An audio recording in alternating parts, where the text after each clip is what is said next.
Hey guys, welcome to Fanfic Fanatics. So in today's video we are gonna see, what if Deku became Saiyan and fell for Momo? Part 1. MHA x DBZ.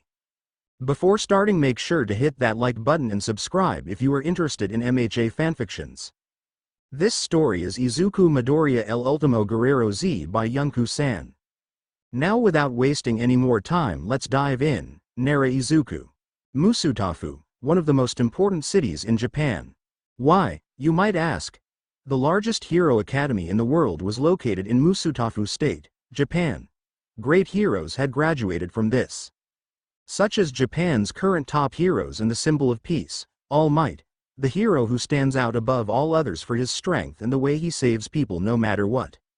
Exactly, you might also be wondering about heroes. Of course, since nowadays, everything that was thought impossible has become possible, and people with powers have appeared. The job every kid ever dreamed of came true: be a hero. But why? Easy, let's go back a few years in China. The first quirk ever detected was in a baby born in Qing, China. It was dubbed the Shining Baby. No one knew why people started having quirks, but it's believed to be due to the birth of this baby. In the beginning, these people were rejected, causing great conflict, but over time, possessing a quirk became normal. It is said that quirks are the next step in the evolution of the human race, since 100% of society was born with a quirk or mutation in their body. That's what we believe. Omniscient narrator. Let's go back to Musutafu on a Friday right now. A green-haired mother was with her children waiting for their turn to finally discover the little one's quirks and become the great heroes they've always dreamed of since they were little. Or so they thought. Because in a few hours his whole life will take a 360-degree turn and more to a little green-haired boy. Nurse. Midoriya family, Inko. Here we are, nurse. You can come in now. Inko. Thank you very much, excuse me. The green-haired family entered a room where a bald doctor was waiting for them, sitting with large, strange glasses and a big mustache. Doctor. So, Midoriya family, what is the reason for your visit? Inko. Yes, you see, doctor, my children are already 4 years old and we want to know what their quirks are. Doctor. I understand, very well, little ones, come in so I can do some tests, please. Both green-haired men underwent DNA tests to discover what their quirks were. Doctor. Very well, let's start with the girl Izumi Midoriya, correct? Izumi. See, doctor. Well then, congratulations, little one. Seeing your results, I can see that your quirk is a mutation between your father and mother, thus giving pyrokinesis. Congratulations, smiling. Izumi. Did you hear that, Mom? I have a great quirk, I'll be a great heroine, ha ha ha, smiling. Inko. I believe it, daughter, try hard, dear. Izumi. Yes, ma'am, military salute. Inko. Calm down, daughter, and what is Izuku's quirk, doctor? Izuku. Yes, doctor, what is my quirk? Could I be a great hero? Excited. Doctor. There's a big little problem here, and that is, you can't be a hero. I think you should give up. Inko. What do you mean, doctor? Confused, doctor. Vera, as you know, Mrs. Midoriya. Everyone has a quirk or a mutation in their body for having a quirk, right? Inko. Correct, worried, doctor. Well, little Izuku doesn't show any signs of possessing a quirk or mutation in his body that would indicate that he has a quirk. Inko. So that means Izuku doesn't have a doctor quirk? That's right, this is very strange. Sorry Mrs. Midoriya, but everything indicates that Izuku Midoriya does not have a quirk. This is somewhat surprising since everyone manifests a quirk at the latest by the age of 4, but so far everything indicates that Izuku is a special case. Inko. I understand, doctor, looking at Izuku. Thank you very much, doctor. We won't bother you any longer, excuse me, bowing. The three left the hospital in an awkward silence because of what happened inside the hospital, leaving the three with different thoughts. Inko was confused as Izuku didn't have a quirk. That was impossible. How was it that Izumi has a quirk but Izuku didn't?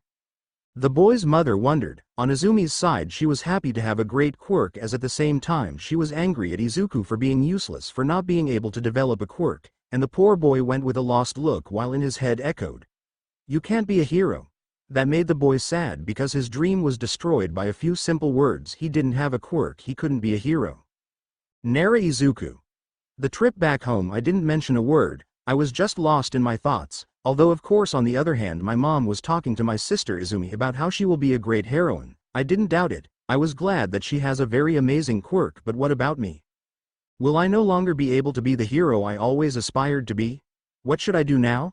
That and other questions were in my head since I always wanted to be a hero and save everyone with a smile. Without realizing it we had arrived home, so I just went in and went to my room, leaving my mom and sister alone to watch my favorite video on my computer. That was an old video of a disaster that happened a long time ago, the video of a hero who debuted at that moment. Video person. Did you see that? He's already saved over 100 people. That's crazy, and it didn't take him more than 10 minutes. All Might. Lol person. He's laughing. All Might. Everything's okay now. You ask why? Because I'm here. End of video. Yes, without a doubt that video was incredible. I always wanted to be like him, save everyone with a smile. That video always moved me. Without realizing it I spilled a drop of water that fell down my cheek and many more followed. Without realizing it I began to cry in my room when I heard the door to my room open, so I turned around to see who it was, and seeing that it was my mother with crystalline eyes, with fear I asked her a question. Izuku. Mama see, can I be a hero? With tears pointing at his computer. Inko. Running to hug him. I'm sorry Izuku, forgive me son, forgive me for not giving you a quirk like Izumi. I'm sorry Izuku. Crying while hugging him. No mom, I didn't want to hear that. What I wanted to hear was omniscient narrator. While Inko hugged her son to make him fall asleep, on the other side of the city everything was in chaos. A new story was circulating through all the media, from magazines to internet media or newscasts, and with the same theme. Izuku Midoriya boy without a quirk. Izuku Midoriya, unphenomeno sin quirk. The next morning everyone had woken up normally until the news of the situation was seen, and everyone was shocked by the case of Izuku Midoriya. While with our green-haired boy he was heading to his school with his sister, but he couldn't ignore the looks of disgust or hatred that all the people gave him when they saw him passing through the streets, along with that many murmurs from the people who saw him. But Izuku decided to ignore all that and advanced faster until he reached his school, while all the children looked at him or moved away from him until two people stood in front of Izuku and his sister. Yes, they were the best friends of the green-haired brothers, the twins Katsuki and Katsumi Bakugo. Katsuki. Well, look who we have here, hee, but it's the useless Izuku. Izuku. Kachan, hello, how are you? Smiling. Katsuki. Listen to me, you useless person, you don't have the right to talk trash to me, you're just someone if you have a quirk, you disgust me, you don't have the right to be near me. Izuku. What do you mean Kachan? Katsumi. What my brother says is that we don't want you around us, freak. Katsuki. Let's get out of here sister, walking away from the place. Katsumi. Wait for me, brother, following him. Katsuki. Izumi, looking at her. Are you coming? Or are you staying with your useless brother? Izumi. Wait for me Katsuki, following him. Izuku was in shock. He had just seen his best friend despise him and push him away along with his best friend. The girl who made him feel things for her. She told him that she wanted him away, and finally his sister abandoned him for not having a quirk. The day passed normally, of course, if you can say normal for Izuku. No one approached him to play or talk to him. Everyone moved away from him, leaving the freckled boy sad because everyone hated him or moved away from him for not having a quirk. At the end of classes Izumi had left with the Bakugo brothers before leaving the boy alone in the classroom, putting away his things while he shed a few tears for everyone despising him for not having a quirk, causing them to stay away from him. So he left his classroom to go home. While Izuku left school to go home, he was seen by all the people who did not touch their hearts, yelling at him or throwing things at him. Man. You're a freak, get away from here, throwing trash at him. Woman. Monster disappears from here, throwing stones at it. Man. You are a disgrace to society, throwing eggs at him. That and many other things were said to the poor boy, who just walked by with his head down so as not to see anyone's face until he got home to just go take a shower to get clean from the things they threw at him, leaving him dirty. So he decided to take a bath and then go to his room to start crying non-stop, being his poor pillow the one that received all the crying of the poor boy, who felt bad seeing how all the people hated him or stayed away from him just for being different from the rest of them, just for not having a quirk. Izuku didn't know how long he cried until he fell asleep in his room.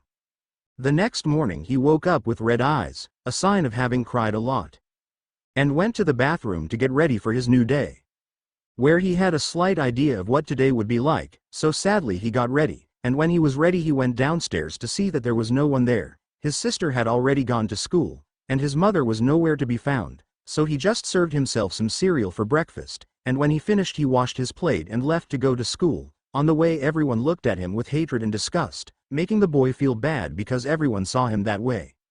Author's note: the words in quotation marks will be the character's thoughts, end of note. Izuku: I better hurry, walking faster. Izuku moved faster to stop feeling all the looks he received from everyone until he reached his school, where he went to his classroom to wait for class to start, so he went to his seat and lay down to try to sleep a little more. Izuku: here I also feel all the looks of hatred and disgust. I feel uncomfortable until when the sensei arrives. Asterisk: here I also feel all the looks of hatred and disgust. I feel uncomfortable until when the sensei arrives. Asterisk, yawning. I will sleep until the teacher arrives, closing his eyes. Izuku: oh, what happened? Everyone at that moment began to laugh at the scare that the freckled boy got from the little joke that had been played on him. It turns out that a child with his quirk that controlled water decided to soak him to wake him up. Izuku: great, now I'll catch a cold. Sad girl. Are you okay? Izuku: yes, hee, don't worry. Blushing girl. Here, clean your face, giving her a handkerchief, so you don't get sick, smiling. Izuku: thanks, hee. Wiping. Thank you very much, you are very kind, smiling. Izuku thought there were people who didn't care that he had a quirk, big mistake. The girl started laughing along with the whole room. Izuku: huh? What's so funny? Confused girl. Hee, look at yourself in the window, idiot, laughing.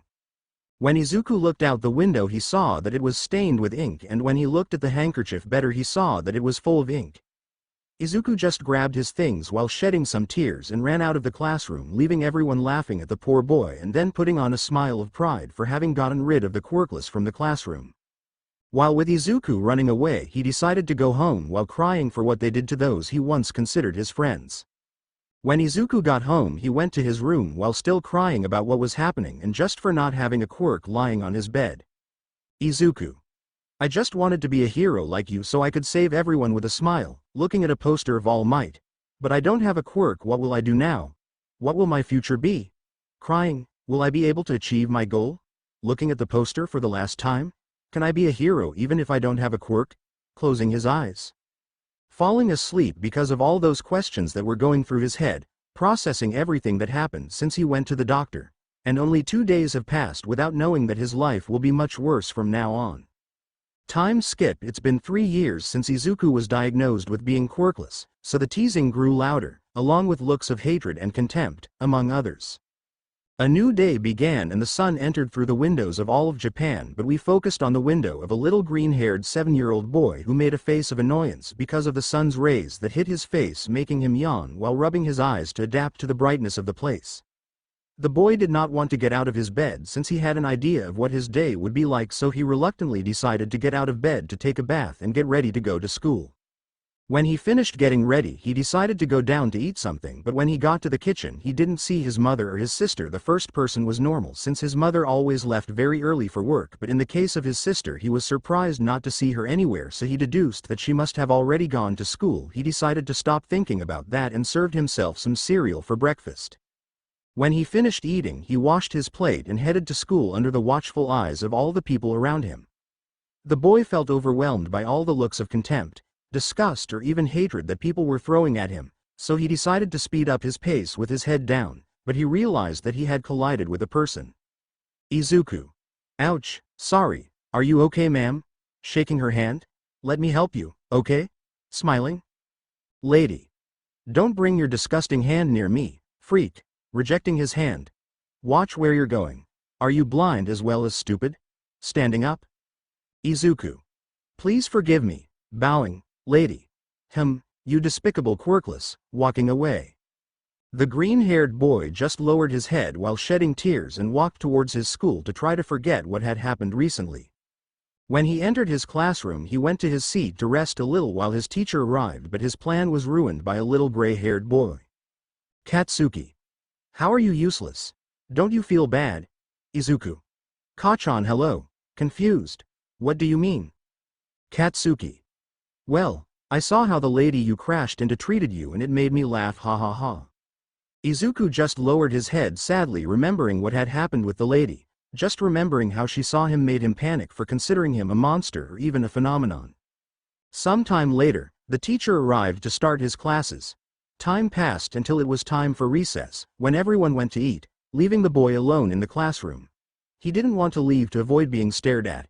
He decided to eat inside the classroom alone so he could eat an order of takoyakis in peace. However, his peace was interrupted when his sister arrived with her best friend Katsumi. Katsumi. Hey loser, we were looking for you, smiling. Izuku. Izumi. Useless, I need you to give me your money to buy me something to eat. Izuku. I can't, sister, I already spent it to buy this order of takoyakis, sorry. Izumi. Then I'll take that, snatching the takoyakis from him, thanks, useless, walking away. Izuku. Wait Izumi. Getting his attention. That's mine, give it back to me, nervous. Izumi. Are you, a useless person, giving me an order? Angry. That's it, blowing smoke from her hands. Izuku. No ch of course not, it was just mine, scared. Izumi. Well now it's mine, idiot, leaving. Katsumi. See you later, idiot, following her. So the day ended with Izuku heading home so he could eat something because of what happened at school. When he got home he saw his mother cooking some food so he went over to say hello. Izuku. Hello Mom Inko. Hola Izuku. How good does it smell that you're preparing? Inko. I'll make udon, do you want some? Izuku. Yes, thank you. Mother.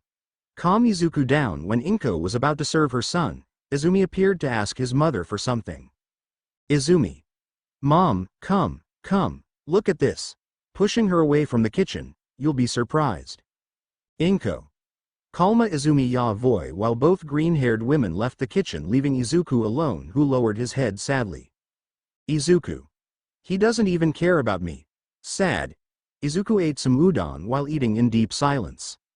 When he finished eating he washed his plate and went to his room to start doing his homework, finishing it in a few minutes.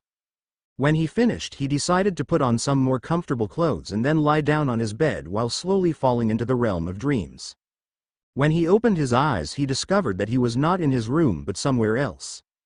It was a large field with a beautiful lake surrounded by trees and a field full of petals, but what caught his attention the most was a shadow that looked like a person, only it had its back turned while staring at the lake. Izuku. Hello. Where am I? But the shadow didn't react, it just said a few words in a whisper that Izuku could barely hear. Shadow. It's not time yet, you're not ready yet, come back, later. After that the whole place went dark leaving the boy in a dark room closing his eyes because of the fear of the place. But when he opened his eyes again he realized he was in his room. Izuku. What was that? Confused, a dream? I have no idea what time it is. Seeing a clock that showed it was 3 a.m., I'd better keep sleeping. But something the boy didn't expect was that he couldn't sleep a wink all night, so he had several questions running through his head. Izuku. What was that place? Why did I have that dream? Who was that guy? This is all very strange, but what strikes me most is what he told me. What does he mean when he said it's not time yet? This is very strange. While the boy was trying to figure out an answer, he didn't realize that he had spent the entire night trying to find an answer, but he hadn't gotten anywhere. So he decided to take a bath and then put on his uniform and go down to the first floor to see that there was no one there, so the boy, somewhat sadly, decided to have breakfast in silence. When he finished eating he washed his plate and left his house to go to school, and although people were still looking at him with disgust he didn't pay much attention to them because he was so deep in his thoughts. Izuku. All this has to have a reason, but what could it be? First, who was that guy? He looked human, although his hairstyle is too strange to deduce him as human, but seriously, what did he mean by saying that it's not time yet? Asterisk. Because he was lost in his thoughts, he didn't notice when he arrived at school or when he was sitting at his desk. He didn't even pay attention to his classes because of the same questions that were slowly eating away at him. As he headed home with a slightly calmer mind, he thought more carefully about what she meant about it not being the time yet. Izuku. What did he mean by not being ready yet? Maybe it's too soon. But too soon for what? I wasn't ready yet. Ready for what exactly? What did that guy want from me? Asterisk. Because he was so wrapped up in his thoughts, he didn't hear how the Bakugo brothers and Izumi called him, driving Katsuki crazy. Katsuki. Damn useless guy, don't ignore me. Throwing an explosion, shiny. When Katsuki launched the explosion, a large smoke screen was created, making it impossible to see the green-haired man. When the smoke screen cleared, an unconscious Izuku could be seen with large burns on various parts of his body and part of his uniform destroyed or burned. Katsumi. Brother, what an idiot did you do? Upset. If someone sees us like this, they'll scold us, idiot. Angry. Katsuki. Who are you calling an idiot? An idiot. No one will notice. Katsumi. Idiot. And when Aunt Inko asks for it, what will we tell her?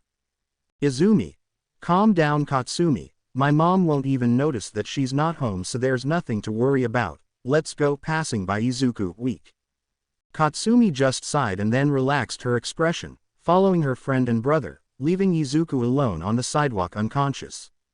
As time passed, people saw him lying there, but when they approached to help him, they saw that it was the quirkless Izuku Midoriya, so they ignored him and left him to die because he was a phenomenon. No one helped the boy, who woke up hours later to see that it was already night, so he got up from the floor, but when he did he felt like his whole body hurt, so when he looked closely he saw that part of his uniform was torn and that he had burns on some parts of his body, but leaving that aside he decided to move forward to go home. The boy came home watching his mother and sister watching a movie, so the boy felt miserable seeing that, so he went inside without saying a word to go to his room to take a bath and heal some of the burns, and then put on more comfortable clothes and then lay down on his bed while looking at the ceiling. Izuku. Damn, Kachan went too far with that attack and my whole body hurts, sore. Ouch. Yawning. I think I better get some sleep. The next morning the boy continued with his daily routine, waking up, taking a bath, putting on his uniform, going down to eat, only to go out and be judged with looks of hatred, shame, and contempt. He then arrived at his school to be greeted by the teasing of all the children in his class. Everything was normal until departure time, when Izuku decided to go to the park near his house to clear his mind, so he decided to go there, but when he arrived, he encountered a rather unpleasant scene. It turns out that the Bakugo brothers along with their sister Izumi were bothering a black-haired girl who was threatening to cry, for being threatened by Katsuki and Katsumi's explosions while Izumi was playing with a green fire in her hand, so without thinking twice she jumped to the girl's defense. She knew it wouldn't end well or she would come out unharmed, but she did it even though she was afraid. She ran to her defense. Izuku. Stop. Arriving with them, I won't let them do anything to her. Getting between them and the girl, leave her alone. Trembling. Katsuki. Be an idiot or you'll pay the consequences. Creating explosions. Katsumi. Move, useless, don't interfere where you're called. Also creating explosions. Izumi. Move it, idiot, don't defend her, you heard me.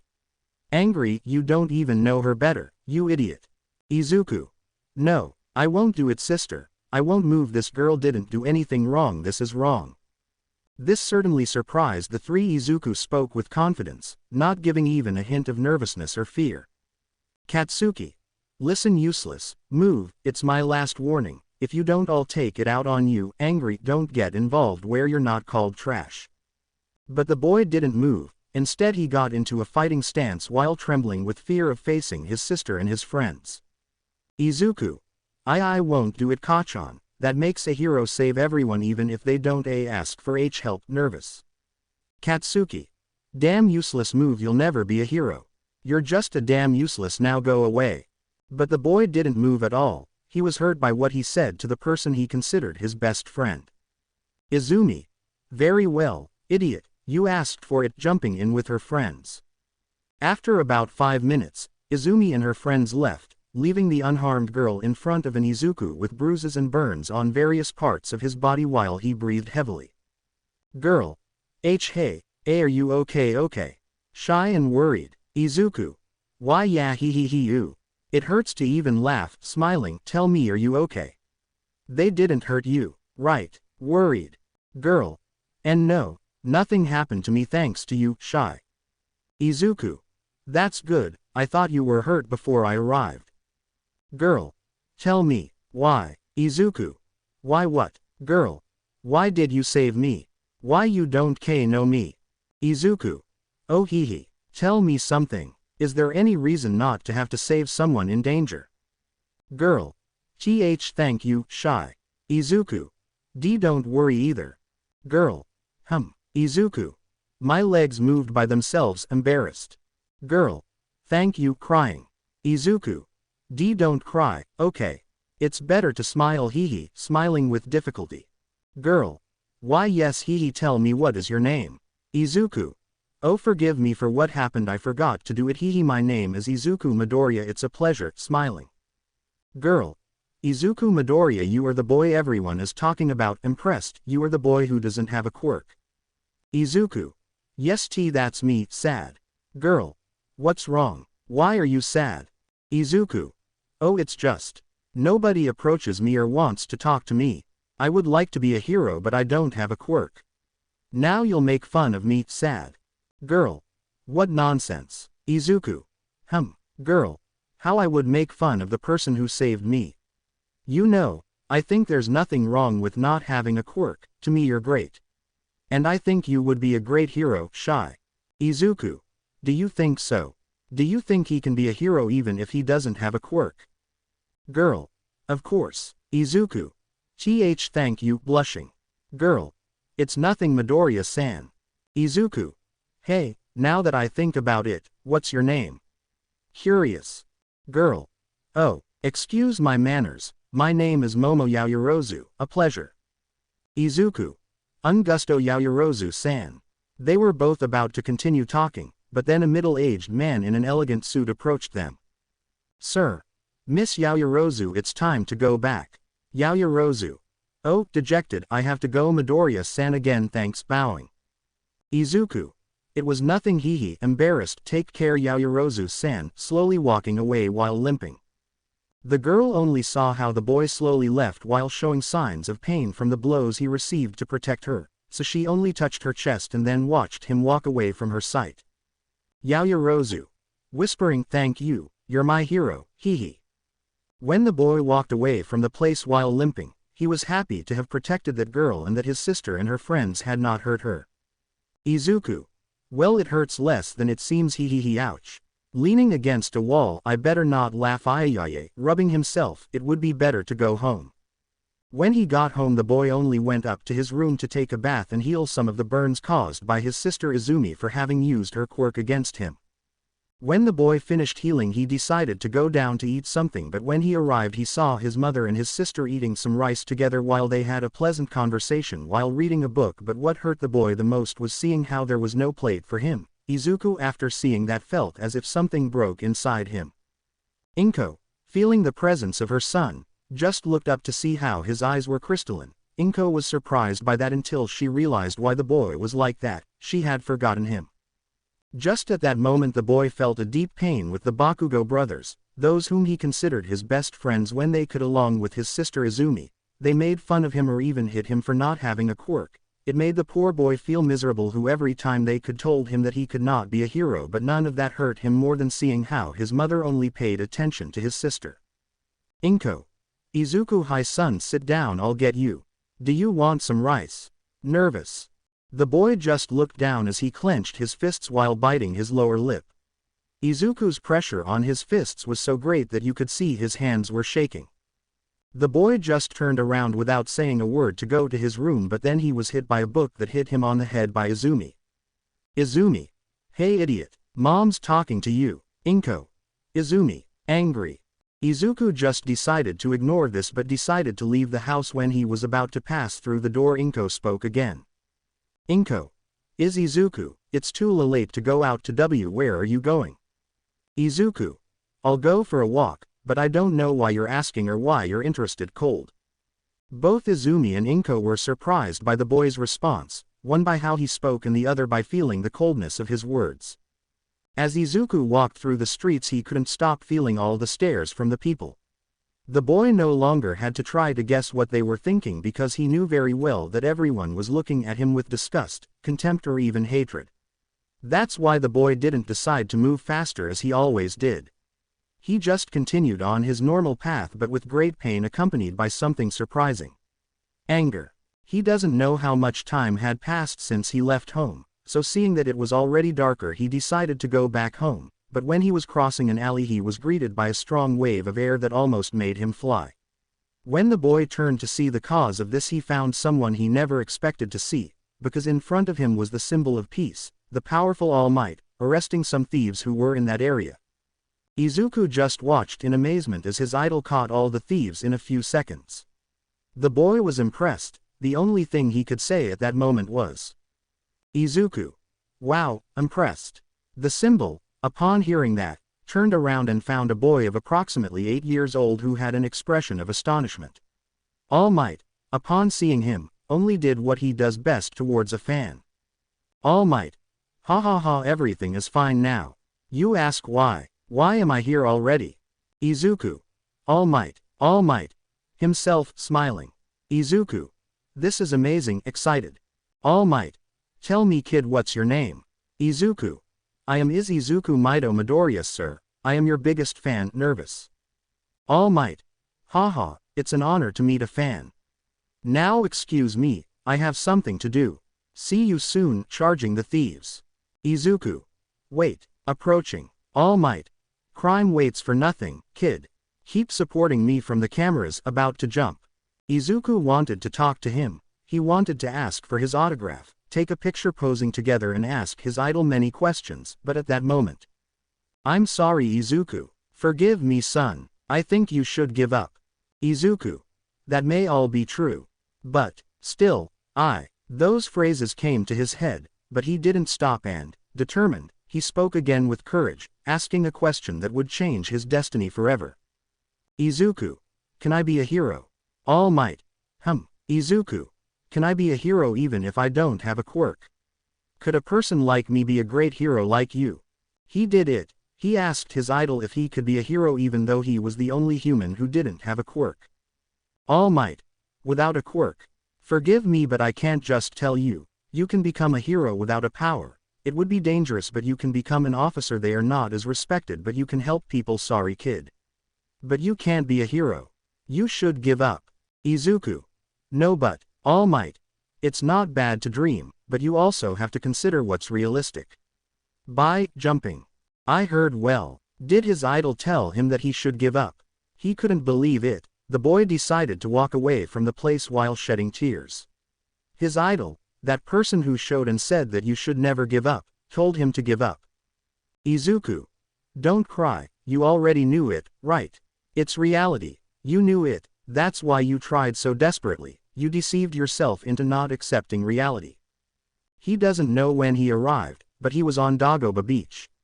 He remembered that when he was younger it was a beautiful place to come with his family, but now the entire beach was completely dirty because there was junk everywhere. But he didn't care and kept going until he was in front of the ocean, able to see the entire horizon while tears ran down his cheeks. The boy couldn't hold it in any longer and exploded. Izuku. A powerful, heart-rending scream was released by the boy. For 3 long years, he had been the object of ridicule and scorn. The boy always maintained a positive attitude, thinking that all this would change for the better. But after 3 years where there had been no change, he gave up. Izuku. They're right, he crying, I'm just useless, I can't be a hero, why should I try to change it? I have to stop dreaming, I don't have a quirk, I'm a phenomenon, I can't be anyone's hero. You should give up, you're just useless, you can't be a hero. I'm sorry Izuku, forgive me son. Every time people looked at him funny, said things to him, made jokes, told him to give up, the boy was about to do it but he remembered something. Yaoyorozu. How I would make fun of the person who saved me. You know, I think there's nothing wrong with not having a quirk, to me you're great. And I think you'd be a great hero, Shy. Izuku. Do you think so? Do you think he can be a hero even if he doesn't have a quirk? Yaoyorozu. Of course I do. But he clearly says he was a hero. He saved that girl from her sister with his friends. He had already rescued someone. He had already been a hero. He couldn't give up. Not yet. Izuku. It's not possible. I think that no matter how hard I try. I'll never have a quirk. He's right, and no matter how hard I try there are things that are going to be impossible for me. No. I already gave up. No yet. I still haven't given up. I showed my most pathetic side to the world. Wait a little longer. I don't think of giving up on life. Ha ha ha. Don't underestimate me, destiny. I'm going to achieve it. I don't care if it takes 1, 10 or 100 years. I'll try my best even if I don't have a quirk. I'm going to be the best hero, and I'll show that even if I have a quirk or not, everyone can become someone incredible. You'll see. Ready? Izuku's motivation increased compared to before, but it was easier said than done what he promised. Izuku. I'll be a hero even if I try twice or even 3 times as hard. But how will I do it? At that moment the boy saw the entire beach full of garbage. At that moment the boy gave a smile of excitement. Izuku. Something just occurred to me, smiling. Time skip. It's been 3 years since Izuku decided to become a hero despite being rejected by everyone, even by his idol All Might, but that didn't discourage him anymore, and he took it as a challenge to overcome. Now we see a 10-year-old green-haired boy cleaning Dagoba Beach. The boy decided to clean the beach as his training to become a hero. The boy had started 3 years ago and has more than half of the beach clean. A fact that surprised the people who passed by that place to see how the beach suddenly began to be clean. Nobody knew who had done it. Of course, nobody knew that the one who cleaned it was that boy who was always despised or made fun of for not having a quirk. But let's focus on the green-haired boy who, since he started cleaning Dagoba Beach, started a new routine, which was to get up at 5 a.m. to clean the beach, to return home at 6 a.m. to take a shower. Get ready for school, go down to eat and leave for his school. When classes ended he was the first to leave the place without saying a word. Of course this baffled everyone at school who saw him arrive at school, sit at his desk and wait for the start of classes, where every time they asked a question he answered it easily, surprising everyone by how intelligent the boy was. Of course his sister Izumi did not like this at all. Since Izuku showed everyone that he was smarter than his sister in Katsumi's case, it was envy to see how easy it was for the boy to do schoolwork with ease. When everyone did it in teams he did it alone, but in the same way he finished first. But the most special case is that of Katsuki, who was furious with the freckled boy for being better than him at everything, because although the boy did not have a quirk he was very good in gymnastics classes, who had good resistance, speed and strength aspects, in which Katsuki believed himself to be the best, but the freckled boy equaled him with difficulties for not having a quirk. Although of course this surprised everyone, because that boy who did not have a quirk was one of the best in the entire school. Everyone wondered how he did all that. Of course the answer was simple, because when the boy left school he would go home to change into sportswear to leave his house without saying a word to his mother, who felt bad because she always swore to herself that she would never forget him. But the fact is that she never kept her word, because Izumi always needed her for something, leaving aside her son who did not matter to her anymore because it was something normal since 4 years ago. That's why the boy always left his house jogging when he came home from school to get to Dagoba Beach and start his training of cleaning the beach by himself. The boy spent the whole day cleaning the beach to finish training quickly and then go home to take a shower and go downstairs to cook his food, because his mother always forgot, so the boy learned to cook, so he ate what she prepared. After eating, he went up to lock himself in his room to do his homework and read a book, then went to sleep and started his daily routine again. The boy had his clear goal of becoming a hero even if he didn't have a quirk, and despite the looks and words he heard or felt, he decided to ignore them to move forward. Of course all his training finally paid off, as the boy had finished cleaning the entire Dagoba Beach, and of course he celebrated this in a spectacular way. Izuku. Ah.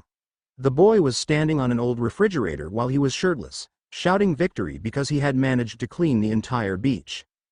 The boy now had a great musculature for someone of his age, causing his clothes to be tighter so his muscles were more noticeable. Of course this was seen by Izuku's classmates, who blushed slightly seeing the boy's muscle mass. The freckled boy thought that everything was going well because even his 3 attackers started to leave him alone. He thought that everything was going to be okay at last. How wrong he was. One day while they were in class, the teacher asked everyone to write down which academy they would go to. Of course this was normal until the teacher began to say which academies they would go to out loud. The freckled boy felt nervous about what would happen now. Of course everyone was surprised because the Bakugo brothers along with Izumi would take the exam to enter the UA.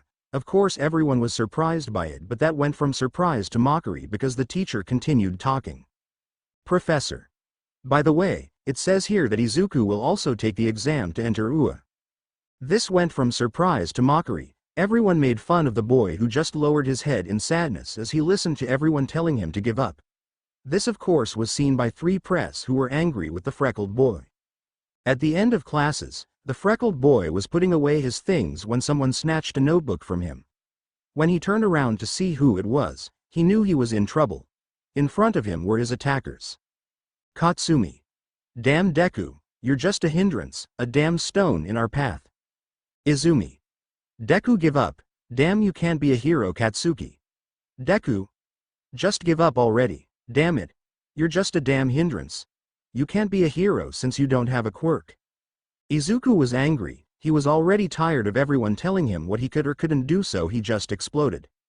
Izuku. Enough. Getting up from his seat. Shut up you damn hypocrite, I know I'm useless, that I have no talent, but I'm fighting with everything I have.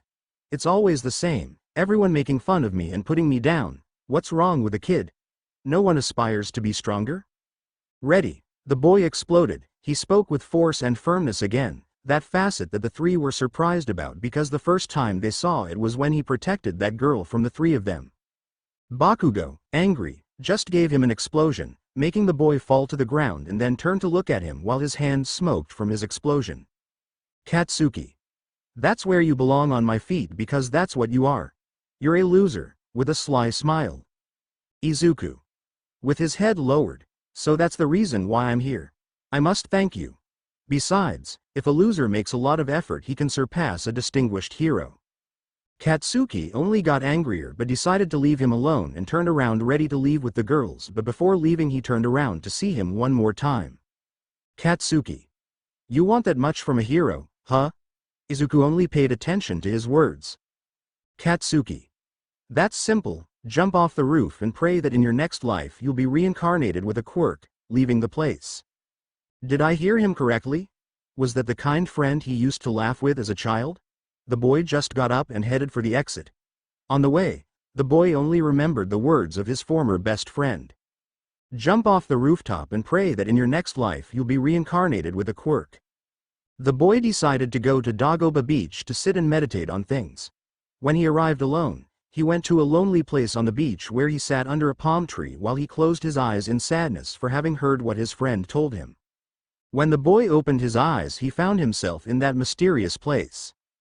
Hello, it's been a long time, right? Izuku turned around where he could see that shadow from long ago in front of him, only now he could distinguish it. He was a tall, black-haired man with a somewhat strange hairstyle, wearing an orange and blue uniform, and what caught her attention the most was that something was moving from his back. Was it a tail? After so much time I can talk to you properly, kid. Izuku. Who are you? Oh forgive me, ha ha ha, let me introduce myself, my name is Goku, smiling. Face to face Izuku saw the mysterious subject who introduced himself with the name of Goku. The boy did not feel any hostility, so he knew that there was no problem in talking to him. Izuku. So Mr. Goku, where are we? Goku. We're in your mind, Izuku. Izuku. Ah wow. But I have a question, why are you in my mind? Goku. Wow, you're smarter than I thought, ha ha ha, scratching his neck. Izuku. Well, it's not that surprising if you think about it, because I don't know him and I've never seen him before, so he asked me what he's doing in my mind. Goku.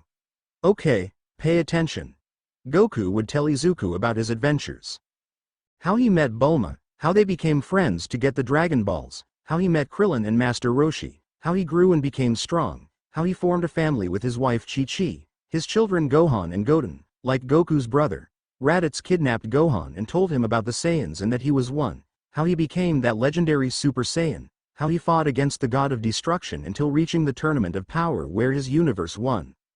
It must be said that Izuku could not have any other expression than that of amazement because he is surprised by what Goku has experienced. Izuku. Wow, Mr. Goku, you've been through a lot, impressed. Goku. Yes, but I'm not the only one, haha. Izuku. Yes, I think so, dejected. Goku. Come on, don't get discouraged. Izuku. Hey, I have a question. Goku. Go ahead, tell me without shame. Izuku. I imagine that tail shows that you are that Saiyan race, right? Goku. That's my asshole proves I'm a Saiyan. Izuku. I understand, but I don't understand why it's on my mind. Goku. Oh right, I didn't say it, a great threat is coming. Izuku, and we must be prepared to protect the world, seriously. Izuku. But I don't understand why it's on my mind, maybe it's... Izuku remained silent. If Goku was on his mind and told him about a great threat, it did not give a good direction because the boy felt something wrong. Izuku. Tell me this has nothing to do with me. Goku. If you're right, you're our last salvation, Izuku. Izuku. But why me? I'm just useless. I don't even have a quirk to be a hero. I can't do it, I refuse. Goku. Izuku, let me. Izuku. No, I'm just a nobody. I don't have a quirk, I won't do it. Goku. Izuku, please just listen. Izuku. I'm sorry Mr. Goku, but I won't do it. I can't help you, forgive me. Goku. Izuku, no man can escape his story. Izuku. You don't know. I'm sorry Mr. Goku, but I can't, I'm not very strong. I better go. Moving away from Goku, as the boy walked away, Goku watched him disappear with each step he took until he disappeared completely. Goku. Sooner or later you'll come back, smiling. Outside, the boy got up from the beach and decided to go back home while the same words passed through his mind. You are our last salvation, Izuku. I can't help it, I don't have a quirk, sad. The boy returned home and went to his room to try to fall asleep, which after a while he managed to do, falling asleep. So the days passed. Izuku mentally refused to accept his fate because he knew he was not strong enough. But as the days passed, the boy felt more and more suffocated by his destiny until he gave up and decided to return to his mind to talk to Goku. Goku. Oh, you're back, happy. Izuku. Tell me something, Mr. Goku. Goku. Forward. Izuku. Tell me why me? Out of millions of people with powerful quirks, why did you choose me? Goku. Tell me, if you get a quirk, what would you do? Serious?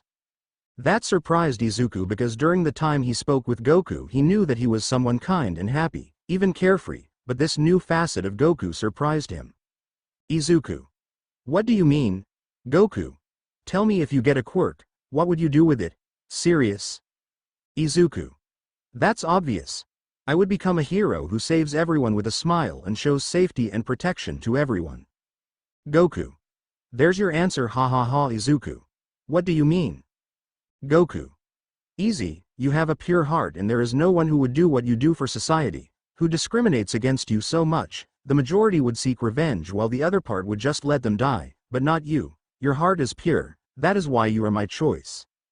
Izuku was seriously surprised. He had the pure heart to be the chosen one to protect humanity, but now he was sure of his decision.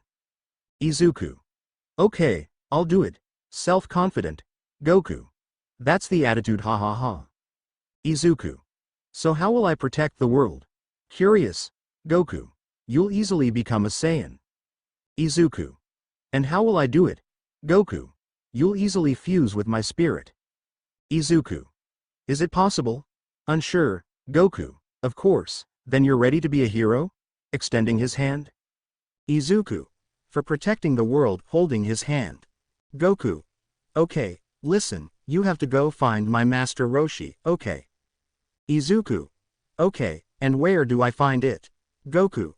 Don't worry, when we're fused you'll see my memories and you'll know how to find him. Beginning to disappear, tell him that you come from me, that the prophecy has begun, he'll understand.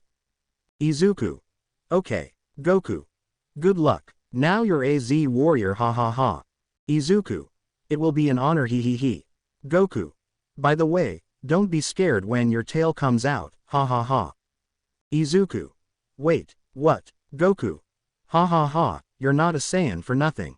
But don't worry, I'll be helping you become a Saiyan. Izuku. Sighing, since. Resigned, thanks. Goku. One last thing, Don't look at the full moon for too long when you have your tail. Izuku. What, but why? What? Goku. You will become Ozuru, a kind of giant monkey, but I know you will be able to control it. Izuku. Since. I'll try hee. Goku. Good luck, by the way, when you're ready to go say this to the air, flying cloud. Hee, it's a gift from me. Izuku. Fine, thank you. Goku. Please, Izuku, listen to me, it is not a sin to fight for justice, on the contrary, that is a good deed. Remember that there are opponents who will never understand with words, you just have to release the fury that is in your spirit. I understand how you feel, but you don't have to bear it anymore. Izuku protects living beings, and the plants of this world, that I love so much. I entrust it to you. Disappeared. Izuku. De Gemelo am I, Senor Goku. After that, Izuku left his mind to find himself on Dagobah Beach, but at that moment the boy put his hands to his head while he felt an enormous pain until after a few seconds the pain disappeared. The boy was recomposed with the memories of Goku, how he became a Saiyan, his techniques, his loved ones, and all his memories were in the boy's possession. Leaving that aside, he decided to go home, where he only entered his room to prepare a suitcase with clothes and then leave his house without anyone seeing him. The boy just ran out of his house, a place where he lived many things with his sister, like when they watched movies together or played at being heroes, like his mother played the role so they would save her, like they ate together. The boy just let a few tears run down and left his old home. The freckled man arrived at Dagobah Beach, where he trained to become stronger. Izuku. Well, it's time. Flying cloud. In the sky you can see a yellow trail approaching the boy. At first Izuku was scared to see something heading towards him at high speed, but then he calmed down when he saw it get in front of the boy. Izuku saw that it was a small cloud but of a yellowish color, so he doubtfully climbed onto the cloud and saw that he didn't fall and that it was even very comfortable. Izuku. Well, time to go. Turns to see the city. I must become strong to protect you all. Looking at the ocean. Time to go. You can see how the great ocean was moving from one side to the other peacefully, but suddenly you can see by the reflection a yellow flash cross it. In that yellow flash you can see a boy riding with a backpack on a yellow cloud at full speed across the immense ocean. The boy was appreciating the great ocean until after about 30 minutes of riding over the ocean he saw something. In the distance you could see a small island on which there was only a pink house. From closer you could see how the word "Came House" was written in blue. Izuku, knowing it was the right place, decided to speed up the pace on his flying cloud to get there faster. When the boy arrived he got off the cloud to see what a desolate place looked like, so he went to the door to knock. Izuku. Hello, is anyone home? Knocking on the door. At that moment the door opens, revealing a short, bald man with black sunglasses, carrying a turtle shell on his back. Hello, what can I do for you, boy? Can I do for you, boy? Izuku. Good afternoon, are you Master Roshi? Roshi. Correct, that's right, I am the great Master Roshi, making a strange pose. Izuku. Great, let me introduce myself. I'm Izuku Midoriya, sir, and I'm here because of Mr. Goku's prophecy. Roshi. So you're our salvation. That you're our salvation. Analyzing it. Izuku. I still don't know if I can be, but I'll try hard, Master. Roshi. Well, that's the attitude. Now what do you think if you come in and settle in? Tomorrow we'll start your training, what do you think? Izuku. Thank you very much for accepting me, Master, bowing. Roshi. Don't worry, come in, entering the house. Izuku. With your permission, following him. Roshi. Well, he's not rude like Goku, that's good. Izuku entered and settled in a room, then went down where he found Master Roshi sitting watching television, so he accompanied him watching a somewhat strange movie for the freckled man.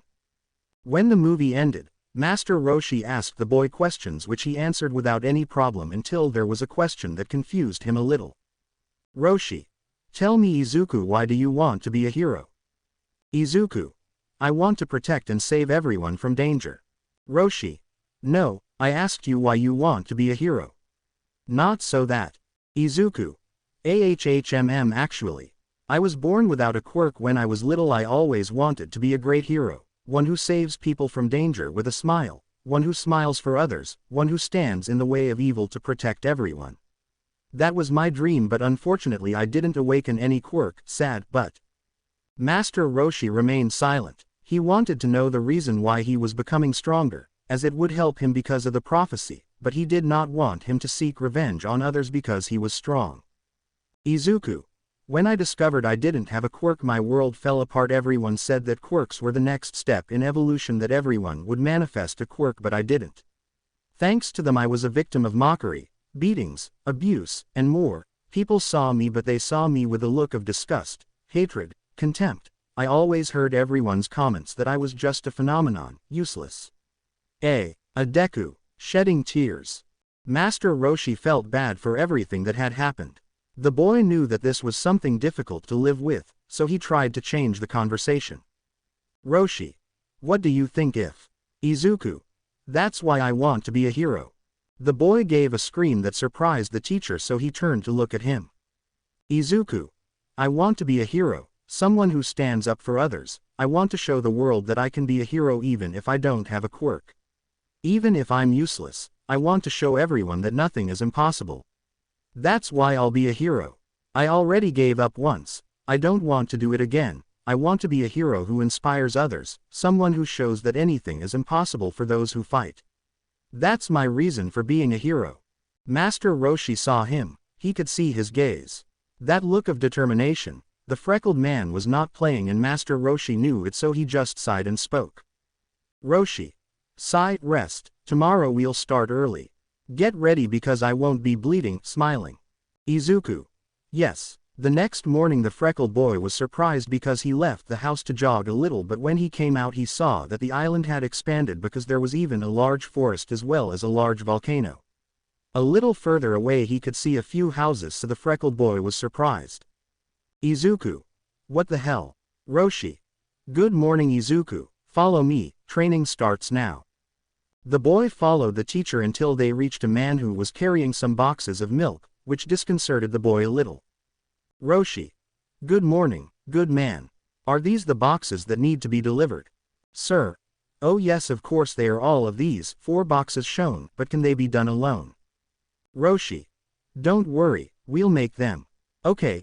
Izuku, take this, giving him a shell and an orange suit with blue parts. This is the turtle school uniform, go ahead and try it on. Izuku put it on, but when he put on the turtle shell he almost fell on his back because it was very heavy. Izuku. Oh my goodness. How much does this weigh? Roshi. That weighs 20 kilograms. Izuku. What? Roshi. Don't worry, we'll increase the weight later, calmly. The one I'm using weighs 50 kilograms, ha ha ha. Now take this, handing him the milk cartons. Do the same as me and follow me, we have to train jumping while running. Izuku. Wait, Master Roshi, copying his movements. Martial Arts Grandmaster Roshi's training has begun. A few hours passed since the battle between Izuku and the clone, in which our green-haired boy emerged victorious, who was getting up with difficulty. Izuku. Ouch. What happened? Mr. Popo. You won, kid, well done. Izuku. Mr. Popo. Gain. Really? He nods. That's good, he. But, I'm starving. Mr. Popo. Here, eat, offering him a huge plate of food. Izuku. Thank you, eating quickly. Ah, I'm done. Thank you. Now that I remember, I guess I won, right? Mr. Popo. That's right. You'll see Kami-sama advancing, follow me. Izuku. That's great. Following him. Both advanced until entering the temple, where Izuku could see that it was a huge place but that it transmitted a feeling of peace. Both advanced until they arrived in front of a huge door, where they entered to enter a dark room where they could see a huge table full of jumbled papers. Izuku. What happened here? Seeing Mr. Popo. Mr. Popo. Kami-sama is busy, I told you. Izuku. Busy. But with what? Mr. Popo. I can't tell you, that depends on Kami-sama. At that moment a voice was heard in the darkness. Mr. Popo, is that you? Mr. Popo. Yes sir, I offer it to you, bowing. Help me here for a moment. Mr. Popo. Right away, but before that, I'd like to introduce you to someone. Someone. Coming out of the shadows, who is it? When the mysterious voice came out of the darkness, you could see someone holding a cane with a huge white cape with green skin with purple parts. He also looked older due to the infinite wrinkles that appeared on his face. Also something peculiar was that two green antennas emerged from his head. Mr. Popo. Izuku, let me introduce you to him. He is Kami-sama. The subject now known as Kami-sama had a serious look that would make more than one person nervous. Izuku. Kami-sama, are you really? Doubtful. Kami-sama. If that's me, why do you have a problem? Izuku. Not only that. Well, I thought it would be. Well, you know, different like a normal person with a huge white beard or something like that, not that Kami-sama looks like an alien, he he he. Kami-sama. Alien, hitting him on the head with a club. Izuku. Ayayayaye, rubbing, damn it hurt. Kami-sama. It was the idiotic point. But anyway, what can I do for you? Izuku. Oh yes, Master Karen asked me to come up so he could train me. Could he train me? Bowing. Mr. Popo. Kid, I already told you that Kami-sama is busy. Kami-sama. I will interrupting. Mr. Popo. But Kami-sama wasn't busy. Kami-sama. Yes, but it will help me distract myself for a moment. Let's get out of here, leaving the room. The three left the temple to get to where the battle between Izuku and the clone was. When Kami-sama saw the place, he exploded with fury for having destroyed the sacred temple. Kami-sama. Who did it? Izuku. It was me, ha ha ha. It was a tough fight, Carefree, but I was able to defeat him with my hands on the back of my head. Kami-sama. You did it. Seeing him nod, I see. Idiot. Giving him a hard hit on the head. Izuku. Ayayayaye. Why does he hit me? Kami-sama. For destroying the sacred temple. Izuku. But it wasn't just me. Mr. Popo also destroyed him by making me fight. Mr. Popo. Judas. We same. Mr. Popo. Mr. Popo. I can explain, nervous. After that, only loud bangs were heard throughout the place to see Izuku next to Mr. Popo with large bruises and bumps on their heads, both lying on the ground. Kami-sama. Pair of fools. Izuku. Can we start training now? Desperate. Kami-sama. Yes, as you wish. Well, what do you want to learn? Izuku. Use ki. Kami-sama. I thought so. You can't use it, much less control it. Seeing the large crater where the Kamehameha collided. Izuku. No, I can't use it. Embarrassed. Kami-sama. Well, that will change with my training. Izuku. Yes, excited. Kami-sama. Only that will be terrifying, showing a sinister smile next to Mr. Popo. At that moment Izuku felt true terror. But it was too late to change his mind. Thus began Izuku's training, which was divided into two parts. In the morning Izuku meditated for 6 hours to try to awaken his ki. Of course this seemed boring to Izuku, that's why sometimes when he meditated he fell asleep. It was at the moment when Mr. Popo hit him hard on the head that made him wake up. In the afternoons Izuku must feel Mr. Popo's ki to dodge the attacks that he threw at him at an incredible speed, which Izuku could not see due to his incredible speed, thus receiving powerful blows that sent him flying.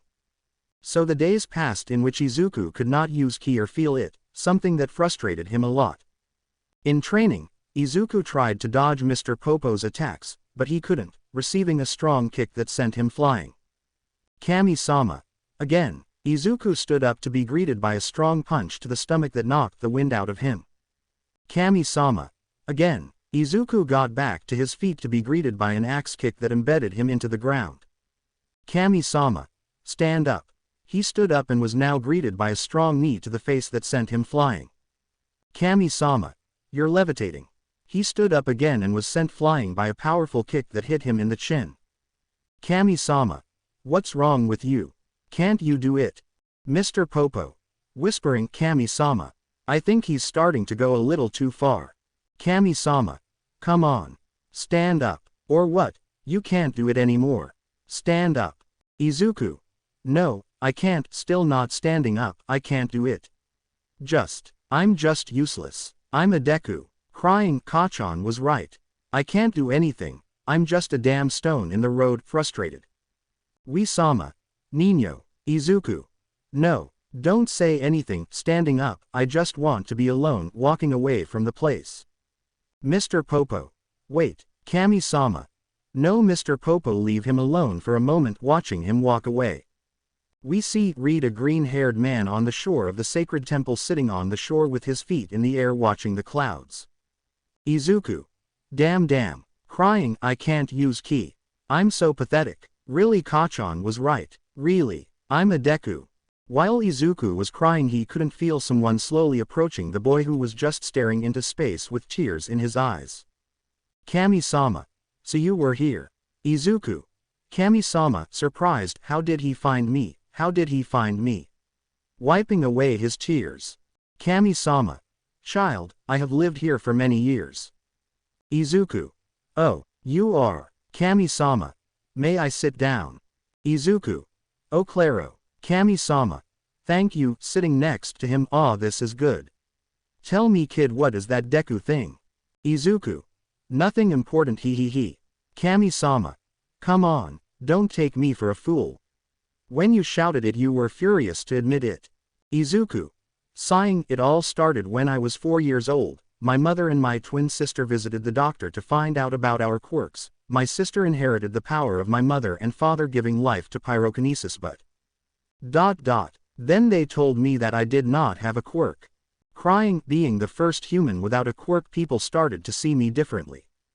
It was always the same. Laughing at me, making fun of me, wishing me death, calling me a freak and many other things. Everything was bad for me. My childhood best friend along with his sister and my sister stayed away from me, making fun of me, hitting me with their quirks and more. Until one day my best friend nicknamed me Deku, which means useless. My dream was to become a great hero, save everyone with a smile, but not having a quirk, my dream stagnated. Everyone made fun of me when they heard that I would be a hero. My best friend told me to give up, that I can't be a hero. What if it's true? And if I can't be a hero, what will I do? Kami-sama. Izuku. Never let anyone tell you that you can't do something. Don't I understand either. If you have a dream, you have to pursue it. People who don't get very far tell you that you'll be like them if you dream something. Make it happen, period. Izuku just stood with his head down until he felt a hand placed on his head. When he raised his head, he could see Kami-sama with a small smile. Kami-sama. Whenever you need help or to talk to someone, count on me, hehe. Izuku. Thank you, Kami-sama. Kami-sama. Well, standing up, we better get back. You still have to train, so let's go. Leaving the place. Izuku. Wait, Kami-sama. What's going on? Izuku. Thank you for this, Kami-sama. And I would like to help you with what you do. After our training. Kami-sama. Really? Izuku. Yeah, whatever. Kami-sama. Well, approaching, I need your help. Sitting down. Izuku. Whatever I want, I'll do it. Kami-sama. Listen, Izuku. Many years ago there were 7 very powerful spheres that when gathered would grant you a wish. Over the years, when they stopped being used, they began to lose their power and are scattered everywhere. I've been trying to gather the 7 spheres until then to give them back their power, but I simply can't. Since I would need to leave the temple and it's something I can't do, that's why I would like you to. Izuku. Don't worry, Kami-sama, I'll take care of finding them. Kami-sama was surprised he hadn't finished speaking and Izuku had already offered to help him. Kami-sama. Thank you. Izuku. There's just one problem. Kami-sama. Problem? What is that problem? Izuku. I don't know where to look for them, he. Kami-sama. You're right. Thinking, I know. Standing up, I have the solution. It'll just take a long time, so I won't be able to keep up with your training. Izuku. Don't worry, Kami-sama. I'll take care of my training, you take care of the solution and I'll master the key. Motivated. Kami-sama. Okay, let's go, advancing alongside Izuku. And so I resumed Izuku's training, which at first did not make any progress when trying to use ki, which still frustrated him, but he never gave up because of the words that Kami-sama told him a long time ago, so he tried twice as hard. After a year in which you could see a 14-year-old Izuku, he continued trying to use or witness the ki. He began to feel the presence of Mr. Popo when attacking. At first, he could not defend Mr. Popo's powerful and fast blows, but after more training, he began to dodge several of Mr. Popo's blows with some difficulty. This surprised and pleased Mr. Popo because Izuku was already beginning to activate the ki in his body. Shortly after, Izuku was able to start activating ki when meditating, beginning to mold it or being able to throw it, only that it exhausted him a little, but it never made him give up until after more time he could throw ki spheres with a little more ease. Everything was going well for Izuku, who was beginning to get a little more excited. Everything was going well until one morning everything changed in the freckled boy's life. It was a beautiful morning like any other, where we can see in the enormous temple of Kami-sama a green-haired man with freckles sleeping peacefully for having worked hard in his training yesterday until he feels something hairy start to bother him on the face, making him wake up with heaviness to be able to see a little tail of a cute guy who was the cause of his discomfort. Izuku, yawning, it can't be, I was sleeping so comfortably. Whose tail is this? Following it with his gaze, seeing that it reached the lower part of her back, it can't be. Shocked, I have a tail. Ah. Kami-sama. What is this racket? Entering the room, what? Izuku. Kami-sama, I have a tail. Scared. Kami-sama. Peef. Ha ha ha ha, laughing non-stop. Izuku. What's so funny? Is it so funny? Angry. Kami-sama.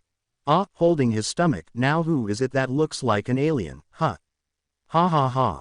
Izuku. Whisper, old man. Kami-sama. Who are you calling an old man? Hitting him with a stick. Izuku. Ayayayaye, it hurt, rubbing. Perhaps Kami-sama didn't want to admit it, but he had grown fond of the freckled boy just as the boy had great respect and affection for Kami-sama in every aspect. Kami-sama. Leaving aside your tail, I already have the solution to the problem of the Dragon Balls. Izuku. Great. And what is? Kami-sama. Follow me, leaving the room, being followed by Izuku. Both of them, upon leaving the room, advanced through the entire sacred temple until they reached a room where they could see a statue of a stone dragon. Kami-sama. Here is the solution. Izuku. A statue. Has he already lost his mind? Taking a blow to the head with a club, ayayayaya. Kami-sama. No me tientes a darte otro. Size po puptapera kekampapa karapupo kekopuptapo popapukara. As Kami-sama finished saying those words, a huge yellow light dazzled the entire place, blinding them for a few moments. When the light went out, a medium-sized dragon could be seen in the room. Izuku. Wow, Kami-sama. Izuku, I present to you Shenlong, the dragon god. Izuku. Amazing, Shenlong. Kami-sama. Why did you summon me? Kami-sama. I need you to gather the Dragon Balls with this boy, pointing at Izuku. Both of you will travel together everywhere to get the 7 Dragon Balls, smiling. Izuku, Shenlong. What? Shocked. It's been 3 months since Izuku met the great master Roshi, who agreed to train him to become a hero. Of course, at first the master had his doubts about the boy because he thought that when he became strong he would seek revenge, but it was quite the opposite. The boy showed Roshi that he is not looking for revenge, he wants to be a true hero. The master could see his great determination in his eyes. The boy did not play at all, so the master, knowing the boy's purpose for wanting to be stronger, did not hesitate to train him. Of course, it was a much heavier training than when he did it with those 2 students who showed him great strength and competitive spirit. Izuku began his training as a milk delivery boy. Of course, this at first made Izuku doubt if this man was really a great martial arts master, but he decided to trust him because if Mr. Goku said that he was his teacher and told him to go with him to become stronger, it could be true.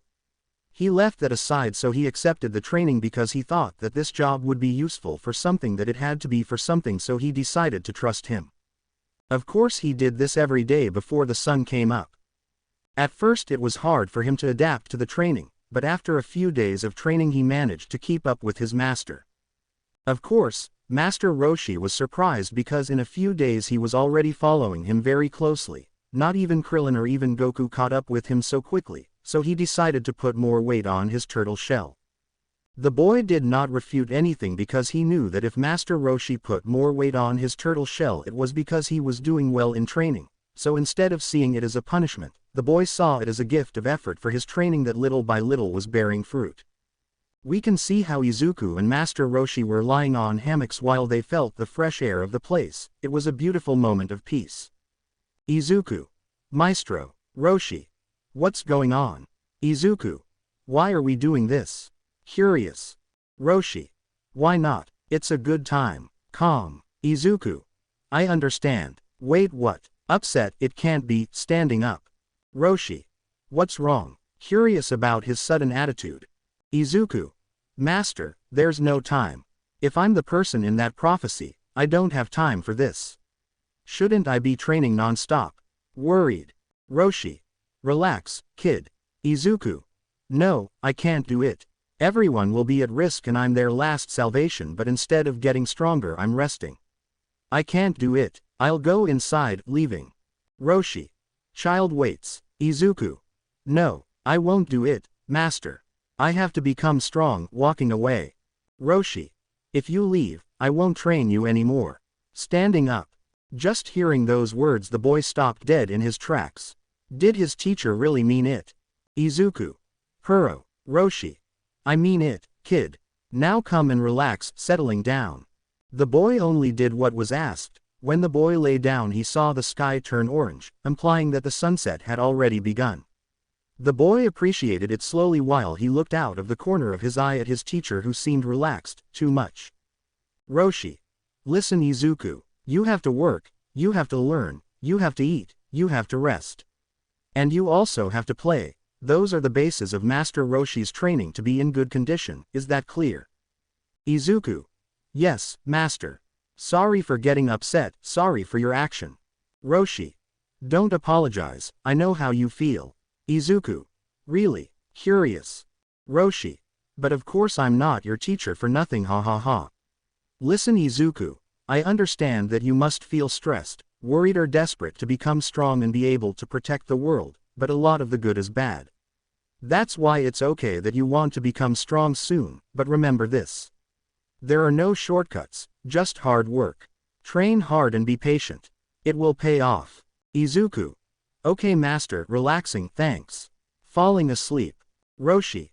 Watching him sleep, this boy will be a great hero without a doubt, happy, he will also become very powerful. I know that just by looking at him closing his eyes, falling asleep. Time skip. 9 months have passed since that talk in which Izuku followed his teacher's advice and decided to take everything more calmly because he knew he had to become strong, but everything in its time, he couldn't rush into it.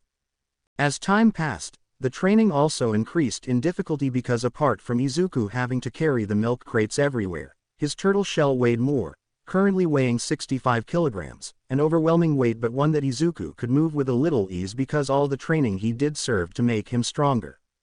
After 4 months of delivering milk throughout the island, Izuku also began to work in the fields, digging holes in the fields with his bare hands to then plant seeds and water them while still carrying his turtle shell. As the days passed, Izuku got used to the new training. That was until 6 months later when Master Roshi gave Izuku new training, as he also began to work on construction sites carrying heavy rocks or moving sand from one place to another. This of course surprised everyone on the island because that boy who did not look more than 12 years old did many things, such as delivering milk every morning and then going to work in the fields and finally going to work on construction sites. He did this every day and without even denying it, something strange to see in a boy who showed great strength. 2 months after starting the previous training, Master Roshi began to teach Izuku math subjects such as history or others because in the words of his teacher, what good is it to have muscles and not a brain? So the boy studied every afternoon with his teacher. Of course the subjects were easy for the boy who always paid attention to his teacher. So the months passed in which Izuku trained with his master Roshi. But now we are located in the city of Musudafu in a house where there are 2 green-haired girls, but as everyone imagined they were happy or cheerful. On the contrary, they were devastated because they had screwed up. But in a big way. But why? Well, let's go back a little to the past. When Izuku left home, his mother didn't notice, much less his sister, until after 2 weeks they began to feel like something was missing, or rather someone was missing. After a few more days had passed, both of them reacted, of course someone was missing, their brother, son. Both of them were surprised because it was true that they hadn't seen him for a while. Inko never saw him again at home and Izumi never saw Izuku in his seat at school, but how come they hadn't noticed before? Easy to answer apart from Inko forgetting her son because she was always attentive to Izumi. The freckled boy became curt with her because he never spoke to her or answered a question that the older green-haired boy asked him, and when he answered it was nothing more than a yes, or a no. Apart from answering them curtly, the boy never seemed to be home because he only came home from school to then go out to clean Dagoba Beach, to go back up to take a shower, make his dinner and go back up to his room to lock himself into sleep. Inko went to Izuku's room to check if he was there, but she was surprised to see how all of Izuku's clothes drawers were empty apart from seeing the room full of dust, implying that they had not used it for a while, so her answer was answered.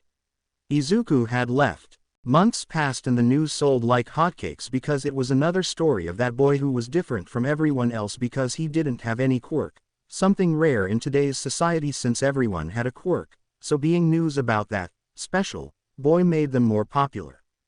As the news went viral, the police, along with some heroes, decided to get to work and began searching for him throughout the country, handing out bulletins with a photo of him while below it said, Izuku Midoriya, missing. Days passed and these became months and no trace of the freckled man was ever found, so since there was no information about him they decided to give him up for dead. Everyone hearing the news had different thoughts. Some felt bad because he was just a boy different from the rest. Others were happy that he was dead because it was a disgrace to human evolution. Different thoughts, but they all agreed on one thing. Died. As the days passed they became months and finally a year. All the people continued with their normal course except for 2 people. 3 people, 2 green-haired and 1 raspberry-haired, because they knew that the boy, despite not having had a quirk, was a kind and pure person, and that hurt them because they were the main cause of his supposed death. Inko regretted having always forgotten him and left him aside for Izumi since she cared more for her than for him. She always cursed herself inwardly because what kind of mother would do that? In Izumi's case, he lamented that despite being his sister, she always repudiated him because she had a quirk but he wasn't a phenomenon. She always cursed herself, apart from being one of his main aggressors who made life impossible for the freckled boy who only tried to move forward, but she, along with the Bakugo brothers, beat him up or made him feel miserable. How many times did she tell him to give up or say things to him that were cruel, but she never regretted saying them until this moment. And the last case, Katsumi felt bad for the boy because before he was diagnosed as a phenomenon for not having a quirk. He and she got along very well because they always spent time laughing together or chatting together, but after they found out that he was different from them, like his brother and his friend Izumi, they began to treat him badly. She did not know what to do, but guided by the actions of her brother and friend, she also began to discriminate against him, although deep down she repudiated herself for doing so. Now that Izuku was dead, she felt the worst, contrary to her brother who does not seem to affect her in the least, made her angry with him. Then she got angry with herself because it was also her fault. She felt terrible until she remembered that promise she made with the freckled man years ago. Flashback. We can see 2 children of about 4 years old playing together in a park.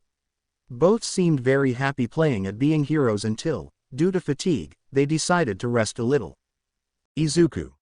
Haha, that was fun. Exhausted. Katsumi. It was great. Excited. Izuku. When my quirk awakens I will become the next symbol of peace, raising his fist. Katsumi. I believe it. I know you will be the best hero, Izuku. Happy. Izuku. Thanks, Katsumi. Hehe. Blushing. Katsumi. Hey Izuku, what do you think about making a promise? Shy. Izuku. Of course it is. Katsumi. When you become the symbol of peace, you'd come to ask for my hand. Blushing. Izuku. What does that mean? Will you give me something? Curious. Katsumi. Izuku. Nervous and blushing. Don't say that, you know what I'll give you. Nervous. Izuku. I don't know what that is, but if it's food, I'll do it. Smiling. Katsumi. Yes, jumping with excitement. End flashback. Katsumi felt bad because even though she had made a promise with him, it could not be fulfilled because she broke the promise. Katsumi. Sorry. I'm sorry, Izuku. Crying. Finally, the ashen-haired girl burst out. So many emotions unleashed that made her burst into tears. She would regret for the rest of her life having been the cause of the death of the boy she was in love with. Returning to our protagonist, he was watching the sunset while resting, lying on the ground as his teacher had told him, enjoying the moment. Izuku. This feels good. Breathing. Roshi. Ah, here you were, approaching. Izuku. Master. Turning to look at him. Wow, what happened to you? Roshi. This? pointing to his face while a marked hand was seen, nothing important. Izuku. He was spying on the women on the beach again, wasn't he? Roshi. That's none of your business. Izuku. Ha ha ha, okay, what's wrong? Roshi. Well, since you've trained your whole body, you now have much more strength, endurance, and speed than before. Izuku. Really, not very convinced. Roshi. What doubts do you have about the great master Roshi? Izuku. No, of course not. But the thing is that all I've done is work and no training. Roshi. Now you see. Hit that mountain with your fist, pointing to a large mountain. Izuku. Well, not very convinced. The boy advanced until he was in front of the mountain, staring at it, analyzing it until he got into position. Roshi. Breathe, kid. Close your eyes. Relax your muscles and let your blood flow throughout your body and then, hit. Izuku. Breathing and closing his eyes. Relax. Let your blood flow, and then, punch, throwing a punch. When the boy opened his eyes, he saw how his fist was connected to the mountain, only it had a large crater that connected with a kind of fissure, implying that the mountain was split in half. Izuku. Wow. Roshi. You see, all that you called work was your training. Work is training. Izuku. I understand, master, bowing. Roshi. Now let's move on to the next level. It's time for you to learn the art of fighting, and apart from that, I'll teach you how to use the ki. Izuku, Shenlong. What? Shocked. Now Izuku was surprised. Throughout his trip he had lived and seen many things, but seeing a dragon was something he thought was impossible until now. But as if that were not enough, now a dragon will be his traveling companion. Without a doubt Izuku did not know what to say, much less a word to articulate. Shenlong. Huro Kami-sama. Kami-sama. No buts. Both will be traveling companions whether you like it or not. Understood. Neither responds. Izuku understood. He nods. Shenlong, is it clear?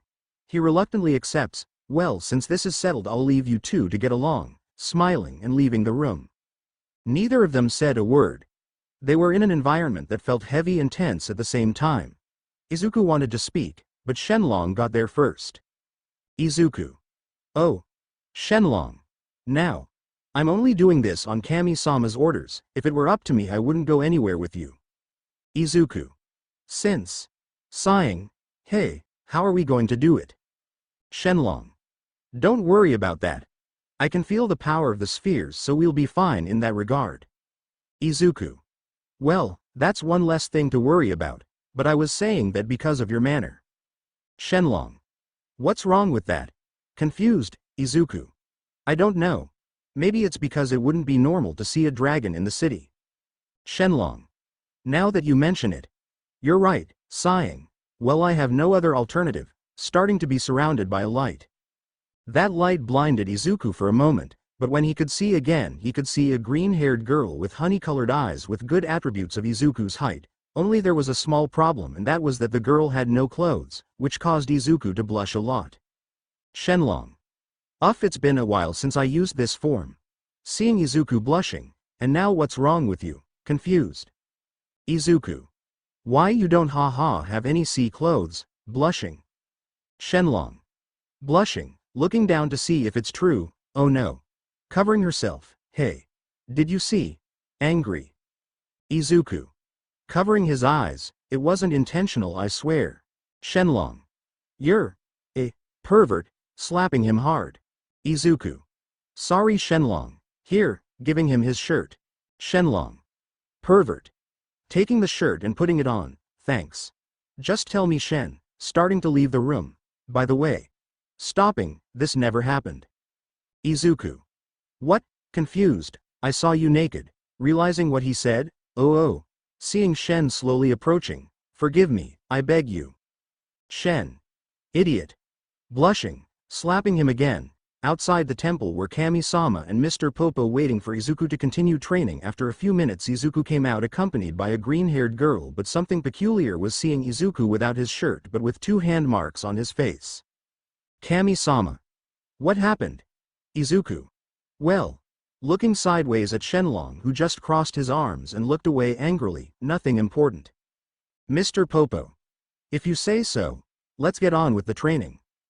And so once again began Izuku's training, in which now, apart from training with Mr. Popo and Kami-sama, he did it from time to time with Shen, who was very good with ki control, only she did not use much so as not to be too worn out by not having power, consequences of having lost the powers of the Dragon Balls. So the days passed in which Izuku understood the use of ki a little better, only there was something that Izuku still had difficulty with, and it was a great disadvantage when fighting, and that was his tail.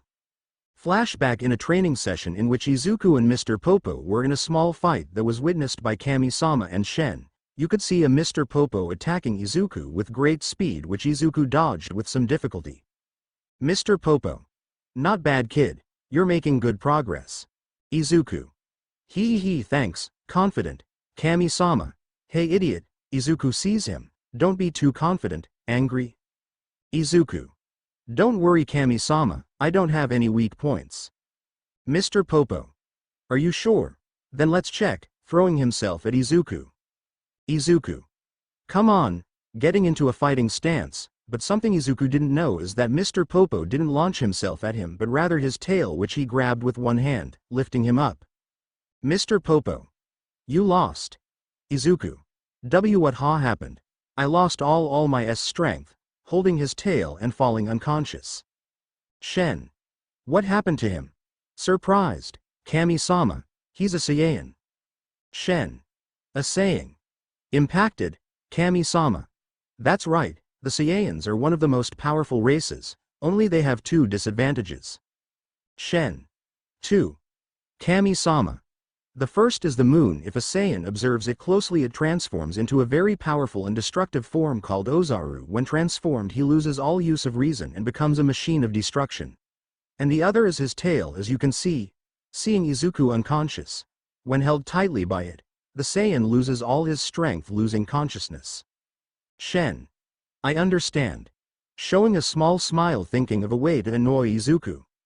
Fin flashback. Without a doubt it was a big problem for Izuku, since it was a great disadvantage when fighting, so he began to think of a way to avoid that problem. After much thinking he came up with an idea, and that was to wrap his tail around his waist, which worked a lot for him. And once again Izuku thought that there was nothing more that could surprise him, a serious mistake, because one night when he was meditating to continue perfecting the use of ki, a silhouette familiar to the freckled man appeared before him. Goku. I see you're training well. Izuku. Senor Goku. Goku. The same boy. How have you been doing? Izuku. Well, Master Roshi trained me in the art of fighting, and Master Karen taught me a few lessons, and now I am with Kami-sama and Mr. Popo learning ki. Goku. Looks like you've been busy. Izuku. You could say. Goku. What do you think if I teach you one of my techniques as a Saiyan? Izuku. Seriously. Excited. Please, I beg you, I want to get stronger, bowing. Goku. Perfect. Very well, pay attention. Moving away from the place, I will teach you how to become a Saiyan. Beginning to concentrate ki, changing his hair color to yellow and his black eyes to blue. This is the Super Saiyan. Izuku. Incredible. Goku. But there's more. Charging more ki, changing his appearance. You can see that now a yellow lock fell on his forehead along with his hair growing a little more. This is the Super Saiyan Phase 2. And this? Charging more ki, making his hair grow, reaching a little below his back. This is Phase 3 of the ordinary Saiyan. Izuku. Wow. Goku. Incredible, right? Izuku. Yes, it is. Incredible. Approaching. Teach me how to transform, Mr. Goku. Goku. Sure, but I won't be able to teach you, you have to discover it yourself. Izuku. But why? Confused, Goku. For this. Showing his hands that are starting to disappear. I'm sorry. Izuku. Well, don't worry, I'll do it myself, motivated. Goku. That's the spirit now. Well, to transform there are two ways. Number 1 is to concentrate ki in your back and expel it all at once, and the other. It's a little more cruel, but if you do it this way it will be a little easier. You'll have to get angry. The power of the Saiyans comes from strong emotions like anger, so if you get too angry and expel a lot of ki you will become a Saiyan. Beginning to disappear. Good luck. Disappearing. Izuku. Mr. Goku. I think sometimes he does it just to make me work harder, with a drop of anime-style sweat. But oh well. It would be great to transform into a Super Saiyan.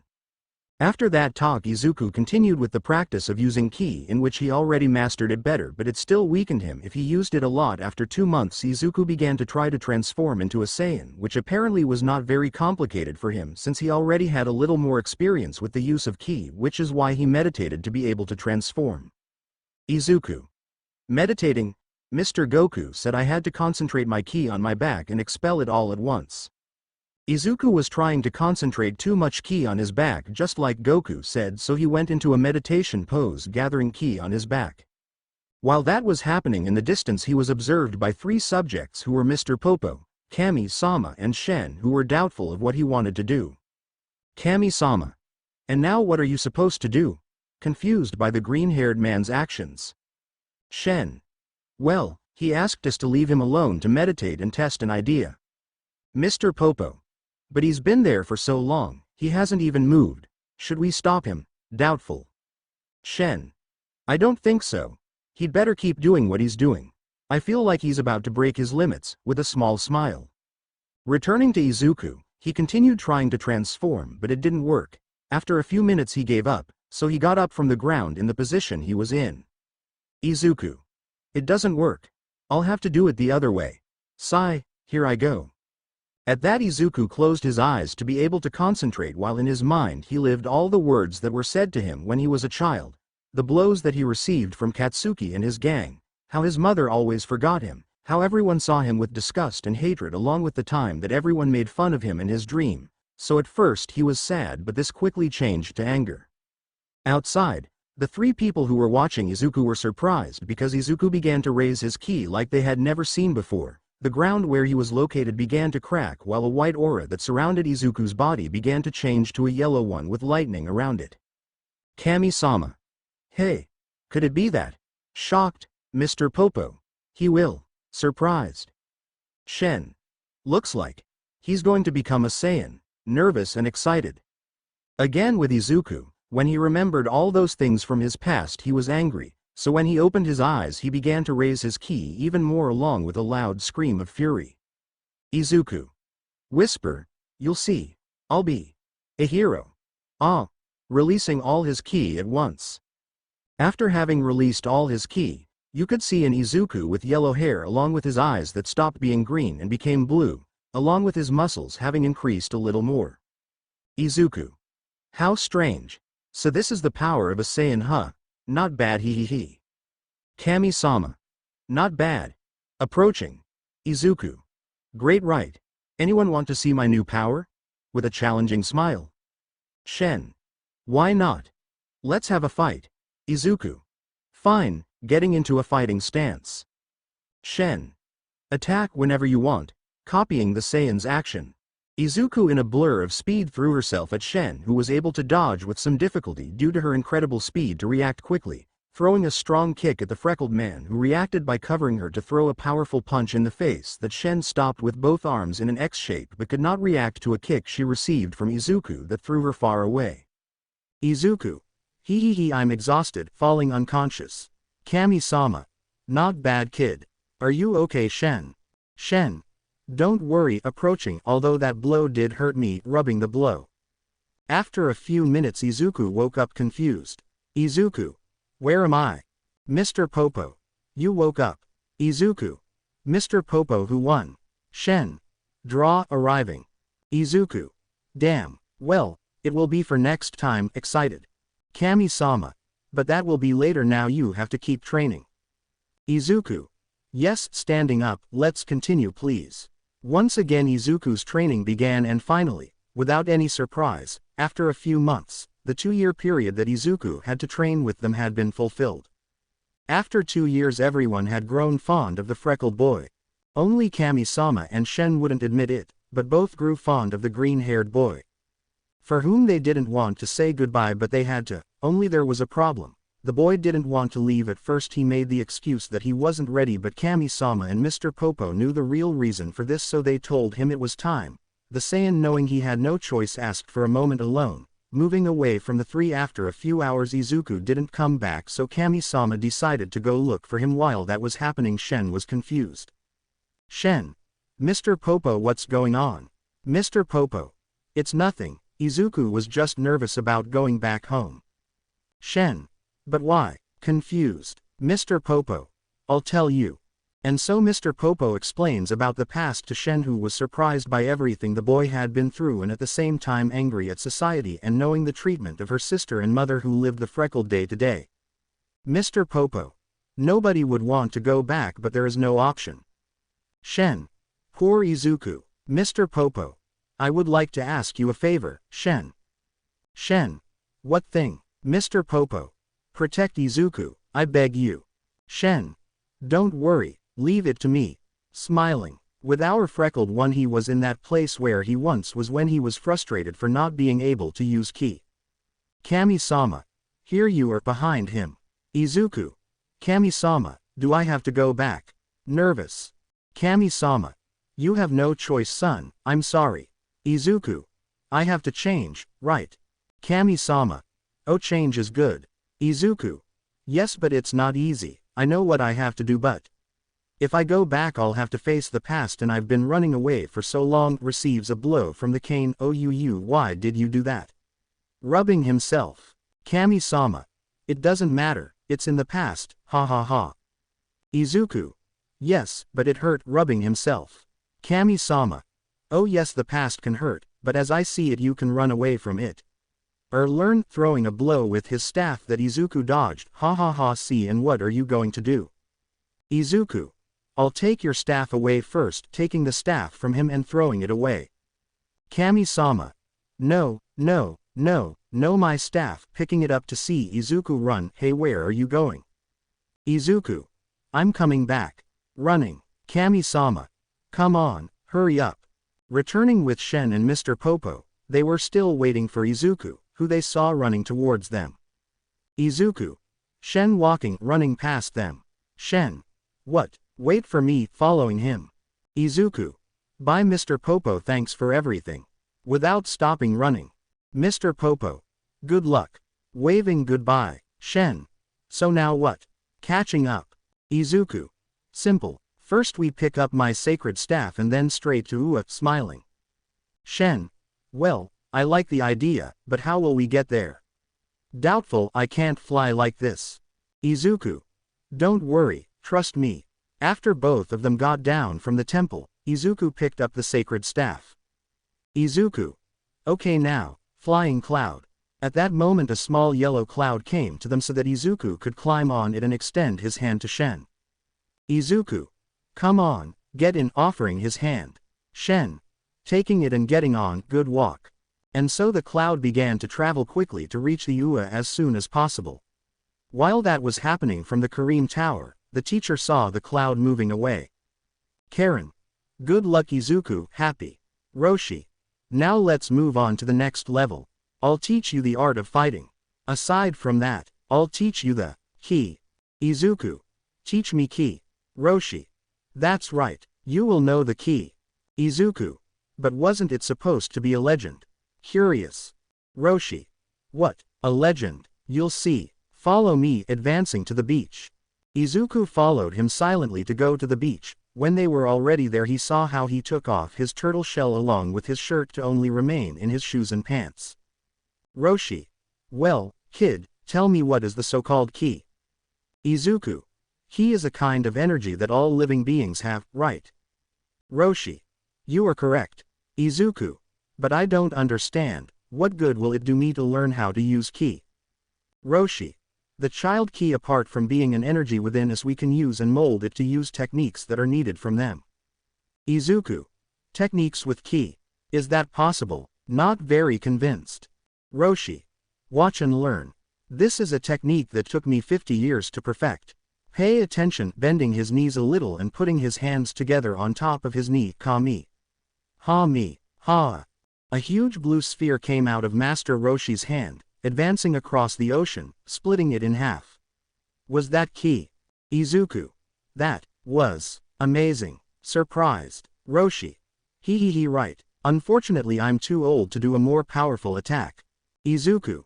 Never mind. That was impressive, Master, so that's ki. Roshi. That's when you can use ki. You'll be able to do attacks like these. Apart from that, you'll be able to give stronger hits along with your speed and jump increasing. Izuku. Teach me how to do that attack. Excited. Roshi. Calm down, child, everything in its own time. First, you will learn the art of fighting to move on to the difficult part. The ki. Izuku. Understood, master. When do we start? Excited. Roshi. Tomorrow at dawn. Now go rest. Izuku. Yes. And so began Izuku's new training as the months passed. The boy learned the art of fighting from Master Roshi, who taught him combat techniques which at first were difficult for him since he had never fought against someone. The master taught him various combat styles which included Kung Fu, Taekwondo, Wing Chun, and Wushu. Each martial art was learned to perfection by Izuku, who showed immense talent. It even seemed terrifying how easy it was to learn something taught by his master. Izuku showed his master that he was a prodigy. So the days passed in which Izuku Midoriya became more and more powerful. Everything was going well for the boy, whom Master Roshi took a lot of affection to. He decided to give him a gift that would surely be useful in the future. Roshi. Well boy, our training is about to end. Izuku. Yes, thank you master for everything, ha ha ha. Although I feel a little frustrated that I haven't practiced using ki yet. Roshi. Boy, what did I tell you? Izuku. There are no shortcuts, just hard work. Train hard and be patient. It will pay off. Roshi. Correct. Now then, I want to give you a gift. Izuku. An obsequio. Roshi. Here, giving him a staff. This belonged to Goku. It was a gift from his grandfather Gohan so he could get to Kareem Tower. I know Goku would have wanted to give it to you, ha ha ha. It was also his last memory of his grandfather before he died. Izuku. Master, I can't take it. It's an object of Lord Goku's value. Refusing. Roshi. Goku would have wanted you to have it. You're his exact image, kid. Izuku. His very image. Roshi. That's right. They have the same personality of wanting to help others as of wanting to become strong, along with a pure heart. That's why take it. Extending it to him. Take the sacred staff. Izuku. Fine, taking it. Thanks. Roshi. Don't grab. You'll have to learn how to use it though. Izuku. Yes, Roshi. Okay, let's continue with the training. And so time passed, giving one more month completing. Another year of training for the boy, who was now 13 years old. The boy all this time followed the instructions of his master and trained hard, but not always, because he took time to rest, eat and play, since these were the teachings of his master to be in good condition. The boy was an expert in martial arts, including having great strength as speed and resistance. Also, the boy had learned to use the sacred staff that Master Roshi had given him, so he was already an expert using it both in combat and in defense. After completing his combat training, he moved on to the most difficult training, which was the use of ki. His teacher gave him simple instructions. Too much could be said. Roshi. Relax your body and mind and feel the power flow. Yes, great instructions, but following that, he decided to start with the training, which at first did not give any results, but after 2 weeks of trying, it finally happened. Izuku was in the lotus pose with his body and mind relaxed and clear. He only felt the wind on his face. After so much concentration, he began to feel something flow inside him, so opening his eyes, he saw how a small blue sphere formed in his hands. Roshi. Kid, you are amazing. Surprised. Without a doubt, this boy is amazing. In such a short time I can feel it. Impressed. The boy, out of excitement, lost his concentration, causing the sphere to explode, sending him flying and hitting a log. Izuku. Ah, Roshi. Kid, are you okay? Running towards him. Izuku. Wow, so this is ki. It feels strange. Roshi. You get used to it over time. But now try again and feel that sensation again. Izuku. Yes. The boy got back into the lotus position and felt that sensation again. After a few minutes he did it again, only this time much smaller, and after a few seconds it disappeared. Izuku. I feel tired, falling unconscious. Roshi. You really are incredible, kid. Seeing him unconscious, it's his first time using ki and he managed to activate it twice in a row. I'm sure you'll be a great hero. After the boy was unconscious, Master Roshi waited for him to wake up. After 3 hours of being unconscious, the boy began to wake up. Izuku. Yawning. Where am I? Roshi. Oh, you woke up. Izuku. Master, standing up, what happened to me? Roshi. You occupied the key, that's what happened. Izuku. I used the key. Are you serious? Happy. Roshi. That's right, tell me how you feel. Izuku. I don't know, I feel strange touching his body, I feel like I have more strength. Roshi. I understand. Very well. That's all for today, we will continue tomorrow. Izuku. Entendido. The days passed until they turned into weeks and the weeks into months. After 5 months of Master Roshi's training had ended, he had nothing left to teach his disciple. The boy, after having gone through a great and tortuous training, was already an expert in martial arts. He had great power along with his great speed and resistance. Without a doubt the boy was a prodigy also thanks to his training and the multiple jobs that Master Roshi gave the boy. Izuku had a marked body. All of Izuku's training was positive in every aspect except in the area of ki, because after having used it and tried for 5 months he couldn't use it again, something that frustrated him a little, but leaving that aside, it was his last day with Master Roshi.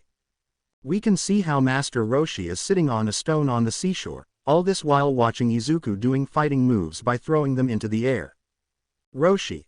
You've really made progress. Izuku. Happy. Hey kid, come here for a moment. Izuku. Stopping. What's wrong, Master? Getting closer. Roshi. It's been 3 years since we started training, ha ha ha. I remember when you came to me for help. Izuku. Yes, I remember, he he he. Roshi. Listen kid, I have nothing more to teach you. Izuku. Yeah, I had a feeling. Roshi. Listen carefully, pointing in one direction. If you go south you will reach a large tower. Izuku. Latore Karim. Roshi. Do you know her? Curious. Izuku. No, of course not. Well, when you gave me the sacred staff, you mentioned her. Roshi. Clever boy, ha ha ha. Yes, that's right, you have to go there and climb it to drink the sacred water. Izuku. Okay. Roshi. And today why didn't you doubt whether it was real or not? Izuku. With everything I've seen with you and you've taught me, anything is possible. Roshi. Ha ha ha, you're right. Very well, when you go up you'll meet Master Karen. It's time for you to leave to become stronger and be a great hero. Izuku. Yes, thank you very much for everything, Master. Bowing. I will see you again, I promise. Turning around, flying cloud. Roshi. Izuku Espera. Izuku. What's wrong, Master? Getting on the cloud. Roshi. When you get to Karim Tower you will have to climb it yourself. You cannot use the flying cloud or the sacred staff, do you understand? Izuku. Yes, Master. Rising. See you later.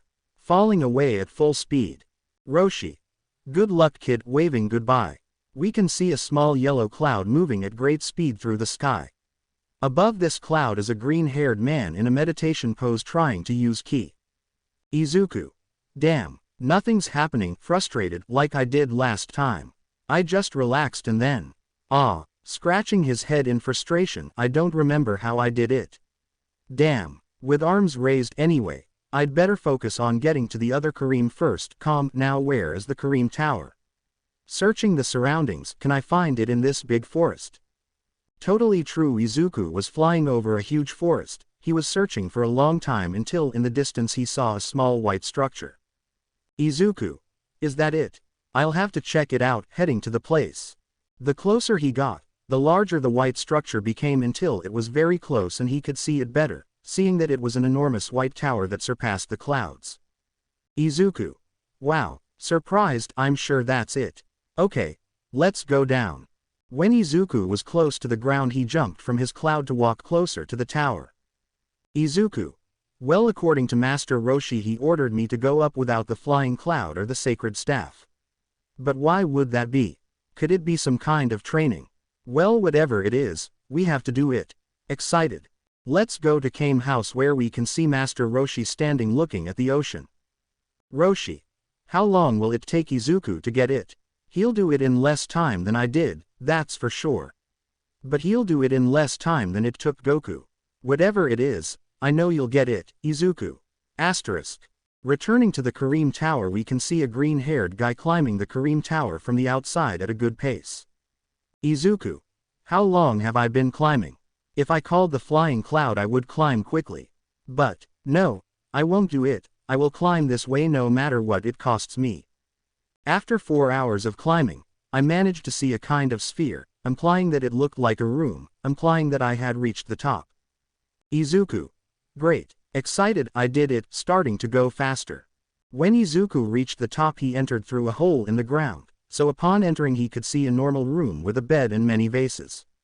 The boy was curious to know what was there but decided to respect the privacy and continued looking around until he found some steps implying that there was a second level, so he decided to go up.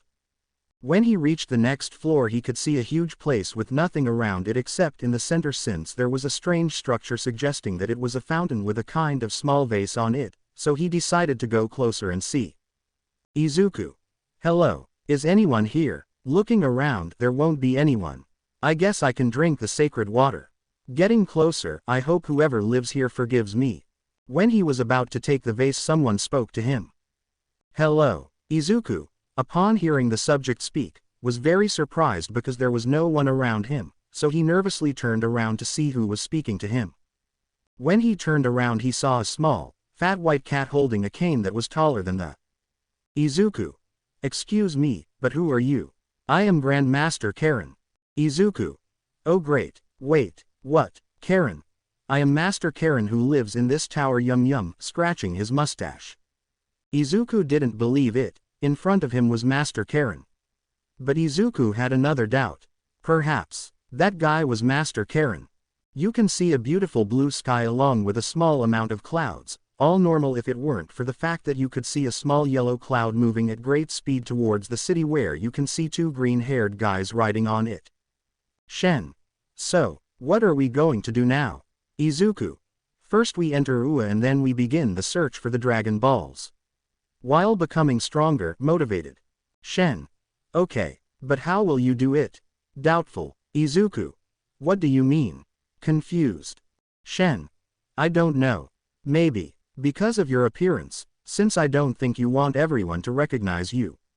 Or do you? Izuku. Don't worry Shen. I have everything solved calm. Shen. If you say so. Yawning, well wake me up when we reach our destination, transforming into a small dragon lying on the freckled boy's hair to rest. Izuku. Oh yeah sure get comfortable ironically. Shen. Thank you closing her eyes and falling asleep. Izuku. Sighing I can't believe it. After a few minutes they had finally arrived at a big city which did not bring back very nice memories for the freckled boy. They had arrived at the city of Musudafu. Izuku. After 5 years away from the city I have returned, sighing, so many memories hehe, with a sad look. You should give up, you're just useless, you can't be a hero. I'm sorry Izuku. Forgive me son, it's not a bad thing to dream, but you also have to consider what's realistic. You're just a Deku. Izuku. No, I don't have to think about that anymore, I've become stronger with everyone's help, happy. After a few more minutes Izuku was about to arrive at the UA so he decided to wake up Shen who was still asleep in the boy's head. Izuku. Shen. Wake up, shaking her. Shen. Yawning, good morning, rubbing his eyes. Izuku. Transform, we're almost there, seeing the UA Academy in the distance. Shen. Okay, getting off the boy's head and transforming back into a human, done. Seeing how the freckled boy put on a scarf that covered his mouth and freckles while he was turned into a Saiyan, so that will be your appearance huh? Izuku. Yes, what do you think, Shen? If they don't recognize you, disinterested. Hey, can I ask you something? Izuku. Sure, tell me. Shen. Why do you want to hide your identity? Izuku. Nervous, well, I want to give everyone a surprise he. Trying to hide his nerves. Shen wasn't stupid, she knew that the freckled boy was still uncomfortable and nervous about returning to this place, so she decided to drop the subject so as not to bother the freckled boy anymore, since Shen had grown very fond of him even though he wouldn't admit it. After a few minutes, both had arrived at the UA, so they decided to get off their high horse and walk over so as not to raise suspicions. They decided to ask for information to be able to enroll in the academy, so they asked for directions to be able to enroll, which after a few directions they had reached a door that said director, so they decided to knock and then be received by a pass on the other side of the door. Upon entering, both boys saw a kind of dog, mouse, bear sitting on the desk which had an area where it said Nezu, so they deduced that he was the director. Director Nezu, upon seeing both young people, received them with a smile, looking at them carefully. A green-haired girl with yellowish eyes next to a blonde boy with blue eyes, only with a scarf that covered half of the lower part of his face. Nezu. Good morning young people, what can I help you with? Izuku. We want to enroll in UA. I speak seriously with a cold voice. Nezu was surprised by the boy's way of speaking but decided to ignore it. Nezu. Sorry kid, but you can't sign up unless a parent does with a smile. Izuku. That would be impossible since we don't have parents. Seriously. Nezu. I see. Then there will be no problem. You can give me your names. Smiling. Shen. Shen. Nezu. Shen. And his last name, Shen. Sorry but I can't say it. Bowing. Nezu. Okay. Doubtful. And yours, boy. At that moment Izuku had a debate. He didn't know what to say. Should he say his real name or make one up? So Shen, seeing that, decided to support him. Shen. His name is Izuku. Don't worry, interrupting her, I'll do it. Director Nezu, I'll tell him, but I ask you please not to tell anyone my name. Not yet. Nervous. Nezu. Don't worry, I won't. Smiling. Izuku. Well, commenting to take off his scarf and transforming, leaving the director surprised. My name is Izuku Midoriya. Here's the news of the century, with a small smile. Nezu. It's you. Shocked kid, you were given up for dead. Where have you been all this time? Izuku. Unfortunately I can't tell you, but maybe in the future we'll have more confidence and I'll be able to tell you everything. Nezu. Okay, and don't worry, nothing will come out of my mouth. Now if you want to know, what will your name be? Izuku. Thinking for a while. I have it. Son. It will be Son Izuku. Smiling. Nezu. Well then everything is ready. Izuku. By the way, director, can I ask you for something? Nezu. Whatever, if you trust me you can ask me anything. Izuku. I just wish they wouldn't say my name because there will be some people who will know who I am if they hear my name. Nezu. Happy, of course there will be no problem, I will take care of that. By the way, I would like to ask what is your relationship with young Shen? At that moment Izuku became tense because he didn't think about that question. He didn't want it to be revealed that Shen was a dragon god and that it would be known about the Dragon Balls. Izuku. Well she is. Damn, I didn't think about what I said to her. Asterisk. Shen, seeing the freckled man's reaction, decided to help him once more. Shen. His sister. Izuku. Nezu. Shen. Izuku is my older brother. Smiling and hugging his arm. Izuku. Standing up. If that's right. Nezu. Okay, ready. Everything is ready. Izuku. Shen. Thank you. Bowing. Nezu. By the way, I imagine none of you have anywhere to sleep, right? They nod. Okay, how about a deal? Smiling. Shen. What kind of deal? Nezu. Easy as a scholarship where the student is given a room along with the materials they will need and is given a small bonus for personal expenses. Izuku. Are you making fun of us? Angry. Nezu. No, of course not. It's more. Typing hurriedly on his computer, and after a few minutes a paper came out of a printer which Nezu will sign to give to the boy. Izuku, seeing it, couldn't believe it. It was the scholarship he had told him about, along with the director's signature, proving it was authentic, so he signed it quickly and handed it to the director.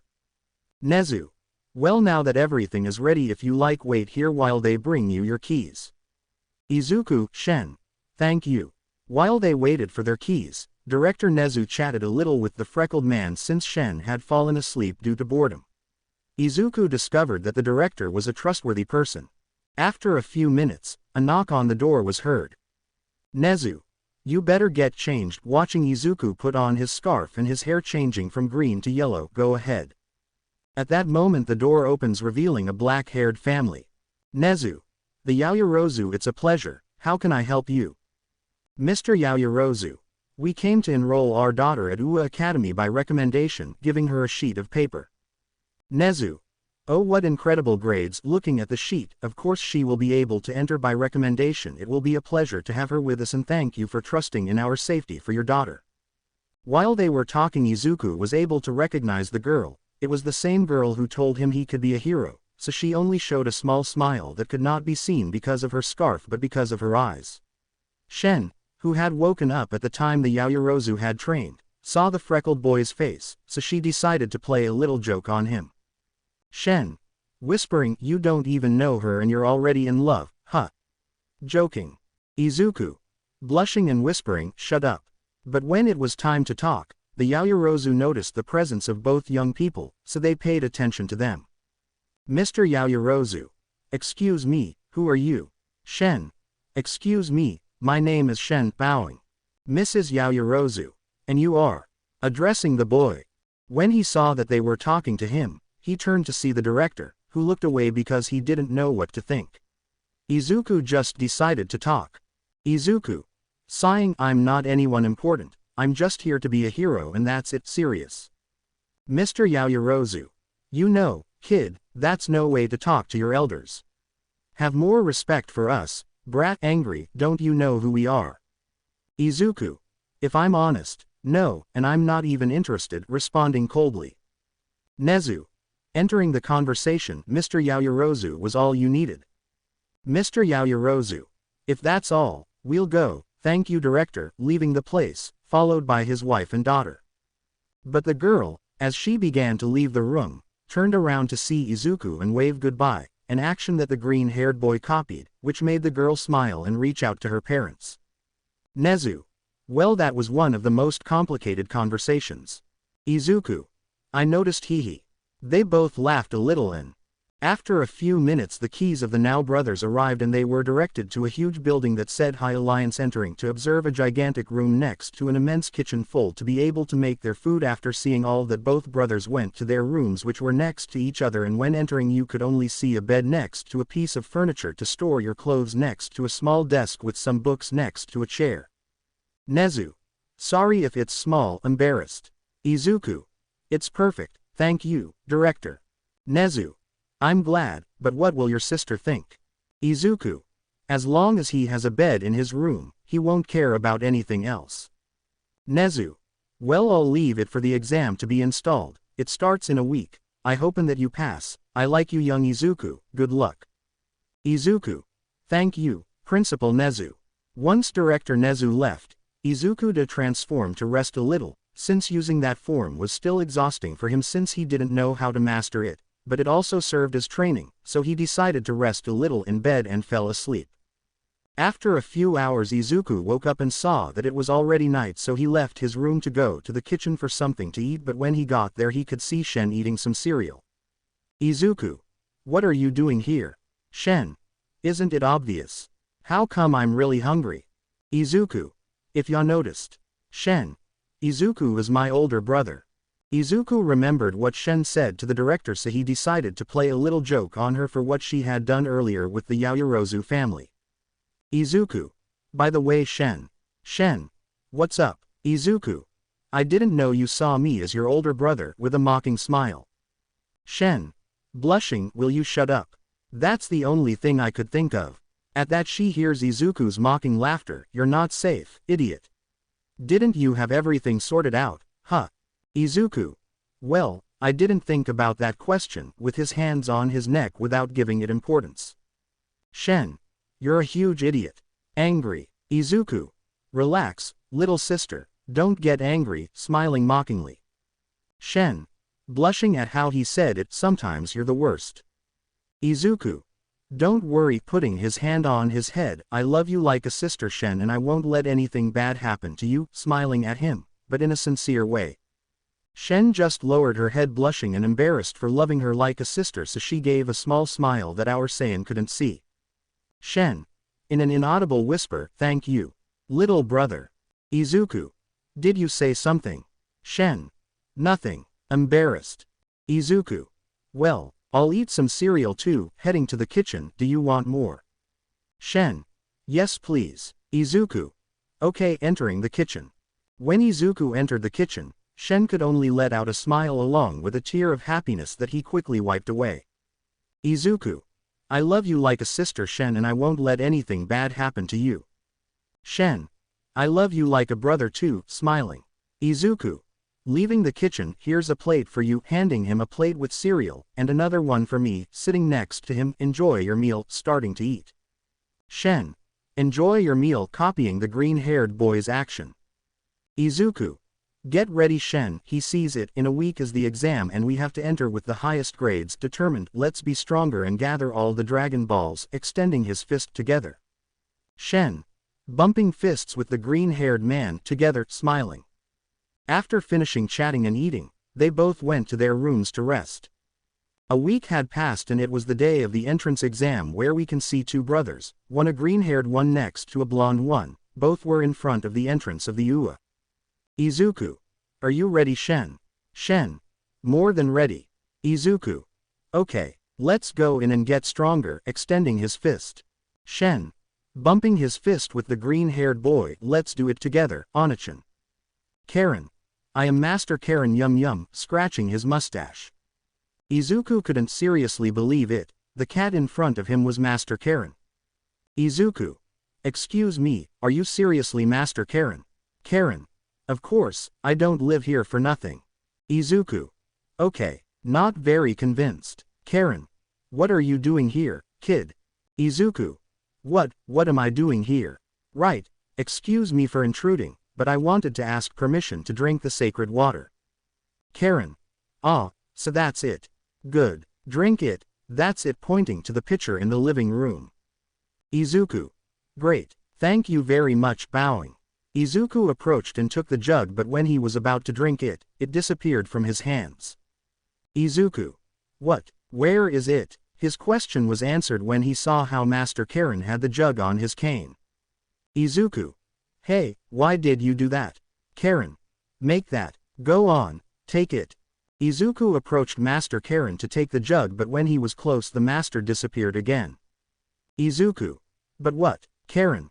What are you waiting for, kid? Take it behind him. Izuku. Now you see, launching himself against Master Karen, I have him, catching him. But when he was about to catch him, he disappeared. Izuku. Where did he go? Karen. Here I am, behind him. Izuku now had no doubt he was Master Karen, his incredible speed gave him away, he was not a simple talking cat or something like that, he was without a doubt Master Karen. Karen.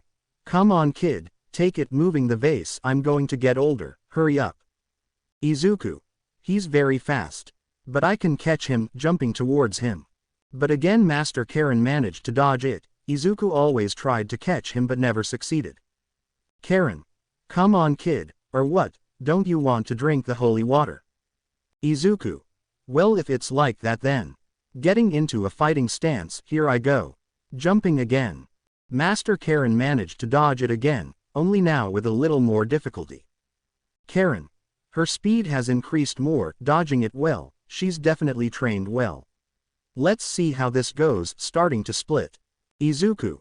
I got him, catching him, but in doing so I passed through him, but... What happened? Karen. You failed behind him. Izuku. I got it.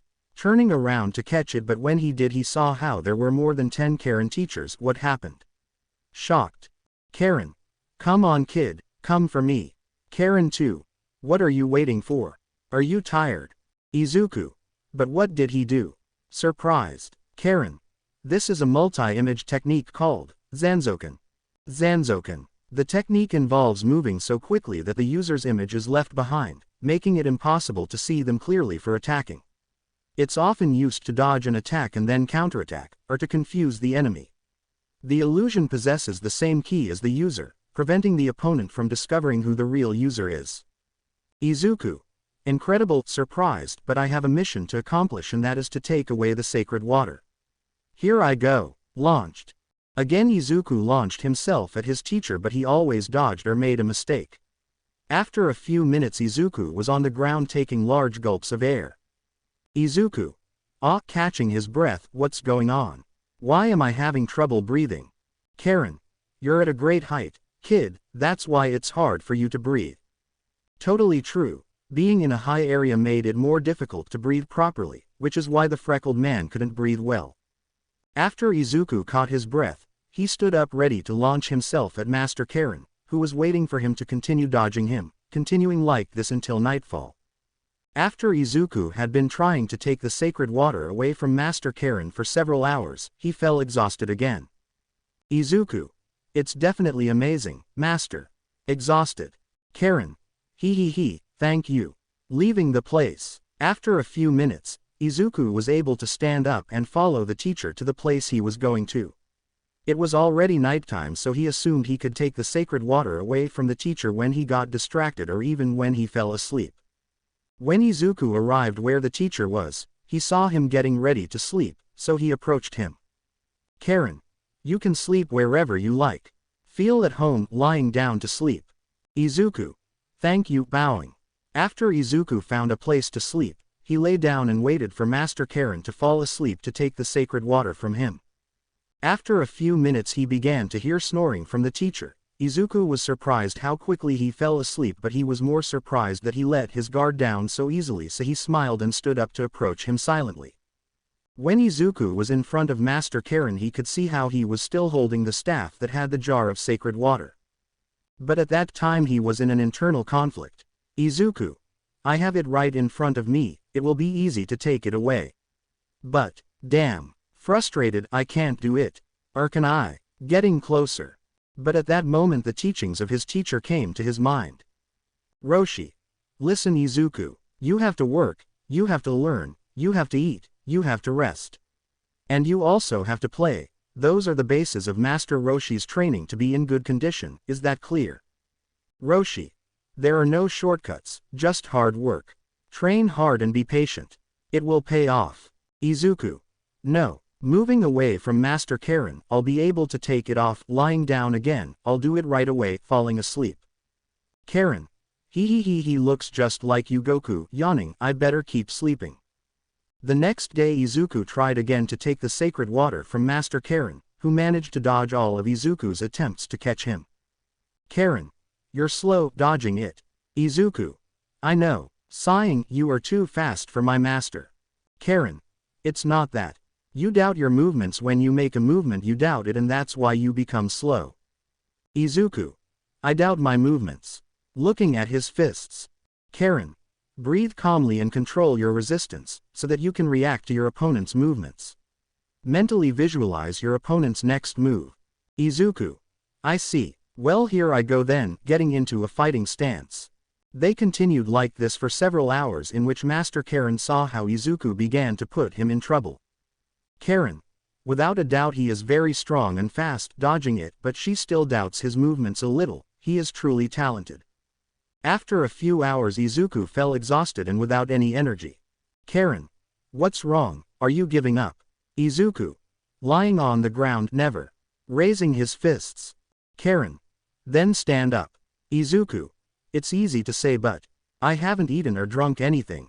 Complaining. Karen. He. Follow me. Moving forward. Izuku decided to follow him when they arrived at the main hall. Izuku saw how the teacher took out a plate with a huge fish, so when he saw Master Karen do that, he didn't hesitate to think of something. Izuku. It really looks like a cat. Asterisk. When the teacher finished serving it, he sat down to eat it while Izuku watched from afar, drooling a little over the gigantic fish the teacher was eating, but for him there was nothing. Izuku. Master. There's nothing for me. Shy. Karen. Oh yeah, sure, take it, extending her hand. Pa. Izuku. What is it? Receiving it. When he saw that it was a small green bean. Izuku. A simple bean. Confused. Karen. That's not a bean. That's a hermit seed. If you eat it you won't have to eat for more than 30 days. Besides, it regenerates all the energy you lost. It also works in case you're about to die, since it heals every possible wound. Only that it doesn't cure any illness. Izuku stared at the seed. It was really that impressive. He decided to trust his master and ate it.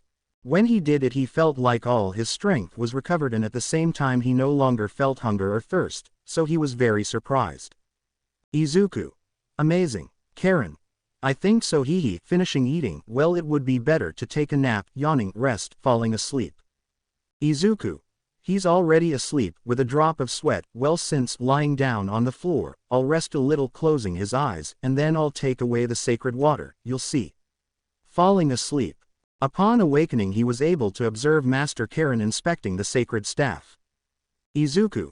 Hey, don't touch that. Standing up. Karen. What is this strange bar? Inspecting it closely. He certainly looked like a cat. His curious touch, the way he scratches his whiskers, his love for fish, was undoubtedly a real cat. Izuku. Give it back to me, throwing himself at him. Izuku decided to throw himself over the bar, trying to recover it at an incredible speed which Master Karen now had difficulty handling because the boy had become faster than before, putting the teacher under pressure. After about 3 hours of Master Karen dodging Izuku over the bar, he made a mistake. While running along the edge of a railing, he slipped while avoiding the boy, causing him to slide, causing him to drop the staff so that it fell into the void. Izuku, seeing this, didn't think twice and threw himself at him, not caring about the dangerous fall. Izuku. Jumping for the staff. Karen. Kid. Worried, don't do it. Following him to catch him, but she didn't get there in time and saw him fall through the clouds. Kid. As Izuku tried to reach the staff, he could see it falling, getting closer and closer to the ground, so with more effort he approached the staff, grabbing it before falling to the ground. Izuku. Grow sacred staff. The sacred staff, obeying the order, grew, preventing the boy from falling fatally, making him fall cleanly to the ground. Izuku. Sigh, now you see. Starting to climb the tower at a greater speed, Master Karen. Karen, who was watching from the top, heard Izuku shout her name, giving her a small shiver. The teacher watched from the top as the boy climbed at an incredible speed, undoubtedly something extremely surprising. Karen. What speed? Surprised. After a few moments Izuku reached the top with a strong jump, standing on the railing that was there. Karen. Are you okay, kid? Nothing happened to you, right? Worried, I'd better get some rest. He couldn't finish dodging Izuku with some difficulty. Izuku. I'll take that vase away from him, you'll see. Throwing himself at him. The teacher could see into the freckled man's emerald green eyes. He wasn't joking. He could see that strong determination that overflowed from his eyes. He knew that he wasn't going to want to rest, so he got into position to start dodging all of the freckled man's movements. As the seconds passed, they began to turn into minutes and then hours. When 4 hours passed in which the teacher dodged Izuku, he began to see the freckled boy's movements. He saw how he didn't make a wrong move. Every move the boy made was the right one. He didn't make an extra move. Every move Izuku made was correct. He didn't make an extra move so as not to tire himself out before. He also began to predict the teacher's next move. While the teacher dodged Izuku, in his mind he saw how the boy had evolved in such a short time. He was surprised how in such a short time he put him in trouble by taking away the staff, getting it in 3 hours due to a wrong movement he made to dodge it, and now seeing how he didn't make an extra movement he could only think with pride. Not bad, kid. While smiling softly, he knew it was a matter of seconds before the sacred water was taken from him. While in Izuku's mind the teachings of Master Karen passed. Karen. Breathe calmly and control your resistance, so that you can react to your opponent's movements. Mentally visualize your opponent's next move. Izuku decided, began to think about his teacher's movements, trying to anticipate him. Izuku. It would be. Here. Jumping to the side, almost brushing against it. The teacher was surprised and managed to anticipate it, so he became more serious. After a few minutes it finally happened. Izuku. Here. Stretching his hand to his left, touching the teacher's staff, doing so caused the vase to rise. Jumping, I have it. Catching it in the air, it's mine. Celebrating with the vase in his hands. The teacher was more than surprised. He had snatched the vase from him, but then he put on a smile of pride seeing the boy jumping from one side to the other excitedly with the vase in his hands. Izuku. Master. Looking at him. Karen. He. Nodding. The boy didn't have to ask any more. He uncovered the vase and drank the sacred water until it was gone. Izuku. It tastes normal. I thought that because it's sacred it would taste different. Why, master? Confused. Karen. Because it's normal. Izuku. What, Karen?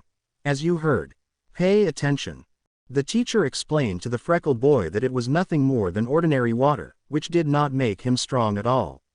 But what made him stronger was climbing the Karen Tower along with all the exercise he did right there, so in itself the sacred water was nothing more than ordinary water. Izuku. I understand, Karen. But you surprised me well, kid. Izuku. He thanks teacher, shy. Karen. Are you ready? Izuku. Ready. Confused. Karen. That's right, you have to go higher, pointing to the sky. Izuku. Higher. The sky. Karen. More or less. You have to go up to Kami-sama's palace. Izuku. Kami-sama. Surprised, does it really exist? Shocked. Karen. That's right, so get ready, tomorrow you'll go up to his palace. Now rest. Yum, scratching his whiskers, let's take a nap. Yawning. Izuku. Yes master. Kami-sama, what will he be like? Looking at the sky. Today was the most anticipated day, the day where all the young prospective heroes had their exam to enter UA, the most prestigious academy in Japan and the entire world. Academy where great heroes had emerged like the current symbol of peace all might. It was a huge crowd of young people to take the exam, a few of whom stood out for their mutation quirks, but we focused on two young people from the crowd, a green-haired girl next to a blonde-haired boy with a black scarf, both of whom were among that crowd on their way to take the entrance exam. Izuku was somewhat uncomfortable being surrounded by so many people, but he knew how to hide it perfectly from everyone except his sister Shen, who, upon seeing him, decided to help him. Shen. Come on Onachan, let's hurry. Izuku. If you're right, walking. As they both headed to the entrance, they could both hear a voice that Izuku recognized and made him tense and furious at the same time. Come on Katsumi, hurry up. Izuku, turning his gaze, could see among the entire crowd three people that he didn't think he would see again, a green-haired man next to two pale-haired men. His childhood bullies were Izuku Midoriya along with Katsumi and Katsuki Bakugo. Seeing the three, Izuku became more tense than usual, something that Shen noticed, who, seeing how Izuku became when he saw them, decided to support him again. Shen. Forget about them Izuku, we have to become stronger, extending his fist. Izuku. You're right, bumping fists, let's get stronger. So they both entered to go to their classroom where there were several students waiting for instructions, so they both sat together waiting for instructions. After a few minutes, a skinny blonde man with a spiky hairstyle entered, wearing glasses and headphones. Good morning dear listeners, here is your hero present Mike, I want to hear a yeah. Pointing at them with his fingers. All, Mike. Ooh, tough audience. Anyway, everyone is welcome to the UA entrance exam.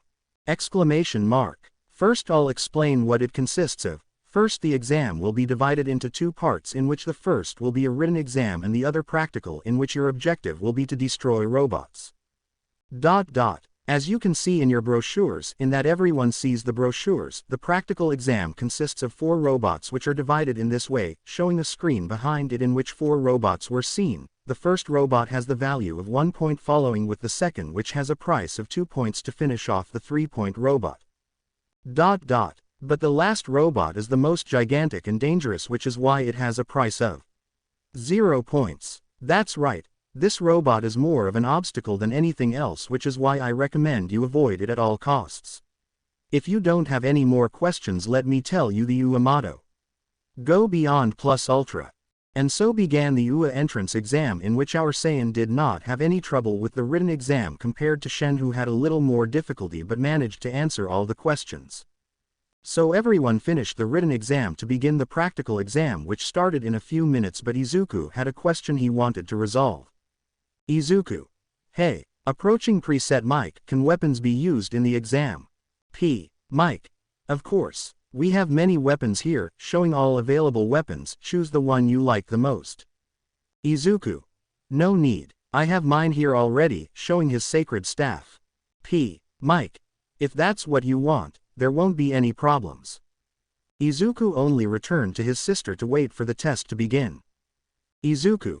Stretching, are you ready? Shen. When have I not been ready? Confident.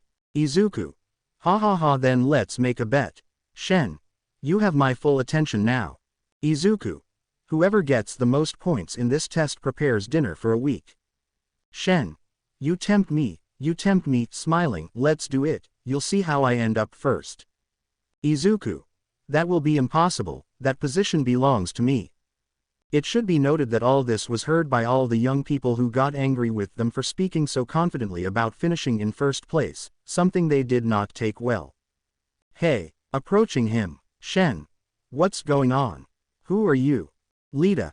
I'm Tenia Lita from Sume Academy, and don't you think that speaking in such a confident manner is heroic? Shen. If we talk like that, it's because we know we'll end up in first place. Ready now. All the students were furious with them and were about to recriminate them for their airs of greatness when the doors were opened where Izuku along with Shen entered, running under the astonished gaze of all of whom expected to be scolded or disqualified. Mike. What are you waiting for? Those two have already started. If you don't hurry, they'll take over all the robots. Lita. But he hasn't given the starting signal. Mike. For heroes there is no exit sign. Everyone begin. At that point all the students ran out to start getting all the points possible since Izuku and Shen were already destroying several robots. After about 5 minutes after the test started there was destruction everywhere while students continued destroying robots to get points, where we can see Shen with a total of 65 points and Izuku with a total of 67 points. In another part of the place, Nezu. It seems that this year's harvest is going well. Looking at the students through the cameras. Well, is there anyone who catches your attention? That explosion guy isn't doing too badly. The girl with the explosions is not far behind, along with the green-haired girl who controls fire along with her great strength. Those two catch my attention, seeing Izuku and Shen. Nezu. Not bad kid. Watching him destroy robots. Let's see how they do it in a more difficult situation, pressing a red button. Both brothers were more than satisfied with those points, so they decided to go up to a building to rest until the test was over, since they were already sure of the points they had. But while they were resting, a huge explosion was heard throughout the place after a big earthquake, and then a big robot that was about 20 meters tall could be seen. At that moment everyone thought of one thing. It's 0 points. So everyone started running to escape from this one. Shen. We'd better go, Ana-chan, starting to walk away. Izuku was about to follow her but heard a girl's voice among the rubble. Girl. Oh. My foot, complaining of pain. Izuku didn't hesitate for a second and jumped to help her while he was followed by Shen. Both arrived where the girl had one leg among the rubble. Izuku began to lift it carefully so as not to hurt the girl so that Shen could then take her out carrying her in a bridal style and begin to walk away from the place. Izuku was finishing checking if there was no one else left to turn to see his sister who was carrying the girl, but both had not realized that the robot was about to crush them with the foot of the 0-point robot, so it launched itself towards them. Izuku. Watch out, pushing her away so as not to be crushed by the robot. But Izuku didn't have enough time to escape, so he was crushed under the astonished gaze of everyone as he jumped in to save both girls. Shen. Ana-chan, worried. Director, turn it off, worried. But when Nezu was about to turn it off, something unprecedented happened, because the robot's foot was beginning to rise slowly under the shocked gaze of everyone, because what was causing this was the blonde boy who had been crushed previously, who was lifting it with all his strength. Izuku was able to stand up and then make the robot lose its balance and fall, causing it to be destroyed by the fall. Izuku was in bad shape as he was seen trembling and lying on a pool of blood where it could be clearly seen that he had several broken bones while blood was coming out of his ears and eyes at the same time, but what terrified them the most was seeing him standing, and after a few seconds he fell to the ground. Shen. Are you okay? Worried, Izuku. I feel great. He, smiling, but it didn't last long as he started to grimace in pain. Oh, everything hurts. Shen. Ten eats, putting a hermit seed in his mouth. Izuku. Thank you. Eating it after a few seconds he stood up without any injuries. Thank you. All this was seen by all the participants because they saw how the boy was, but after getting up he no longer had any wounds. Mike. Time's up. At that moment, a short old lady with a cane approached the students. This was a recovery girl. Girl. Raise your hands, all you wounded. Everyone raised theirs. If I guessed, sighing, since. After everyone had been healed, everyone was sent home to wait for their test results. Izuku and Shen went to the UA dorms to rest a little and wait for their results to arrive. After a few days in Izuku's room, he was reading a little one of the books in his room until there was a knock on his door, so he decided to open it, being surprised to find it was the principal. Izuku. Director Nezu, what are you doing here? Nezu. Nothing, I just came to give you this, giving him an envelope. Izuku. What is this? Looking at the envelope. Nezu. Nothing and congratulations, walking away from the place. Izuku re-entered his room and decided to open the letter, in which a device appeared which began to shine so that a hologram of Director Nezu appeared. Nezu. Hologram. Hello. Waving his hand. Am I a bear? A mouse? A dog? Do you want to hug me? I am Principal Nezu and young Izuku. I come to give you your entrance exam results. In the theoretical exam you passed with an excellent score of 100/100s, and in the practical exam you also stood out a lot, getting a total of 127 points, even breaking All Might's record in his times. Izuku. Wait a second, but if I had like 67 points, why'd I have more? Nezu. Hologram. If you're wondering why he has more points, it's because of this. Showing the video saving the girl. Apart from this test there was another secret one, which was self-sacrifice. That's why by a vote of 10 heroes he was given a total of 60 points. Besides, don't worry about your secret, I have everything solved. Congratulations young Izuku. Come on, this is your Hero Academy, your classroom is 1A, ending the hologram. Izuku. Sighing, I did it, leaning back in his chair. Shen. Entering suddenly. Izuku, how did your results go? Izuku. Great, are you joining UA? Shen. I also entered the UA, but I didn't come for that, it was because of our bet. Izuku. It's true, I had forgotten, and how many points did you get? Shen. Puffing out his chest with pride. I got 125 points, so I won, ha ha ha. Celebrating. Izuku. Ha ha ha, congratulations Shen, but I won. Shen. How many points did you get? Izuku. There weren't many, it was just 127 points, so I won, ha ha ha ha. Shen. Damn. You're mean, pouting. Izuku. A deal's a deal. Shen. Shen. Yes, whatever, leaving the room, and so the end had come. The day both brothers were ready to start their classes, so they went to their classroom which would correspond to them. Upon arrival they saw that the door was giant, but which was because of the quirks of gigantification or mutation. Shen. In front of the door. Ready? Izuku. Listening to the noise from the living room. No, I'm already regretting this. But let's do it. I just hope they aren't here. Kami-sama, if you really appreciate me, please help me. Opening the door. Lita. Get your feet off your desk, don't you see that you're disrespecting the former students who were here? Katsuki. Ah, and who are you? Lita. I'm Tenia Lita from Somei Academy. Katsuki. So an elite, huh? It'll be fun to crush you. Lita. And so you want to be a hero? But it seems that Kami-sama did not hear his prayer, because as soon as he entered he saw his former best friend arguing with a certain pale-haired girl and a green-haired girl who were chatting a little further back. Izuku. Sighing heavily, it can't be. Shen. You're in trouble, Ana-chan, ha ha ha. Izuku. Shut up, will you? Shen. Ha ha ha ha. Because of Shen's laughter, everyone turned their eyes to both brothers, who just started to enter to take a seat, but before reaching an empty space Lita approached them to chat. Lita. Hi, I'm Tenia Lita from the academy. Izuku. Susei. Yes, I heard it, it was a pleasure, or whatever you call it, disinterested. Lita. I apologize to you for what happened during the exam. Besides, you knew about the secret test, right? I have to say, you're way better than me. Izuku. And what's wrong with this one? Looking at Shen. Shen. I have no idea. Or are they the ones who saved me in the test? Shen. Hello, greeting him kindly. Izuku. Sighing heavily, great. Uraraka.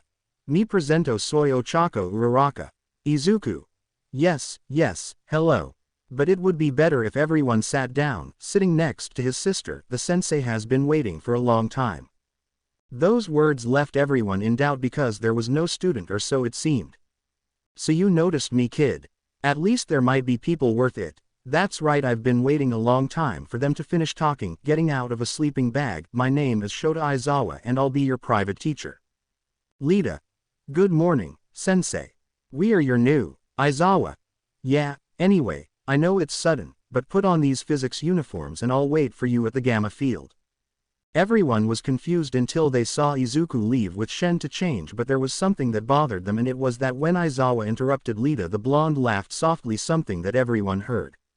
In the boys' locker room everyone was putting on their physics uniforms, but there was a little problem. Lita. Hey, approaching Izuku. Izuku. What's up, changing? Lita. What is your name? Izuku. You're not interested, coldly. Lita. We all want to be heroes, that's why. Izuku. Listen, to be a hero you don't need to know my name, so let's do this. I don't interest you and you don't interest me, and end of talk, leaving the locker room. Something Izuku didn't know was that everything was heard by the girls too, who were also angry with him. In the Gamma field all the students were already in front of their teacher. Aizawa. Well, let's start. Katsuki Bakugo takes this, throwing a ball at him. What was your throwing average? Katsuki. 55 metros. Aizawa. Okay, now stand in the circle and throw it with your quirk. Katsuki. Fine. I'll give him a powerful explosion, positioning himself to throw at Shin. Throwing him with an explosion. Aizawa. Showing the scoreboard, 754.6 meters. Can we use our quirks? That will be fun, excited. Aizawa. Fun, huh? Okay. Let's make it more fun. Whoever comes in last place in the tests will be expelled. All. What the heck? Aizawa. Welcome to Hero Academy, smiling evilly. The confrontation between Izuku and Master Karen had ended, declaring the freckled man the winner for having managed to snatch the sacred water. Water that was nothing more than ordinary water that would not give him great power but was still an almost impossible achievement to accomplish. Since strength was needed to climb the Karen Tower and at the same time try to snatch the water from Master Karen, who did not make the job easy at all. In the story, 3 people had managed to fulfill their mission. The first was a young martial arts apprentice who took a total of 3 years to drink the sacred water. The second was a small boy with spiky black hair and a tail, taking 3 days to drink the water, something surprising without a doubt, but now there was another person who had achieved it. Surpassing both of them, it was a boy with green freckled hair who took only 2 days to drink the sacred water. If Master Karen had to give his opinion about the 3 people, he could say the following. The first to manage to drink the sacred water was a young man of about 20 years old who was an expert in martial arts. His technique when fighting was surprising. He had a very well-defined technique. Master Karen was surprised why at such a young age he was already able to defeat great masters of those times.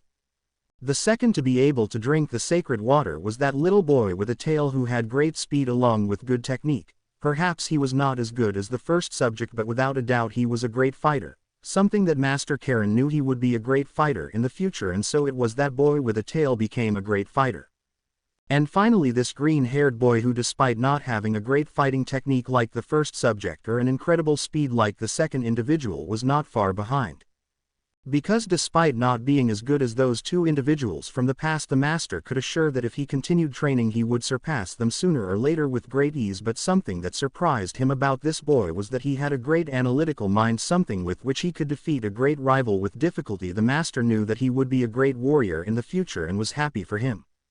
It was a beautiful and cold night that adorned the sky with a beautiful dark along with millions of stars, giving a beautiful landscape. We located ourselves in the Kareem Tower, where we can see the teacher watching a sleeping green-haired boy. Karen. The future itself is uncertain. Anything can happen. But a great threat is approaching, and although I feel bad about this, you are our only salvation. Child, watching Izuku sleep, I trust that you will be able to protect this world. Become stronger, Izuku, and save this planet that is once again in danger. Asterisk. A new morning began where we see a green-haired man stretching to leave to go to Kami-sama's palace. Izuku. I'm ready, finishing warming up. Karen. Before you leave, take this. Handing her a bag of seeds. Izuku. Hermit seeds. Master is sure, seeing it. Karen. That's right. When you run out you can come back for more. Izuku.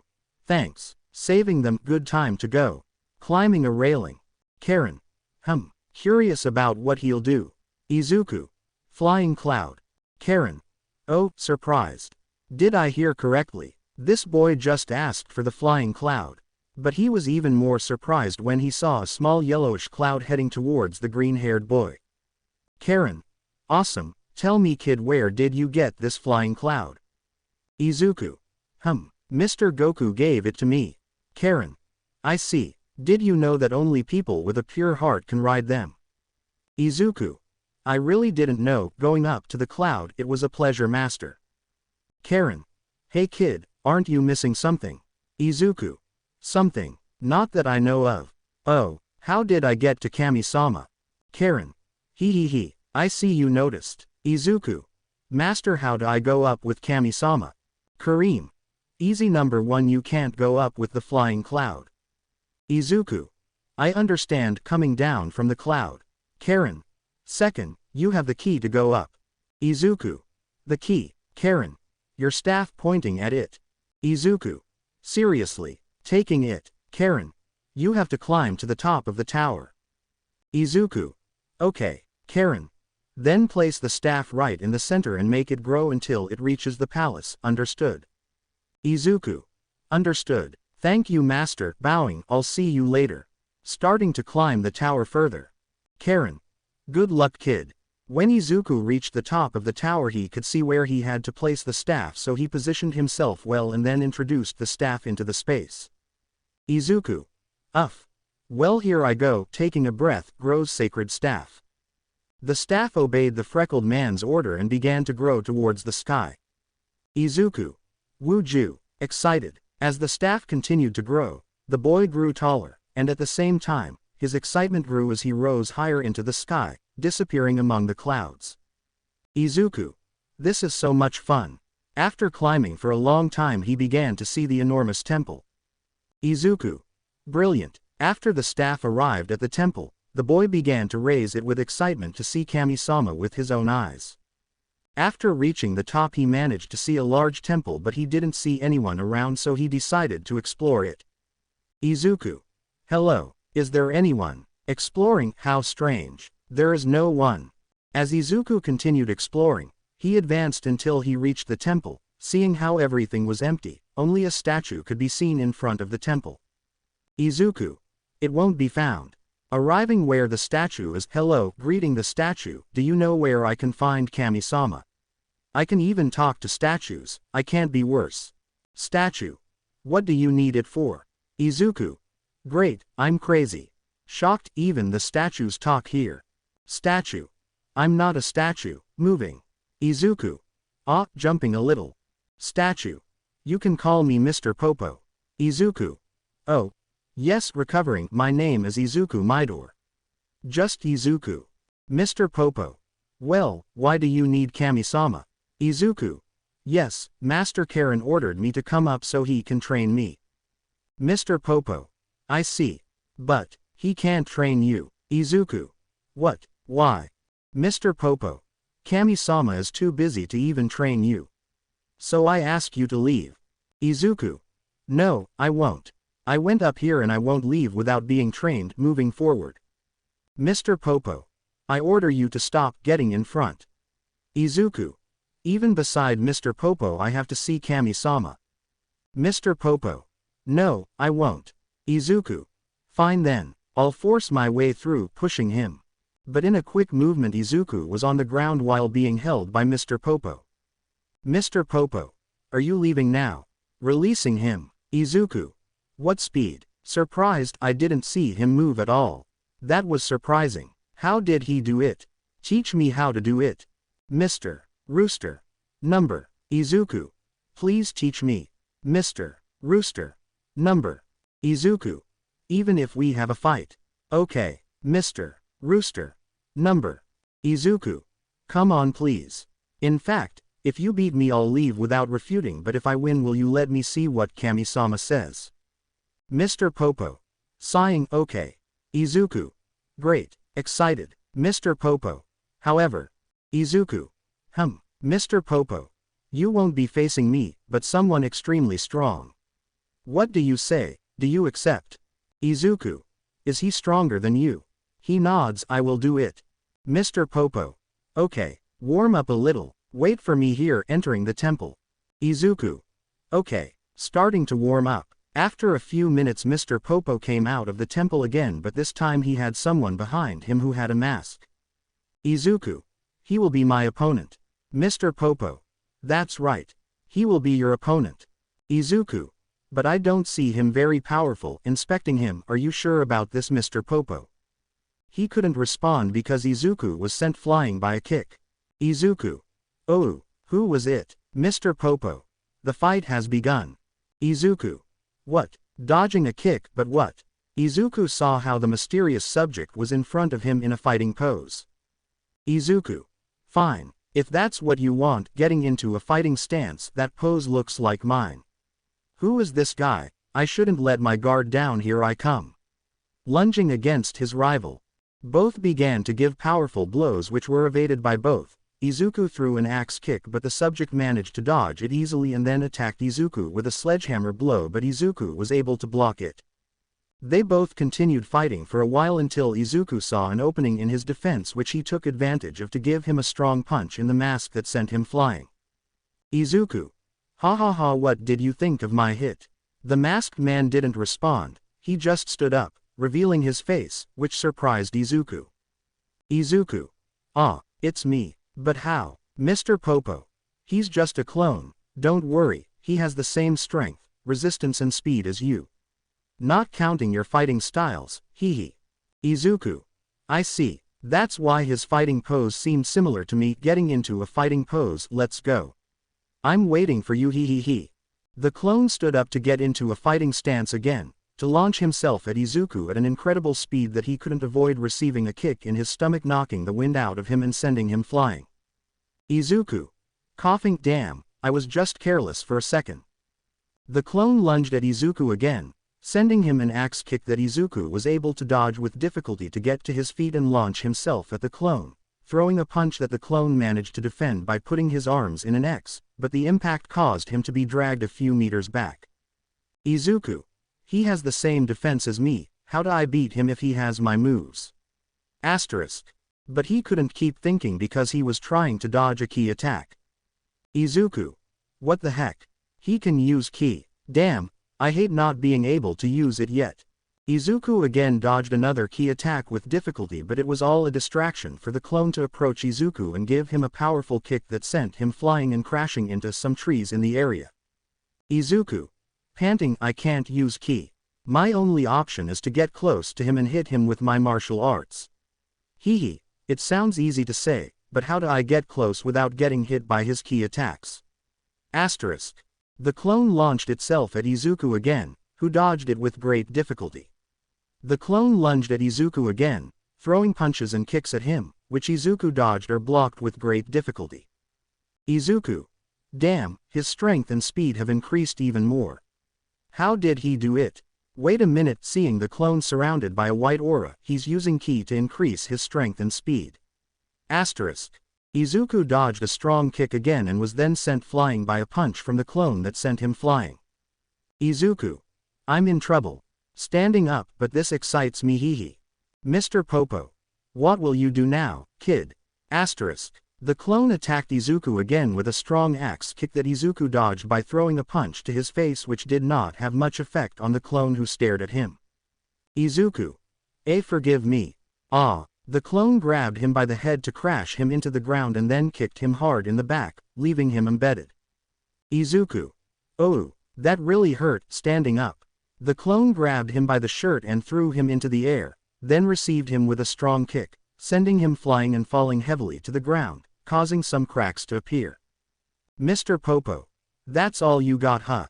You did well, kid. The fight is over. The winner is Izuku. Not yet. Trying to stand up. Mr. Popo. That's enough, kid. You're strong. You've already proven it. Izuku. No, not yet. I can't lose like this. Starting to stand up. If I lose here, all my effort will be worthless. Nor will everything my master taught me be worthless. That's why. Still, I can't lose. Standing up. Mr. Popo. Fine if that's what you want. Continue. The clone lunged at Izuku, throwing a strong kick that he was able to dodge with difficulty, then grabbed the clone's leg and sent him flying into the air to jump, arriving on top of him to throw a strong axe kick, causing the clone to be thrown down, embedding himself in the ground by the strong kick. Izuku, relax your body and mind and remember that strange feeling. And release it, giving a scream to the air while being surrounded by a white aura. Mr. Popo, he'll use ki. Surprised, Izuku, bending his knees a little and putting his hands together on top of his knee, me, generating a ball of ki in his hands. Mr. Popo, can you do the Kamehameha? Izuku, stretching his arms forward. A huge sphere of ki shot out of Izuku's hands and headed towards the clone who was still embedded in the ground, causing a huge explosion. When the huge attack ended, you could see a huge crater where the clone was, where there was only rubble. Mr. Popo, I won. Surprised, Izuku, panting, I won. I was able to use ki. How great, falling from the sky unconscious. When Izuku fell unconscious, he created another crater, seeing the entire battlefield with craters or debris everywhere. Mr. Popo, approaching Izuku, well done kid. Rest, he is definitely someone powerful, but he can't use ki well. You still have a long way to go. Izumi, but that's unfair. Aizawa, natural disasters, villains, human catastrophes, everything is unfair and Japan is no exception. Uraraka, but what about the entrance ceremony? Aizawa, you will be heroes and you don't have time for those things. I only have 3 years to teach you everything a hero should know. Without further ado, let's continue with the tests. And so one by one the tests were passing, in which Izuku saw the quirks of his companions, something that excited him even though he hid it perfectly because he still had a great fondness for seeing incredible quirks. And so the tests continued, in which Shen and Izuku excelled, but more than anything Shen, because she used ki to excel because they seemed fun to her. Finally they had reached the last test, which consisted of throwing the ball. Aizawa, Katsumi Bakugo S2 Turno. Katsumi, here I go, getting ready to throw, here it goes. Throwing it with an explosion. Aizawa, 750.8 meters. Izumi, Buen Tiro Katsumi. Aizawa, S2 Turno Midoriya. Izumi, okay, surrounding himself with green lightning and with his arm that was holding the ball surrounding him with fire, throwing it with great force. Izuku, now you have another quirk. Looking at Izumi. Aizawa, 765.0 meters.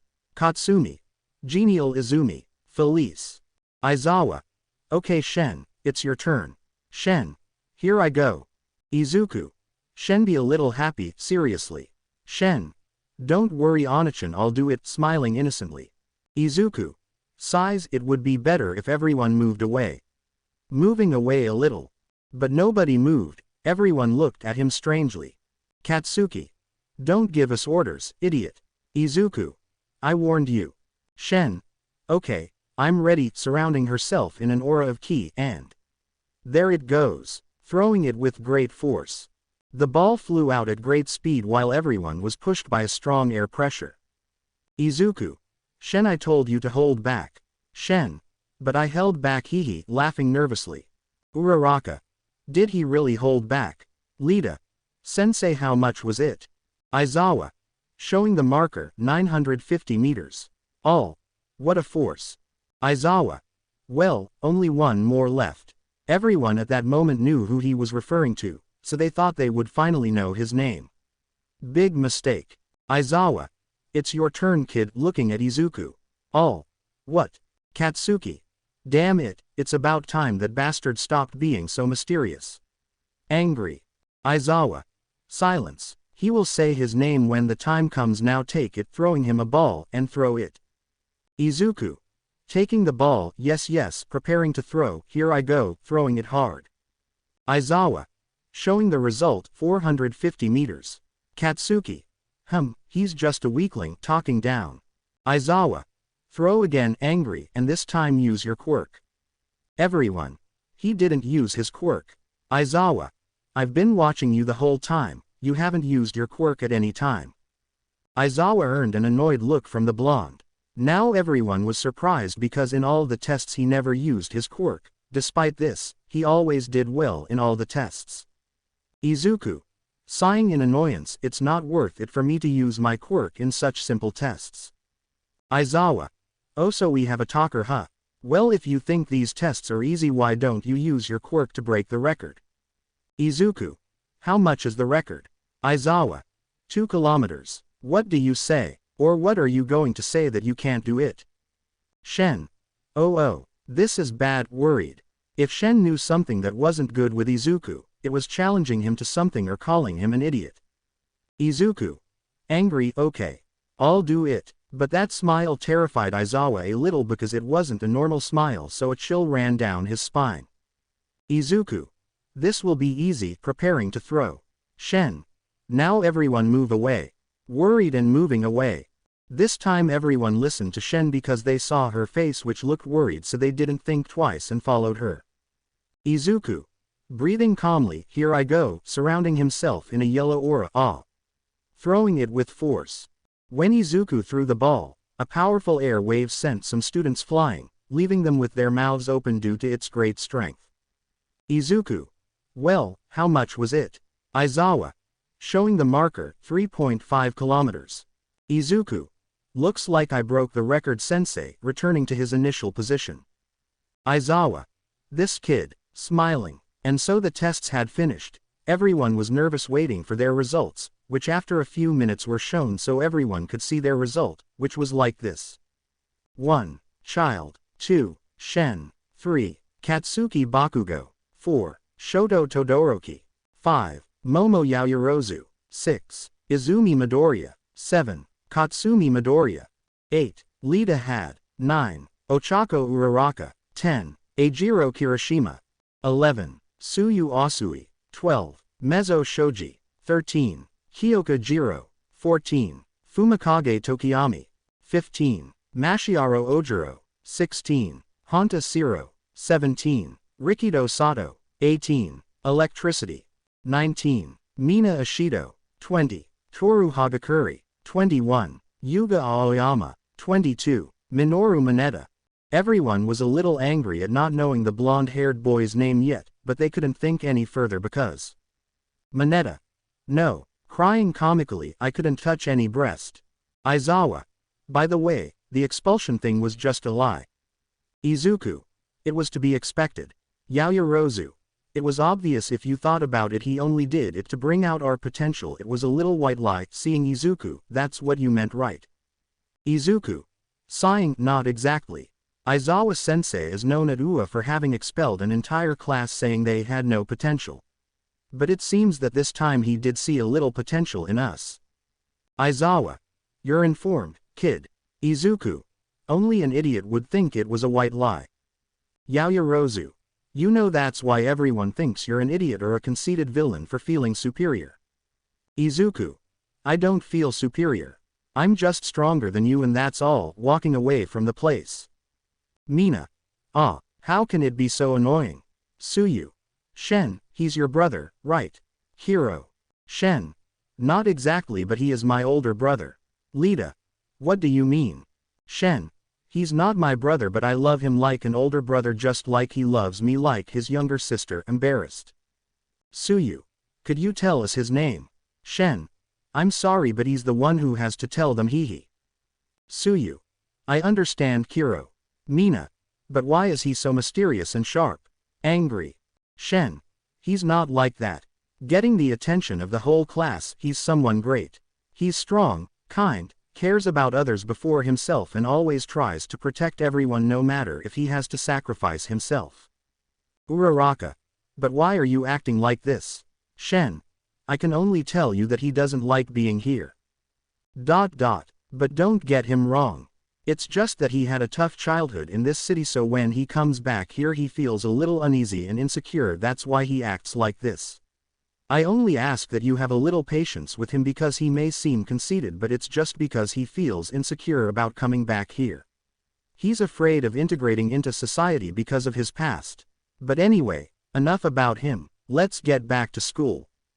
Everyone returned to class in which they passed normally, but at the time of departure Izuku decided to leave first to go leave his things in his room and quickly go out to train a little in a nearby forest in which he trained for a few hours. When he saw that it was already getting dark he decided to return to his room, but when he arrived at the building he saw that it said, Dorms 1A, so the freckled man gave a sigh of resignation. Izuku entered the building, arriving at the living room where he saw some classmates watching television and others in the kitchen, so he went straight to his room, but when he was about to arrive he ran into a brunette in his path. Yaoyorozu. Oh, hello. Uncomfortable, sorry but I don't know what to call you. Izuku. Idiot or villain wouldn't be bad. Yaoyorozu. Disculpa. Izuku. I look like one, don't I? Yaoyorozu. You're just a fool. Angry. Izuku. Excuse me, miss, bowing. Yaoyorozu. You know what? Go to hell. Walking away. Izuku just sighed and continued walking towards his room, but when he was about to arrive. Shen. You know you don't have to be like that, right? Izuku. I know, it's just that. I don't feel comfortable here. Shen. As you wish. Rest Ona-chan. Izuku. Hey Shen, and since when do you call me that? Shen. Blushing. Goodbye. Quickly walking away, Izuku just laughed a little as he entered his room, transforming so that after a few minutes he fell asleep. The next morning Izuku woke up earlier than usual to be able to go out and train a little with his ki. After a while of training he decided to return to the dorms to eat a little, but again and by the works of fate the Saiyan ran into a certain brunette again. Yaoyorozu. Hello. Good morning Izuku. Don't worry, I'm leaving now. Getting up to leave. Yaoyorozu. Hey, you don't have to go. Izuku. If you're already awake, I imagine everyone else is about to wake up too. Yaoyorozu. You don't have to treat them like that. Don't you think they deserve a little more respect? Izuku. When you prove to me that you are people I can trust, I will. Leaving. When Izuku left the dining room, the brunette put on a sad face because she wanted to help the boy by making him integrate with the others so that he would forget his past, but he wouldn't let her and didn't want to talk to anyone else except his sister. They were all in their classrooms waiting for their teacher, who seemed to be a little late, until they started hearing quick and loud footsteps, so Izuku just decided to lie down on his desk because he knew who was coming. All Might. I'm coming in like a normal person. Opening the door and entering in a very unusual way. To-do's Izuku. All Might. Kirishima. Great, All Might will teach us. Kaminari. Ua is amazing. Suyu. She's wearing her outfit from her heyday. Kiro. All Might. Ha ha ha ha, how are you Shonas? I will be your teacher today, and today we will have classes of Hero, and what we will do will be taking out a card. Everyone. Practice. Izuku. Combat. Excited. All Might. Okay young people, since we're going to have a hero test, it's time to use this. Touching a button, your hero suits. All. Great. All Might. Put on your hero suits and I'll wait for you at Field D, leaving a race. After a few minutes we see everyone gathered in front of the peace symbol, but one was missing. All Might. Isn't there one missing? Doubtful. Shen. Ona-chan. Izuku. Okay, sorry, I'm here. In a bored tone. Izuku came out showing his hero costume, which was completely black, along with a large scarf with fingerless gloves, both of the same color. Everything was completely black except for the staff he carried on his back, because this was red. All Might. Well, since we're all here, let me explain the exercise. It will be a small 1vs1 battle to see your fighting style, along with seeing how you can control your quirks, so you can see what you need to improve. Without further ado, let's begin. One by one the battles were happening. Something that Izuku paid a lot of attention to, because apart from being able to see exciting fights, he could also see all kinds of quirks. It should be said that all of this was seen by a brunette who saw that blonde differently, because he did not have a serious or cold expression at that moment, but one more similar to a child with a new toy. The battles were passing, in which those who stood out were Todoroki for his great quirk. Others were also Kirishima for his great hardening in his body. Ojiro was another who stood out because despite not having a quirk as striking as Todoroki's, Ojiro practiced martial arts. Another was Shen, who held back enough not to seriously injure his opponent, but something that intrigued him was seeing his sister Izumi, who had great destructive power due to her great strength, causing her arm to break, The Bakugo brothers were not far behind, since Katsumi held back a little, but Katsuki did not attack his opponents mercilessly. Everyone tried hard in combat, but finally one combat was missing. All Might. Well, everyone has done very well. Now we go against the last fight. Miss Momo Yaoyorozu. At that she goes up to the platform, against. Looking at the paper with the names of her students, they are. Everyone was confused because none of their classmates were called that, but their answer was resolved when a certain blonde boy stepped onto the platform. Mina. So that's her name. Shen. Hey idiot, don't get too excited. On the platform Yaoyorozu. So they are, huh? Smiling. Izuku. Is it funny to you? Seriously. Yaoyorozu. What? No, of course not. It's just that I already know what to call you. Izuku. Well, attack with everything you have, getting into a fighting stance. Yaoyorozu. Creating 2 canes. Okay, here I go. The brunette launched herself at the Saiyan who was waiting for her. The girl was about to hit the boy, but he managed to dodge it easily. To dodge another blow from her with the other cane, the boy easily kicked the girl's leg, causing her to lose her balance, which the boy took advantage of to give her a strong kick that pushed her away from the place. Izuku. That's all? Yaoyorozu. Nomi subs times. Once again the girl launched herself into a hand-to-hand battle in which she had a little experience. She threw a strong kick to the face that she managed to dodge easily, but she couldn't dodge a blow to the stomach due to a feint that the girl had made, and then she received a strong kick that made her move away from the place. Yaoyorozu. What's up, is that all? Mockingly, Izuku. Oh, you haven't seen anything yet. Surrounding himself in a yellow aura. You already used your quirk, it's time to use mine. It's a way of thanking you. Yaoyorozu. Thank me. Why? Izuku. When you remember it you'll know now.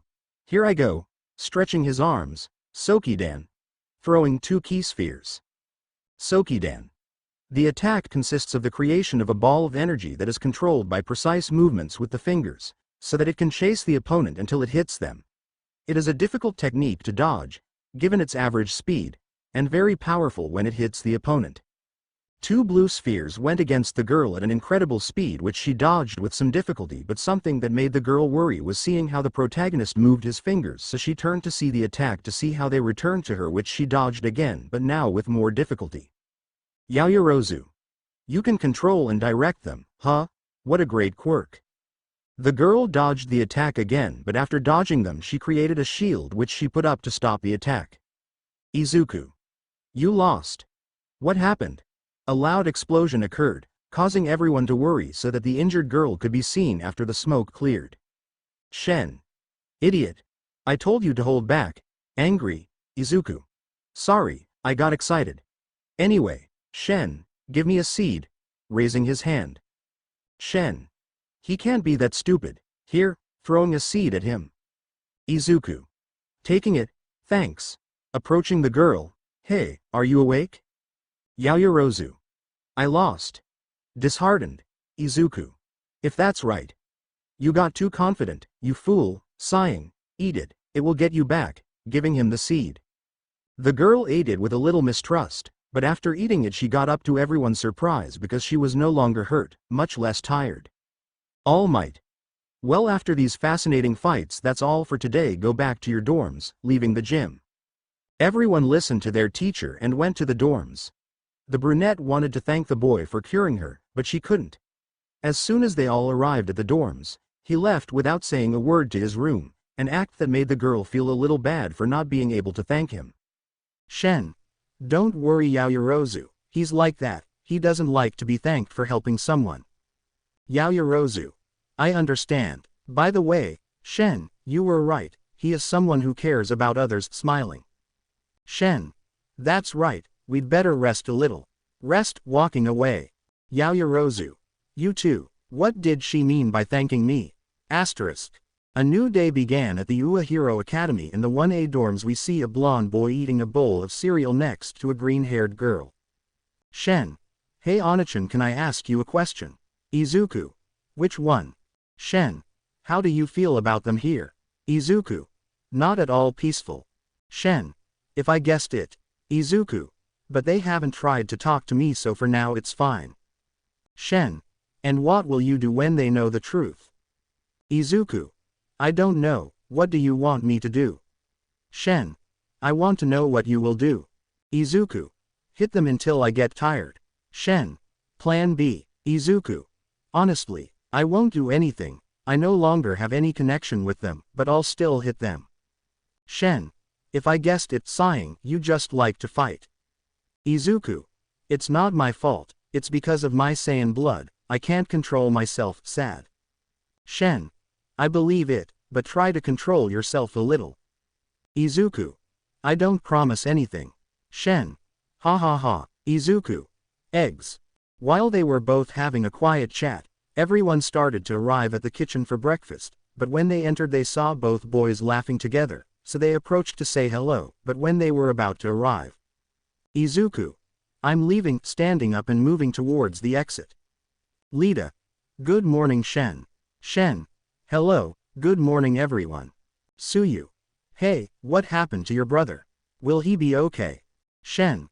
Why do you say that? Suyu. Well, he left in a hurry, will he be okay? Shen. Oh no, it's nothing like that, hee hee.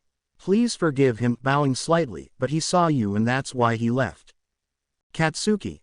Nonsense, he's just a damn show-off, walking away from everyone. Katsumi. Excuse him, he's that angry, bowing. Shen. Don't worry. Suyu. Hey Shen, I'm a very direct person and I say what I think. Can I ask you a question? Hiro. Shen. Claro Suyu. Suyu. Tell me Asui. My question is, what did your brother go through in his childhood? Shen. Sorry guys but I can't tell you. Yaoyorozu. But we want to help him, or at least I want to help him. Shen. Sighing, seriously forgive me but I can't do it, bowing, Onachan trusts me and I don't want him to lose his trust with me, sad. Suyu. Don't worry Shen, we won't force you to tell us about your past. Shen. Thank you for understanding. Lita. Well with that settled it would be better if we all went to class, it's getting late. Everyone nodded with what the boy said so they all went together to their classroom where they arrived in a few minutes to see something that impacted them. When everyone entered they saw a not very nice scene. You could see Katsuki with traces of blood coming from his nose next to Sun who had parts of his uniform burned due to Katsuki's explosions. All. But what happened here? Minutes before, when Katsuki walked away from the group of students he headed to the classroom since he had nothing to do, so when he entered he ran into Sun who was with his eyes closed. Katsuki. Oye. Katsuki deigned to speak but the boy, being so focused, didn't hear the explosive boy. Katsuki. Oye idiota. Again I speak a little louder but nothing, the boy was furious because he thought they were ignoring him. Katsuki. Oh, approaching, I'm talking to you. But the boy didn't answer again, damn it, don't ignore me. Hitting the desk with his hand, generating an explosion. The boy, upon hearing the explosion, acted on instinct and quickly grabbed the explosive boy by the arm, throwing him to the ground in a headlock. Katsuki. Damn it, get off. In pain, seeing what he was doing, he quickly let go of him, moving away from the explosive boy who stood up furiously. Katsuki. Who do you think you are, damn it? Izuku. No one you're interested in. Katsuki. You're just a damn weakling, listen to me carefully. There will only be the number one spot and it will be me. Walking away. Izuku. Speaking quietly, idiot. But Katsuki had heard him so he turned around angrily, throwing an explosion at him that Izuku dodged with some difficulty and was then sent flying by another explosion from Katsuki. Izuku. Now you'll see. Izuku launched himself at Katsuki who threw another explosion at him that Izuku dodged to throw a strong kick to Katsuki's face that disoriented him for a few seconds and then threw an explosion at him that Izuku blocked by throwing a punch to his face that caused him to shed a few drops of blood from his nose. But when they were about to start fighting again, the door opened, revealing all their companions. All. But what happened here? Katsuki. None of your business, idiots. Furious, listen to me. Damn it, pointing at Izuku, when we fight I'll defeat you so you'll see that I'm stronger than you, leaving you at my feet because that's what you are. A loser, angry. Izuku. You may be right but, if a loser makes a lot of effort he can surpass a distinguished warrior, taking a seat. Those words resonated in everyone's head due to the great determination they had, but they resonated more in the heads of 3 people, the Bakugo brothers along with Izumi. Izuku. With his head lowered, so that's the reason why I'm here. I must thank you. Besides, if a loser makes a lot of effort he can surpass a distinguished warrior. The 3 were surprised by that because they were the same words that the boy without a quirk had once told them, but they couldn't keep thinking because their teacher came in. Aizawa. Everyone go to your seats. Tired? Well, I have an announcement to give you. We will take a trip to USJ. Everyone got excited when they heard that because they were going to one of the most incredible complexes at UA. Aizawa. Silence. Activating his quirk making everyone silent. We'll go tomorrow. I want you all at dawn. Whoever doesn't arrive on time will be left behind. Ringing the bell. Now everyone go out to eat, getting into their sleeping bags. As everyone headed to the cafeteria, Izuku stopped under everyone's confused gaze. Yaoyorozu. Are you okay? Izuku. Shen. If I know, hurry up, it would be. Izuku just nodded and then turned around to start heading somewhere else. Shen only looked at him for a few seconds and then started on his way again with a serious look that left his companions doubtful. Suyu. Hey Shen, are you okay? Hiro. Shen. Of course, changing his personality. Let's go, we have to get to the cafeteria before it gets full, right? Walking. Everyone looked at her strangely but then followed her to go eat. Meanwhile, we can see a blonde man running towards the exit where he saw a handful of reporters gathered at the entrance of the UA through which they could not pass. Izuku. Where are you? Where are you? Seeing the reporters who were starting to enter, I don't feel it anymore. Where did he go? Walking away from the place, I'll have to tell the director. Asterisk. When the boy entered he went to the cafeteria where he saw Shen sitting eating with everyone, but Shen when he saw him got up from his seat and approached where Izuku was. Shen. You caught him. He shakes his head. What will you do now? Izuku. Warn the director, seriously. Shen. If it is the best, we must be attentive. Izuku. Yes, turning around and leaving the cafeteria. Shen. Walking back to his seat, that guy was very dangerous. We have to be careful, he had a very evil key. He asked me if, could Izuku and I protect them all in case of an attack. With a serious and worried look. Shen returned to his seat with the same look that surprised everyone and they asked him if he was okay. In response, he just nodded and continued eating. Returning to Izuku, he was in front of the director's door, so he knocked and was greeted by a pass from the other side of the door. So he entered, seeing the director along with all the teachers. Nezu. Oh young man, what are you doing here? Izuku. I have to tell you something important, serious. Vlad. Kid, we're too busy to listen to your complaints, come back later. All Might. Young man, please leave. Izuku. Director, do you have time? Ignoring them. Vlad. All Might. No nose ignores. Nezu. Everyone calm down. Vlad. But director. Nezu. Tell me young man, what's going on? Izuku. We have a very serious problem, director. Nezu. What problem? Izuku. Today at the entrance with the reporters. Vlad. In case you didn't know, kid, we already solved it. Izuku. Really? Do you know why they came in? Vlad. Of course for All Might. Izuku. Really? Okay. So how do the reporters know All Might was in this place? Vlad. Well, Izuku. Wasn't that supposed to be information that only UA possessed? How did the reporters know about All Might? All Might. What are you getting at? Izuku. Nothing important, as Vlad-sensei said, they already have everything resolved. Vlad. That's right, sure of his words. Izuku. Size and these are our teachers, they can't be more stupid. Vlad. Have more respect, brat. If that's all, you'd better leave. Izuku. You're right, I hope you'll forgive me for my behavior, bowing, excuse me, opening the door, by the way. Stopping in the doorway, I have one last question. Nezu.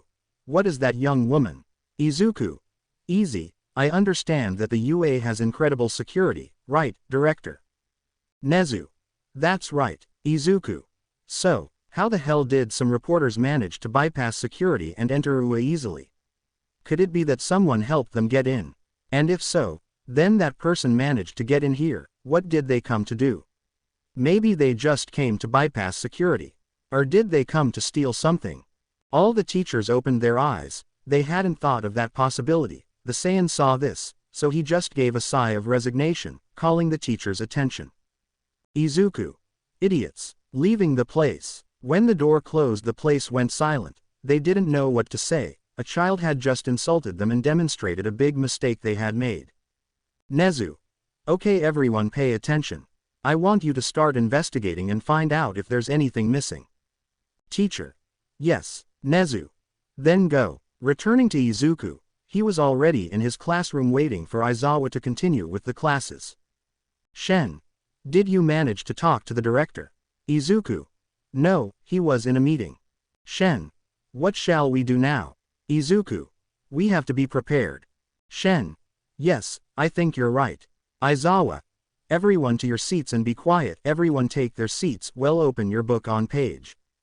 And so the classes continued normally until the time of departure, in which everyone went to their dormitories except Izuku, who decided to go again to speak privately with the director, who, when Izuku arrived, knocked, waiting a few seconds until he heard a pass from the other side, so he entered.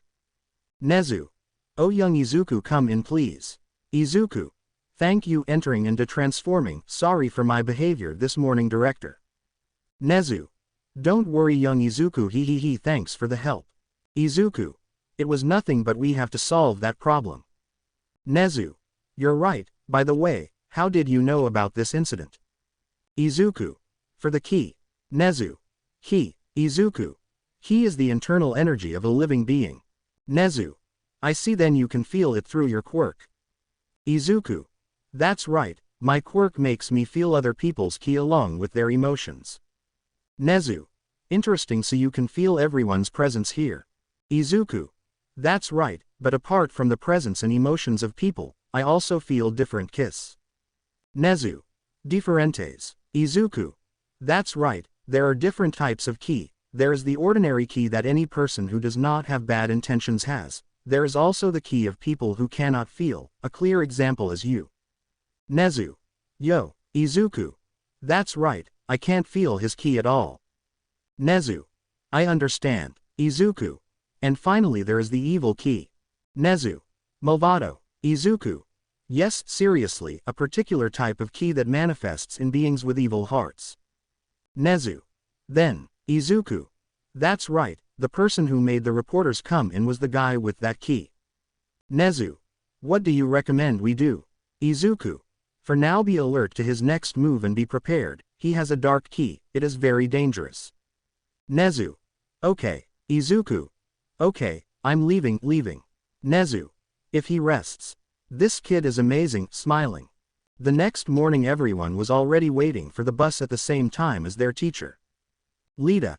I can't believe sensei is taking so long. Yaoyorozu. Tombien Falta-san. Katsuki. What are you worried about? That idiot is just a damn conceited and proud person. Angry. Izuku. Be careful not to bite your tongue, Katsuki. Everyone turned to see where that voice came from and saw Sun inside the bus. Yaoyorozu. At what point? Izuku. I was the first to arrive. Aizawa. Everyone get on the bus. Everyone got on the bus, which headed towards the USJ. While on the way, Izuku was meditating a little, which didn't last long because he felt that evil presence again, but this time it was more solitary, that some presences weren't as dark as others. Shen. Onachan. Izuku. Yes, I feel them too. Shen. We warned everyone. Izuku. No, we'll just make them worry. Shen. Okay. Izuku. You're steaming. Aizawa. Everyone get off the bus. Everyone had gotten off the bus, and when they did, they saw a person in an astronaut suit. Uraraka. Oh, it's 13. I love 13. Excited. 13. Oh, a fan, a pleasure, leaning forward, bowing. Aizawa. Hey 13, approaching this one, where is All Might? 13. He had an accident, which is why he didn't arrive, holding up 3 fingers. Aizawa. Esse idiota. 13. Okay, now everyone follow me. Everyone was following 13, but at one point Izuku grabbed Aizawa's arm, which stopped him from walking, leaving only the two of them. Izuku. Aizawa-sensei. Aizawa. Turning to look at him, what's wrong? Izuku. How many teachers will be with us? Aizawa. What's the point of that question now? Izuku. You're welcome. Releasing it. Be prepared for everything. Entering with the others.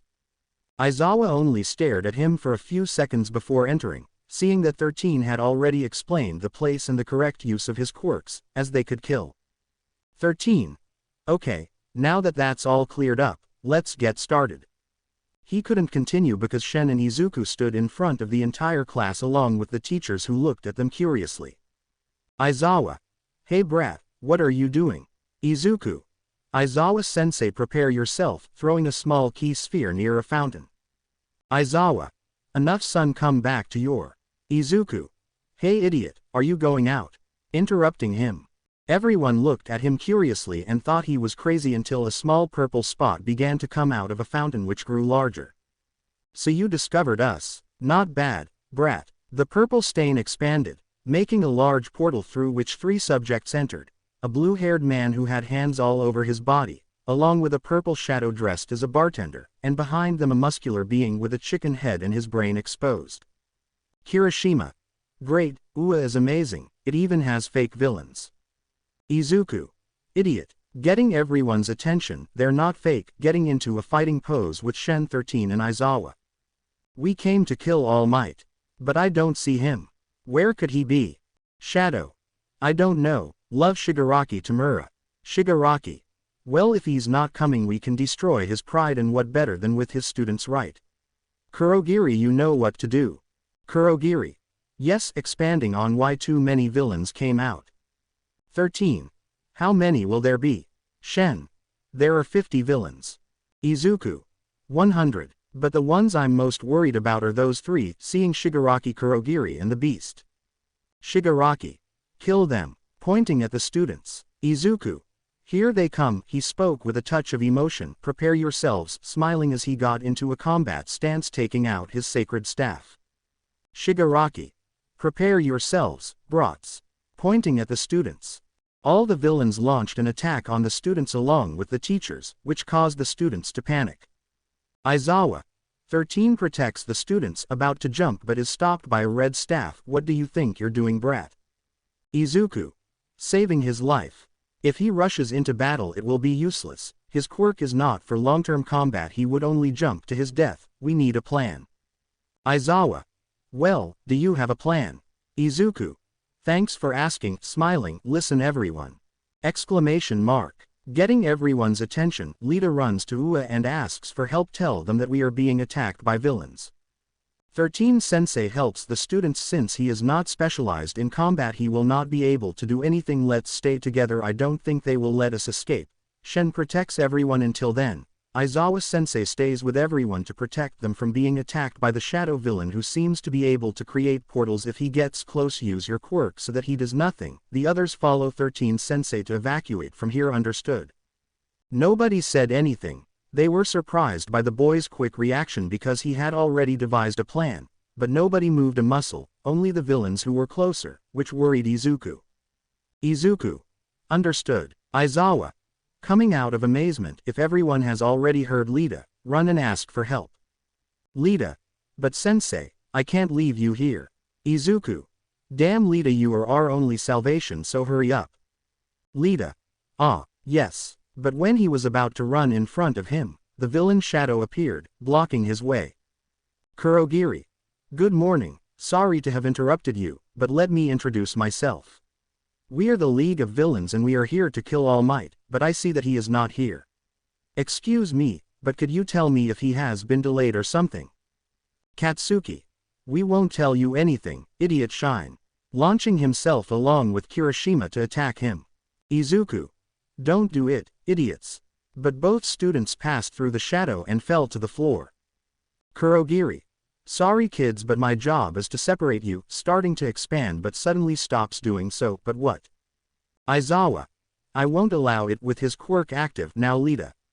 Lita once again tried to run to the exit, which she managed to do, starting to run to look for help, causing Kurogiri to disappear, appearing alongside Tamura. Kurogiri. Tamura. Shigaraki, a student has escaped. Shigaraki. Damn Kurogiri, if you weren't our means of transportation I would have killed you already. Scratching his neck, I guess it's game over, I think we'll retreat.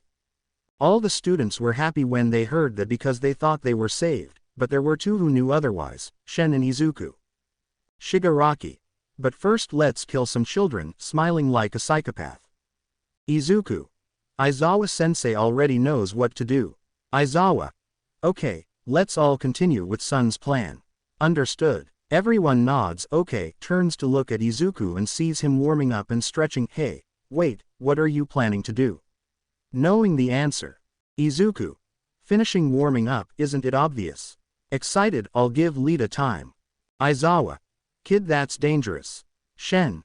Don't worry, Aizawa-sensei will be fine. Unconcerned, let's continue with the plan. Started walking. By the way, Izuku. Izuku. What's wrong? Shen. Don't trust yourself. Izuku. Yes sir. Launching himself against the villains. Yaoyorozu. Will she be okay? Worried. Shen. No problem. Getting everyone's attention. He'll be fine, but we're not. If we stay here we'll just be a hindrance to him, so let's move away a little. Moving away a little. Returning to Izuku, he was fighting against several villains at the same time. One wanted to hit him with his quirk, turning his hands into swords, which Izuku easily dodged, and then hit him hard on the head with his sacred staff. Then he kicked him in the stomach, knocking him out. Another villain launched himself at him from behind, but the boy just spun around in the air, dodging him to give him a strong elbow to the head that knocked him out. A villain threw a powerful flare at him, which Izuku easily dodged, then kicked another villain off the ground, lifting him off the ground and finishing him off with a powerful kick that knocked him away from the spot, leaving him on the ground unable to move. Izuku jumped, dodging an attack from a villain with a quirk that transformed him into a rhinoceros, falling on top of him, riding on him. The villain wanted to get him off, but it was difficult. Izuku. Wow, this is fun. Riding on the villain. While the villain moved crazily, he knocked out several more villains. After a few seconds, Izuku got off the villain to give him a powerful axe kick, leaving him embedded in the ground. Izuku was starting to get tired fighting so many villains. At once was complicated, but he didn't care, he kept fighting as if nothing was wrong. Izuku threw a powerful punch at a villain with 4 arms, which the villain managed to stop with difficulty. Izuku just smiled a little and then threw another punch which the villain dodged with difficulty. The villain threw a punch to his face which Izuku dodged easily, and he threw a kick at him that the villain couldn't dodge, causing him to be disoriented, which the boy took advantage of by giving him a powerful burst of blows that left the villain out of combat. Izuku. Well, it's time to end this. Holding his sacred staff. Grow sacred staff. The staff that Izuku was holding began to grow. The staff, when it stopped growing, Izuku took it to begin to spin on its axis, holding the staff, which hit every villain who was in the area, causing a large wall of dust to generate in the place. After a few seconds, Izuku stopped, causing the wall of dust to begin to disappear, to show an Izuku standing holding his staff, which had returned to its normal size. But what was surprising was that all the villains around had been defeated with ease, leaving a few which were further away from the place, along with some villains who had wings or levitated, saving themselves from the boy's attack. Shigaraki. Damn angry, I'll kill you. Scratching his neck. Nomu, kill that brat. Pointing at the boy. The beast, now known as Nomu, let out a loud roar that was heard throughout the USJ, worrying everyone because they had seen that the boy was strong and had shown it to them, but defeating that thing that was slowly beginning to approach Izuku worried them a little, but seeing Shen's face, she was calm, which calmed them down a little until Izuku. Hey Shen. Getting everyone's attention. Shen. What's going on? Izuku. How many seeds do we have left? Shen. Checking, we don't have many left. Why? Curious. Izuku. To be honest, I don't think I can beat that thing. Watching it approach. All. What? Shen. Are you serious? Izuku. Aizawa-sensei, get everyone out of here. Serious and worried, I'll give you time to do it. Keeping the staff in his hero suit, I can't guarantee you much time, but it will be enough to escape. I don't feel his ki. What is that? Seeing him get closer, I mustn't let my guard down. A single mistake and it could cost me dearly. Aizawa. I won't do it. I won't go anywhere without you. Seriously.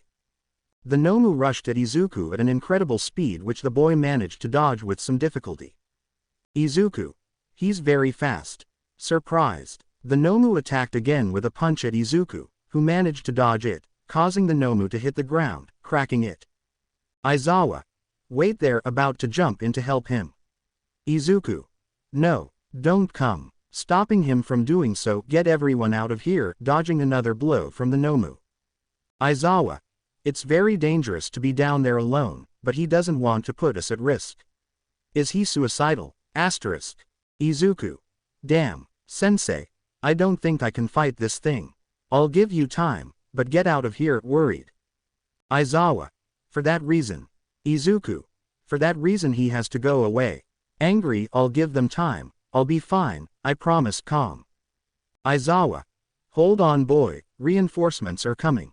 All right, everyone, evacuate. I'll support Sun here. Villain. Not so fast. A few villains positioned themselves in front of the students who were trapped in the place. Aizawa. Damn, we're in trouble, but now what will I do? Seeing Izuku dodge the Nomu with difficulty, turning to see his class in panic. Damn, I trust you, kid, protecting his class from the villains. Aizawa launched himself into fighting the few villains who were still conscious. Shen, Katsuki and Todoroki quickly began to help their teacher defeat the villains, and quickly almost all the students began to fight and easily defeat them.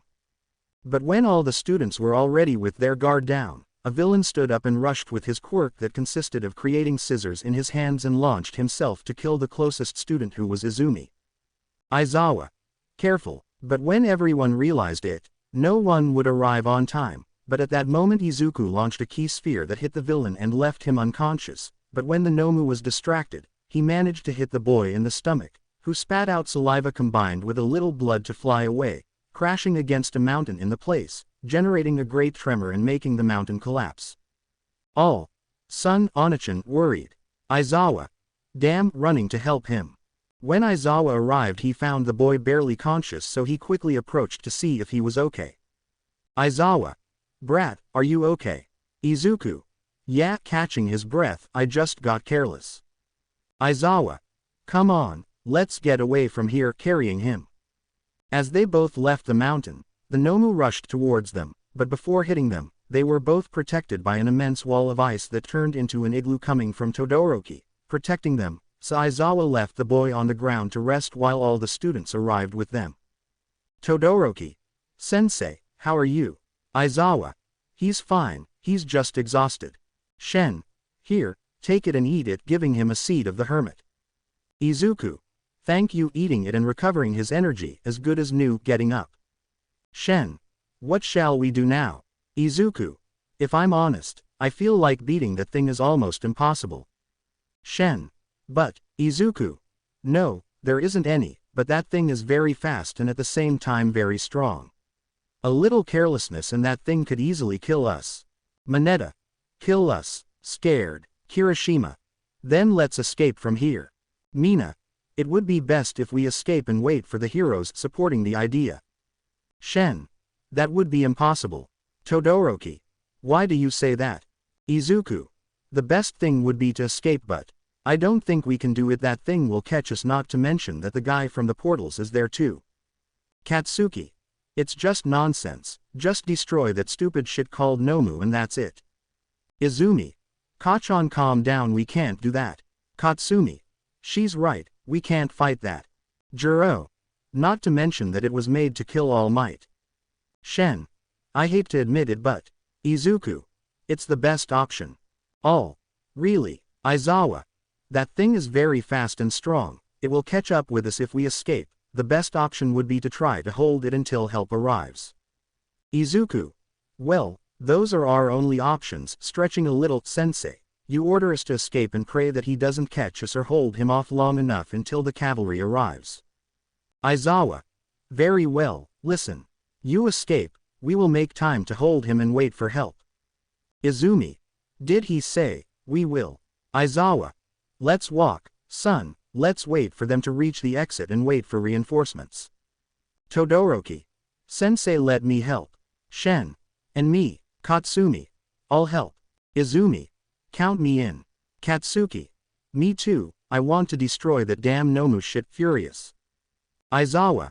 No, you guys, escape, I've spoken, walking away. Izuku. I'd let them help getting everyone's attention. Aizawa. What are you saying? Izuku. Sensei, you know that thing is capable of killing us. Aizawa. For that reason I won't let them help. Izuku. But if you helped us we could hold him longer. Aizawa.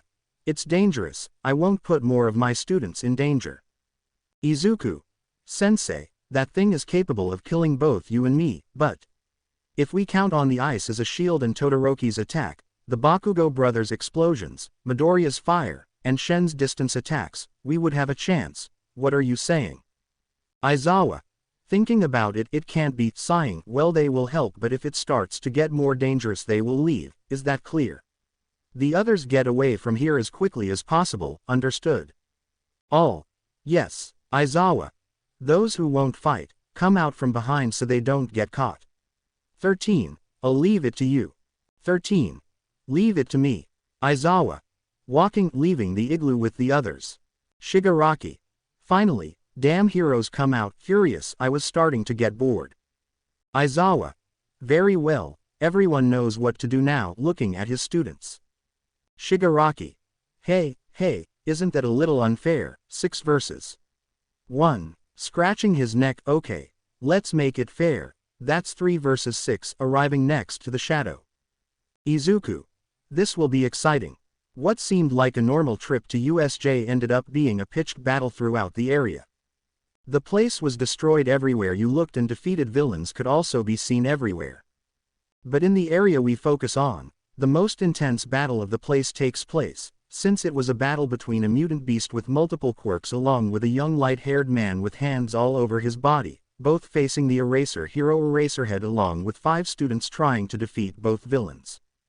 The battle was ridiculously terrifying because the fighters were already in bad condition, but the ones who were hurt the most were the students along with the hero, because Todoroki was already reaching his limit with his quirk along with having many blows all over his body. Izumi had a broken arm while she was exhausted. Katsumi had already reached her limit a long time ago but continued fighting despite having several blows. Katsuki was reaching his limit because his hands no longer felt them for having used his quirk. Shen was one of the least affected because despite reaching the limit of his strength he had no serious blows, only bruises or wounds, but nothing worrying. Aizawa was exhausted because despite having fought little his quirk was not for long duration fights because his quirk depending on his eyes. The teacher had already reached his limit, leaving his eyes dry, losing a lot of vision due to the great pain from the use of his quirk. But the one who was most serious was without a doubt the Saiyan boy, because despite having fought against several villains and using a lot of ki, he was already exhausted while his whole body was hurt by the powerful blows of the beast.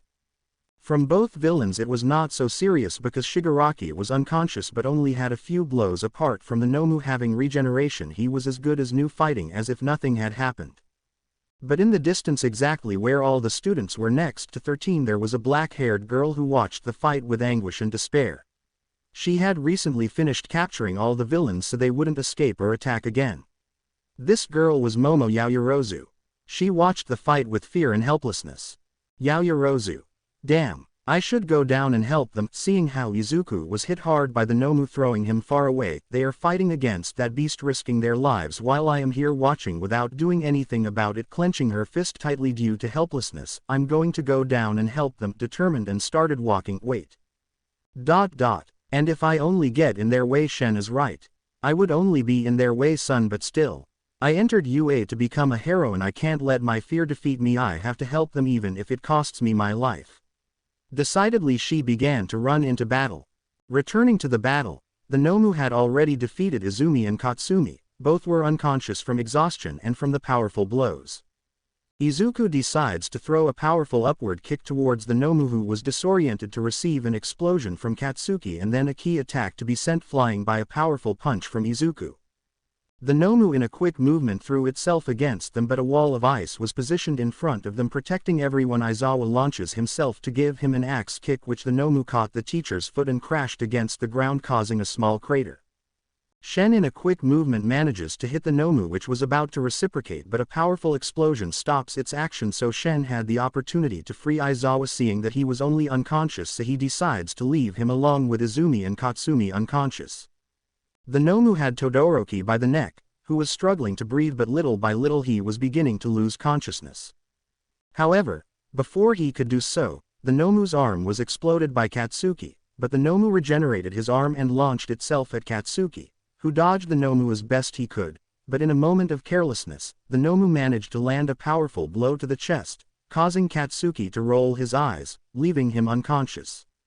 Todoroki, in an act of desperation, launched a powerful ice attack, which managed to freeze the Nomu for a few seconds, which Izuku took advantage of to grab Katsuki and take him away from the beast and place him next to Aizawa and both unconscious students. The fight was getting worse and worse. The Nomu had managed to destroy the ice and launched itself at Shen, who dodged the attack with difficulty. Then the Nomu threw a punch that Shen couldn't dodge, but before landing that blow, Izuku appeared in front of her, receiving the blow from the Nomu. Todoroki decides to create an ice trap by freezing all of the Nomu's feet, which effortlessly destroys the ice and approaches Todoroki, giving him a powerful punch to the chin that disoriented the boy, causing the Nomu to grab him by the leg and crashing him to the ground, so that the Nomu then begins to hit the bicolor mercilessly, causing Todoroki to fall unconscious. Now the situation could not be worse, because even though at the beginning of the battle the heroes could stop the Nomu with difficulty, now they could not because the Nomu had left everyone out of combat, leaving only Shen and Izuku. Shen. Any plans getting into a fighting stance? Izuku. Avoid dying. Shen. Yes, it's a good plan. The Nomu launched itself at both of them, but a rope held its legs, causing it to fall to the ground. When they saw who it was, both boys were surprised to find that the cause had been Momo. Yaoyorozu. They need help. Standing up to Shen. Shen. How do you have no idea? Yaoyorozu. Any plans? Getting into a fighting stance as the Nomu stood up and advanced on them. Izuku. Resist, launching himself against the Nomu.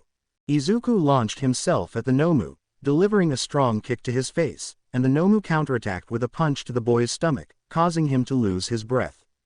Shen jumped to his aid and gave a strong punch to the Nomu, followed by a key attack that moved the beast away from the boy. Shen launched another key attack, but the Nomu dodged it and approached her, but before it hit her the Nomu received a powerful kick from Izuku. The Nomu launched itself against the boy, throwing a strong blow that the boy tried to cover with his arms in an X, but the blow was very powerful, causing the boy to fly crashing into some buildings in the area. Shen hit the Nomu with an axe kick, making the beast have its attention on her, so she threw a punch that Shen dodged with difficulty. The Nomu attacked with a powerful punch to Shen's stomach, which he received full force, causing him to lose his breath. The Nomu was about to hit him again but was stopped by a pellet bullet in his back, making the beast turn around, looking at the black-haired girl. Yaoyorozu. Sorry, but now you'll fight me, shooting him again. The Nomu lunged at her, causing the girl to shoot again, but the bullets had no effect, so she decided to create more things to stop it, but nothing worked. Yaoyorozu. Damn, it doesn't stop. I'm reaching my creation limit. The Nomu threw a punch at her that the girl stopped by creating a shield that couldn't resist, causing the girl to be thrown into some rocks. The Nomu quickly launched itself at her, causing the girl to create another shield which stopped the Nomu's attack but was cracking with every punch the Nomu threw. Yaoyorozu. Come on, you have to think. What can I do? But nothing came to mind. Damn, I knew I would be a nuisance here. Frustrated, why can't I be as strong as them? What do I do? Thinking. But she couldn't keep thinking because the shield was broken by the Nomu's blows, leaving the girl defenseless. The Nomu didn't give her time to create another shield and gave her a powerful punch in the stomach, causing the girl to spit out blood. Yaoyorozu. I knew it. I would only be a hindrance to them. Losing consciousness.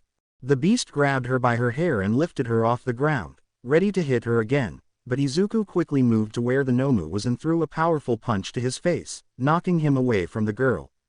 Izuku grabbed Yaoyorozu before she fell to the ground and carried her bridal style and approached Shen, who was next to the unconscious people. Shen. How are you feeling? Worried. Izuku. It's okay, she's just unconscious. Leaving her on the ground. Shen. Shen. What's going on? Izuku. Give them a seed of the hermit, looking at the unconscious. When they do it, get away from here. Serious. Shen. But if I do it, you would stay. Izuku. Just do it. Ordering. Shen just nodded to see how Izuku moved away from her to fight the Nomu, standing in front of him staring at him to start fighting, the two of them moving away from the place. Shen, seeing the action, gave them a seed to all of whom, after eating it, got up as if nothing had happened. Katsuki. What the hell happened? Angry. Shen. I'm glad you're still the same as always, sighing. Izumi. My energy's back, surprised. Aizawa. Shen, what happened, serious? Shen. We were defeated. Now we have to get out of here, would be. Aizawa. But what about the monster? Shen. Over there, pointing at Izuku and the beast who were throwing punches at each other. Todoroki. Is he faster now? Staring at Izuku. Shen. I don't know. But it doesn't matter, we have to get away from here. Yaoyorozu. But we can't, we have to. Shen. No. Angry, now we have to go with the others. Aizawa. You're right, get out of here, understand? Everyone nods while I hire someone to help, starting to move forward but is grabbed by the shoulder by Shen. What do you think you're doing, brat? Shen. We all have to get away from here, seriously. Aizawa. I won't do it, he's my student and. Shen. I know, tightening his grip, but it's frustrating and if we stay we'll just be a hindrance to him. Shedding a tear, please let's move away. If we fight we'll just be a hindrance to him. Sensei. I beg you, trust Onachan. If only he had more strength he would be of much more help, frustrated. Aizawa. Sighing, fine. You heard, let's move from here, starting to head for the exit if she trusts him that much. I'll have to do it too, I just hope you don't die, brat, I still have to give you a punishment, thinking, frustrated. Katsuki. And shit, I'm not moving from here, crossing his arms, I'm going to fight, about to jump but is stopped by some white ribbons. Aizawa. Order us to leave and we will understand. Seriously. Katsuki. Tisk, reluctantly following them. So everyone started to walk away to head to the USJ exit to wait for the hero's help and be all together. Returning to where the boy was staring at the Nomu. Izuku. Thanks Shen, I'll reward you later. Sighing in relief as he watches them walk away. While Izuku and the Nomu were fighting, Shigaraki had already regained consciousness and seeing how the Nomu had not yet killed the boy, he became very angry, quickly standing up and approaching the shadow villain where the Nomu and the boy both, seeing that, stopped their fight. Shigaraki. You know, brat, your presence bothers me, scratching his neck, that it's hard for you to let yourself be killed. Izuku. I'm sorry but I won't die for idiots like you. Shigaraki. Tisk, Kurogiri. If you don't resist, your death will be painless. Izuku. Sorry but like I said I won't die here, getting into a fighting stance. Shigaraki. Fine if that's what you want. Prepared to die, launching himself at the boy. Izuku in a quick movement easily dodged Shigaraki and when he was about to hit him the Nomu threw a punch that Izuku could not dodge throwing him far away but when Izuku stood up a portal opened in front of him coming out a hand which Izuku dodged with difficulty and jumped back dodging an attack from the Nomu. Izuku quickly launched a key sphere that hit Shigaraki in the face and then gave the Nomu an axe kick and punched the air, causing an air punch that made Kurogiri move away from the place. Shigaraki. Damn. Frustrated, you make me sick that it's hard for you to die at once. Angry, you only delay your miserable life. You can't beat my Nomu, it's made to kill All Might and a simple idiot like you won't be able to do anything. Smiling grimly. Izuku just listened as the word idiot echoed in his head, causing a vein to appear on his forehead, unconsciously raising his ki, causing the whole place to start shaking. At the entrance of USJ where all the students were gathered recovering energy, a great pressure was felt along with a tremor in the place. Shen. This is bad. Worried. Aizawa. What happens now? Shen. Looks like they made Onachan angry. Everyone got nervous when they heard that because they still remembered the boy's powerful power in the throwing test. Returning to the fight, Izuku calmed down, stopping raising his ki and breathing slowly. Izuku. Well if that thing can be defeated by All Might I just have to be stronger than him. Shigaraki. What are you planning, kid? Izuku. Now you'll see, raising his ki, I hope this thing is as resistant as you say, let's see how it reacts to this, surrounding his body in a yellow aura. USJ is a UA complex dedicated for hero students to practice rescue when they become heroes in the future. This complex was only used to practice rescue. But no one ever thought that this complex would be used for such a brutal battle as the one that was about to take place right now. A prospective hero found himself facing three powerful and dangerous villains at the same time, and although everyone thought the boy was terrified, it was the opposite. He felt excited by such a brutal fight that was about to take place in a few seconds. Shigaraki. You know you're very irritating, scratching his neck. Izuku. I have the facility. Shigaraki. My Nomu is very powerful, it was created to kill All Might and you are in front of me still breathing, who the hell are you? Izuku. I'm just a student to hero, nothing more, calmly. Shigaraki. I see, fine, if that's what you want, Nomu, I'm done. Pointing at him. The Nomu let out a loud roar and lunged with a charge that the boy dodged with a jump. The Nomu quickly recovered and threw a punch at his face that the boy blocked with difficulty. When the Saiyan was about to hit him, a purple portal appeared next to him, so the boy jumped away from the place. Izuku. You're a cheater. Shigaraki. What can I say? I'm a villain, shrugging. Izuku. Yes, I thought so. The boy dodged another attack from the Nomu to get away from him so he could gather energy in his right hand, which began to generate a small yellow light that transformed to the point of being a yellow disc. Izuku. I have a little gift for you. Kenzan, launching the attack. Kenzan. It consists of a key disc that spins rapidly around itself and generates a saw-like sound as it moves. The attack was directed towards the Nomu, who didn't even flinch, causing the attack to receive it and pass through it, reaching the mountain, causing it to be split in half, to the surprise of everyone, turning their gaze towards the Nomu, whose left arm was detached. Everyone was terrified by the boy's attack, but to everyone's terror, the Nomu regenerated his arm quickly. Izuku. It can't be. Impressed. Shigaraki. Did you really think you could defeat him so easily? Izuku. Tisk. I'll have to defeat him another way, surrounded by a yellow aura. The boy, with incredible speed, launched himself against the Nomu, giving him a strong punch in the stomach, which did not affect the Nomu. Under the astonished gaze of the boy, he threw a powerful upward kick that also had no effect. Shigaraki. What, you're going to tell me that's all? Izuku.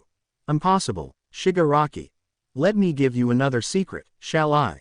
Calling everyone's attention, my Nomu has 3 quirks, ha ha ha. Izuku. Impressed. Regeneration, super strength and Shigaraki. Impact absorption. Finishing the sentence, tell me what will you do? Izuku. Tisk. Launching himself at the Nomu. The boy launched himself against the Nomu again, giving him a strong blow to the face, which the Nomu was not affected by, holding the boy. Izuku. Oh, nervous, let's talk about it calmly, shall we? Shigaraki. Nomu, finish him, smiling. The Nomu just gave a powerful punch to the boy's face that sent him flying into the flood zone. The Nomu let out a loud roar and launched itself at him, meanwhile at the entrance of the USJ. Todoroki. He has 3 quirks. Impressed. Yaoyorozu. Is that possible? Nervous. Mineta. We're dead. Terrified. Kirishima. Sensei, what do we do? Aizawa. If he has 3 quirks, he is in imminent danger. We must stop him. Stay here, I will go to his aid. Shen. No, seriously. Aizawa. Excuse me, Shen. Sensei, that thing already defeated us all easily. Katsuki. That fucking monster didn't defeat me. Furious. Shen. Whatever, Sensei, if he's going to fight, what will he do? Aizawa. Support my student. Shen. Can he erase his quirks? Didn't he fight him and his quirk affected him? Aizawa. Tisk. But if we don't do something, your brother will die. Shen. He'll be fine. Aizawa. Why do you say that? Shen. Aizawa. I asked you a question, seriously, why are you sure about that? Shen. He'll be fine. He's strong. Besides, he hasn't used all his power yet, giving a small smile. All. He hasn't used all his power yet. Aizawa. Is it even stronger? Shen.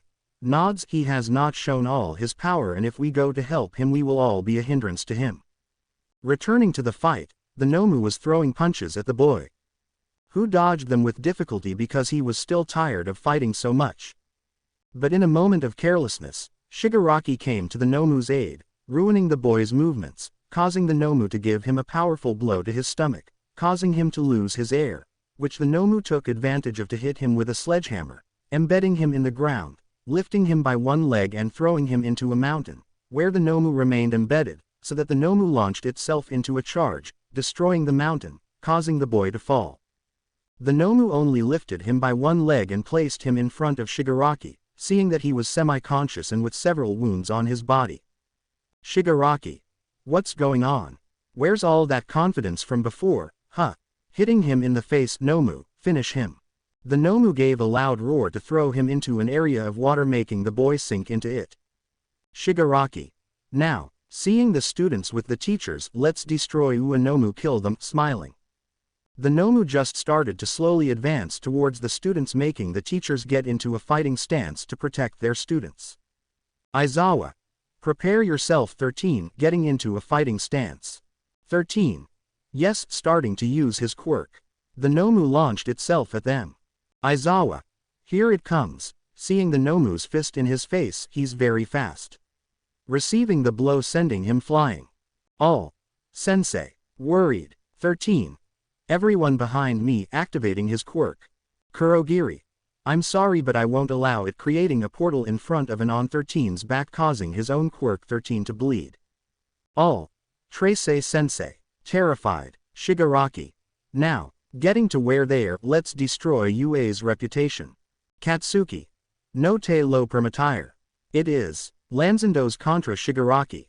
But when he was about to hit him, the Nomu positions himself in front of Shigaraki, receiving the impact without taking any damage, to hit the boy in the stomach, who was bent over by the strong blow to his stomach. The Nomu was about to hit him again when a wall of ice was created protecting him. The Nomu just launched itself at a speed impossible to see for the boy, who received a blow to the face, sending him flying far away, remaining unconscious. Shigaraki. Everyone will die here. Approaching them. Shen. Not if I'm here. Lunging at the villain. But. Again the Nomu positioned himself in front of the villain. Receiving the blow to give him a punch that the girl dodged with difficulty, but what she could not dodge was a blow to her back from a fist of the Nomu, which the blow had crossed a portal of Kurogiri, giving her a hit on her back, so that the Nomu gave her a blow of mallet, embedding her in the ground, but the girl got up quickly to receive a blow to her face that left her confused, which the Nomu took advantage of to hold her tightly in a hug, causing the girl to begin to scream from the pain of beginning to be crushed. Meanwhile, in the flooded area, we see how Izuku was sinking more and more and losing consciousness. Izuku. I have to go up to help them. Even though I have no strength left. Just let me rest a little longer. Surely they will understand. I no longer have enough strength to continue fighting. I guess I will die here. No one will care if I die. Beginning to close his eyes, but what am I saying? I have to get up. I still have to fulfill my destiny. It is not yet time to die. I have to go to their aid. Asterisk. With the villains, we can see how everyone was terrified in the place. Shigaraki. Well, let's put an end to the reputation of the best hero academy, bringing his hand closer to a black-haired girl's face. Yaoyorozu. I have to move. Seeing how the hand approached her face, I have to do something. Trembling, I can't move. Help. It's. Closing her eyes, accepting her fate. When the villain's hand was about to touch her face, a great tremor was felt throughout the place, causing the villain to stop millimeters from the brunette's face. Izuku. I'm still alive. Coming out of the water. All. They are. Surprised. Shigaraki. How the hell are you still alive? Scratching his neck. The boy arrived in front of them in one leap, but when he arrived he saw something that displeased them and made him fill with anger. Aizawa was embedded in the wall unconscious. 13 had half of his body destroyed, lying on the ground. Katsuki and Todoroki were unconscious, but what filled him most with anger was seeing how the Nomu hugged Shen tightly, making him put on a face of pain, and to end his anger was his partner Yaoyorozu with tears in her eyes while she trembled with terror, seeing how Shigaraki's hand was close to her face. Izuku. You guys. Furious. Shigaraki. What are you doing? Huh. You're late. Ha ha ha. Izuku in a quick movement was already behind Shigaraki. Shigaraki. Turning around, but before doing anything he was sent flying by a strong blow from the boy. Izuku. Are you okay? Without seeing her. Yaoyorozu. Thank you. The boy just nodded to turn around and in a burst of speed appeared in front of the Nomu and gave him a powerful axe kick, making him release Shen, which the boy took advantage of to give a strong kick to the Nomu, causing him to fly towards Shigaraki. Izuku just carried Shen and brought her closer to Yaoyorozu. Izuku, take care of her. Advancing towards the villains. Shigaraki. Damn unhappy that hit hurt me. Furious Nomu, kill him now. Furious. The Nomu launched itself in a burst of speed towards the boy, who stopped the blow with ease to give it a strong upward kick, making the Nomu bewildered. The boy, taking advantage of that, gave a blow to the stomach of the beast and then kicked it in the face, throwing it away from him. Kurogiri created a portal from which a hand came out of Shigaraki, which Izuku dodged with ease to slowly take out his staff, launching himself against Shigaraki and give him a strong blow with his staff and then stretch it out, causing Shigaraki to be thrown far away. The Nomu attacked him again, but Izuku dodged the attack with ease to slowly approach Shigaraki. Yaoyorozu. He's stronger. Impressed. Shen. He's angry. Yaoyorozu. Are you okay? Shen. Don't worry, it's nothing serious. Juro. What do you mean he's angry? Shen. When he gets angry, that's when he unleashes all his power. Returning to the fight, Shigaraki was nervous because the Nomu could not land a hit on the boy who was slowly approaching him. Kurogiri. It would be best to retreat. Shigaraki. No, I refuse. I won't leave until that brat dies. Nomu, stop playing and finish him. Izuku. I've had enough. Giving a strong blow to the Nomu. Shigaraki. Who the hell are you? Desperate. Izuku. Nobody special. Surrounding himself in a yellowish aura. Now listen, I'll give you two options. Shigaraki. Two options? Izuku. You surrender peacefully, or I defeat you. What do you decide? Shigaraki. What did I decide? Furious. Don't think so much, brat. Destroy it, Nomu. Izuku.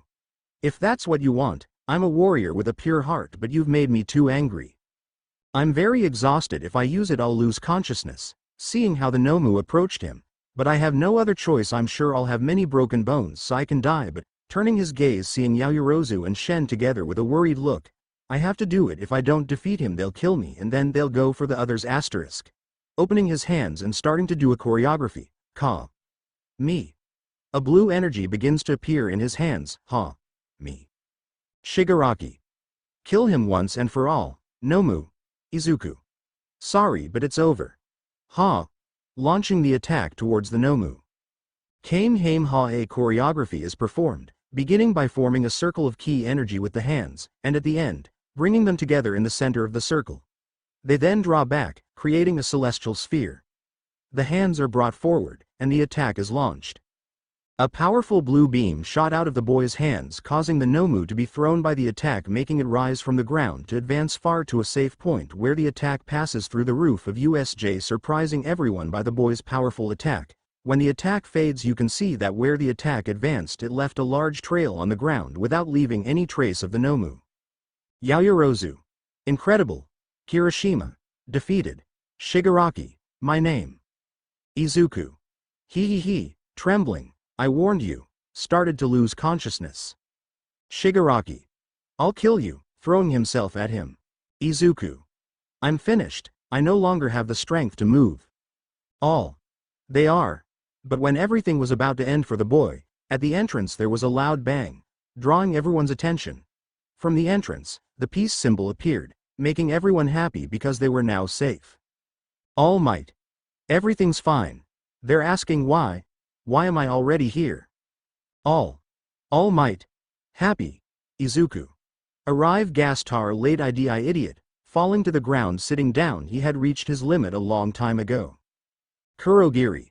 We retire, creating a portal absorbing Shigaraki. Shigaraki. We'll kill you one day, All Might, but that damn brat will die first, disappearing. All Might. Young son, arriving where he is, are you okay? Izuku. It took a long time. He became unconscious, but due to his exhaustion he lost his transformation, showing his green hair. All Might. How strange. But it's not the time, I have to take it with recovery, carrying it. Nezu. Everything is fine, we're here to help. Seeing the destroyed place, what happened? All Might. Principal, arriving with Izuku in his arms. Nezu. All Might oh no. Worried, Shen. It can't be, scared, In front of all the students was the boy who had just fought the beast unconscious.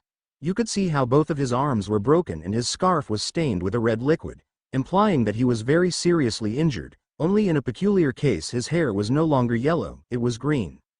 All Might. The villains escaped, I'll take young son to the infirmary. He has both arms broken along with some damaged organs and has several broken ribs, leaping to leave. Nezu. Something tells me that you had to have been your truth? Thinking about Izuku, you protected everyone, huh? Not bad, kid, you continued to surprise me. But now what will you do with your identity? Everyone help the injured and capture the villains. Teachers.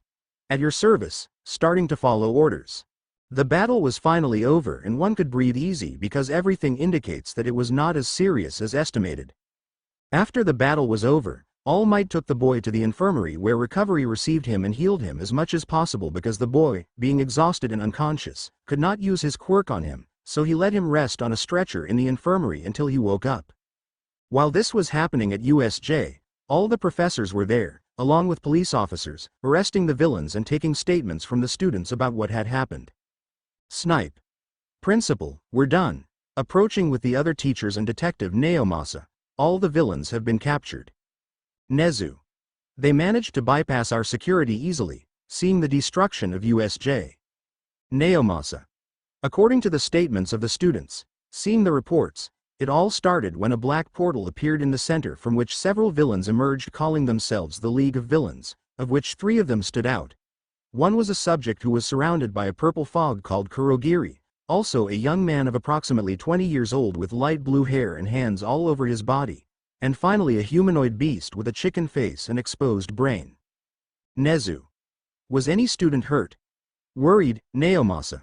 No one was seriously injured, only a few who ended up with minor blows or exhausted from what happened, he commented, and everyone claims that everything went well due to the quick reaction. Midnight. So Aizawa acted quickly, huh? Naomasa. You are wrong. Edgeshot. So 13. Naomasa. Neither, according to the data given, the student named Sun acted quickly, creating a serious plan. Vlad. Did he really do that? Doubtful, Aizawa. Believe it or not, it was like that, arriving with them. All. Aizawa. Surprised. Nezu. Weren't you supposed to be hurt? Aizawa. I was, but students Shen and Sun healed me. Midnight, but how? Aizawa. I have no idea and I'm not even interested, tired. Midnight. You'll never change, right? With an anime-style sweat drop. Nezu. Anyway. Aizawa, is it true that student Sun came up with a contingency plan against the villains? Aizawa. That's right. Seriously surprising those present. When the villains prepared to launch an attack on us, I was about to go fight, but I was stopped by Sun telling me not to go because I would only go to my death since my quirk, not being long-lasting, would only be suicide. Nezu. What else? Aizawa. The boy ordered us not to separate because there was a villain who opened portals that could attack us, so he told me to stay with everyone to protect them while 13 took care of the evacuation. I don't know how he deduced it, but the portal villain appeared in front of us and was about to attack us. If it weren't for the fact that I was there, if I hadn't listened to the boy, I don't know what would have happened. Ectoplasm. That boy is amazing, impressed. Aizawa. And that's not all. Nezu. There's more. Surprised. Aizawa. Yes, when he ordered us to leave, he stayed to face the villains who were nearby to protect us and make time for student Lita to escape and ask for help, which never came. Seriously. Nezu. It was my fault, embarrassed. It took me a while to get everyone together. Aizawa. Anyway, the point is that the boy faced all the villains and defeated them easily. Everything seemed to be going well until the supposed leader of the villains began to despair, ordering a beast to attack the boy. Vlad. Beast, you say? You're not delirious, are you? Aizawa. No, that thing wasn't a human because it had 3 quirks, surprising everyone. The supposed leader said it had super strength along with impact absorption and super regeneration. Sun fought against it, but it didn't scratch him. He threw surprisingly strong punches at it. He fought alone, even refusing to let us go to its aid. Clenching his fist tightly in helplessness, he said it was dangerous. That boy risked himself just to prevent us from getting hurt. Without caring about his safety, he fought against the beast even when it was already defeated. It kept standing up, preventing it from getting close to us, standing up like a wall. After it was exhausted, I went to its rescue along with the students Bakugo, Midoriya, Todoroki and Shen, and still we couldn't beat that thing. It knocked us out easily. That's when Shen healed us and asked us to leave so he could leave Sun alone, who would fight against that thing again. I refused to leave him alone, but Miss Shen begged me to leave him alone. Well, we would be a hindrance. I didn't want to leave him, he was just a student, but I decided to trust him and we decided to leave him alone against that thing.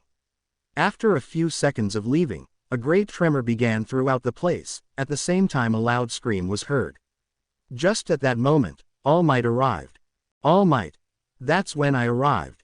It was too late. There were only two villains standing next to the young son who was barely standing ready for the fight in case the villains wanted to continue. He even saw how his body was shaking. He needed a rest, but he didn't give up. He was willing to continue fighting, so he decided to go to his aid. When I arrived with him, he became unconscious.